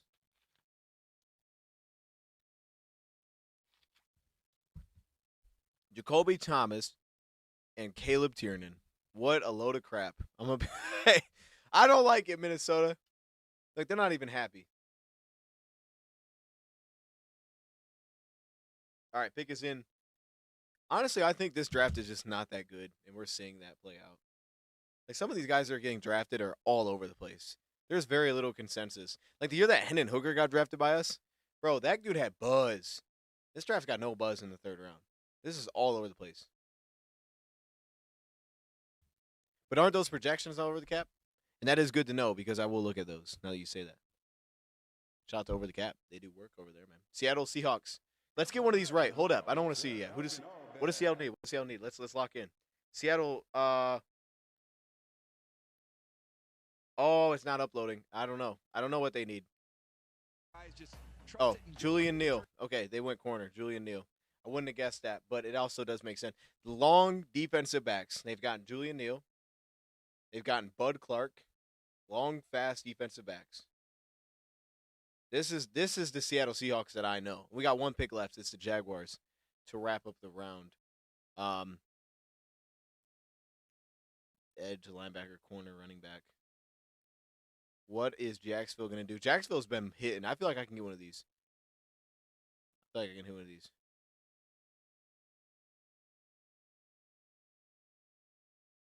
Edge, cornerback, linebacker, running back. Ooh. I'm going to give them. I'm going to say they go Lawson. Oh, they went Husky? I'm mad I looked at that. Jalen Husky from Maryland. Cornerback, safety. Defensive back from Maryland. Yeah, he said corner. We just talked about Thomas and the production. How about the 11 career? Jalen Husky wraps it up. I was watching Jalen Husky before the draft started today, so that's good. Jalen Husky and a new guard. That's it, man. Pick 100. That's it. We're on to round 4. We're on to day 3. We have 18 picks until our pick tomorrow. Then we got a little break because we gave up 128, but then we're back on at 157. So in theory, say St. Walks signs a massive deal. The highest you can get is a third round comp, and I think you can only get one. So like if Saint signed and then we didn't go and turn around and spend like $20 million on a free agent, we'd probably get a third round pick. But yeah, it's not great, but yeah, teams take advantage of it. I think in the way you can play it out to be very smart with how you work comp picks. If your timing's right. Because, again, you have to spend the money. If your timing's right, you can make it work. You can flip those. Then you have to be able to draft. They're not great picks. They're like pick 100, but make it work. All right, so with that, that's day 2. I'm going to end it here, man. Appreciate y'all for joining me through this. Some of y'all were here literally the entire time, which is pretty awesome. Tomorrow we'll be back for day 3, wrap this thing up. I think it starts at noon. It obviously always feels like it goes forever on day 3, so we may end it early, but the Lions got 3 picks in the 200, so I don't know if we're going to end early. But we got day 3 to get through tomorrow, and we'll have other stuff to like react to and stuff that we're not just watching the draft the whole time because it's just going to be flying through picks. But that's it. Straightforward, Derrick Moore today, and that is all. I'm going to end it here. I appreciate y'all joining. Have a great night. I'll see you guys tomorrow, and tomorrow probably going to be our most active day, so it's going to be good stuff. Looking forward to it, man. A lot of draft picks tomorrow coming in. A lot of guys that I won't know, too, which is fun. So we out of here, man.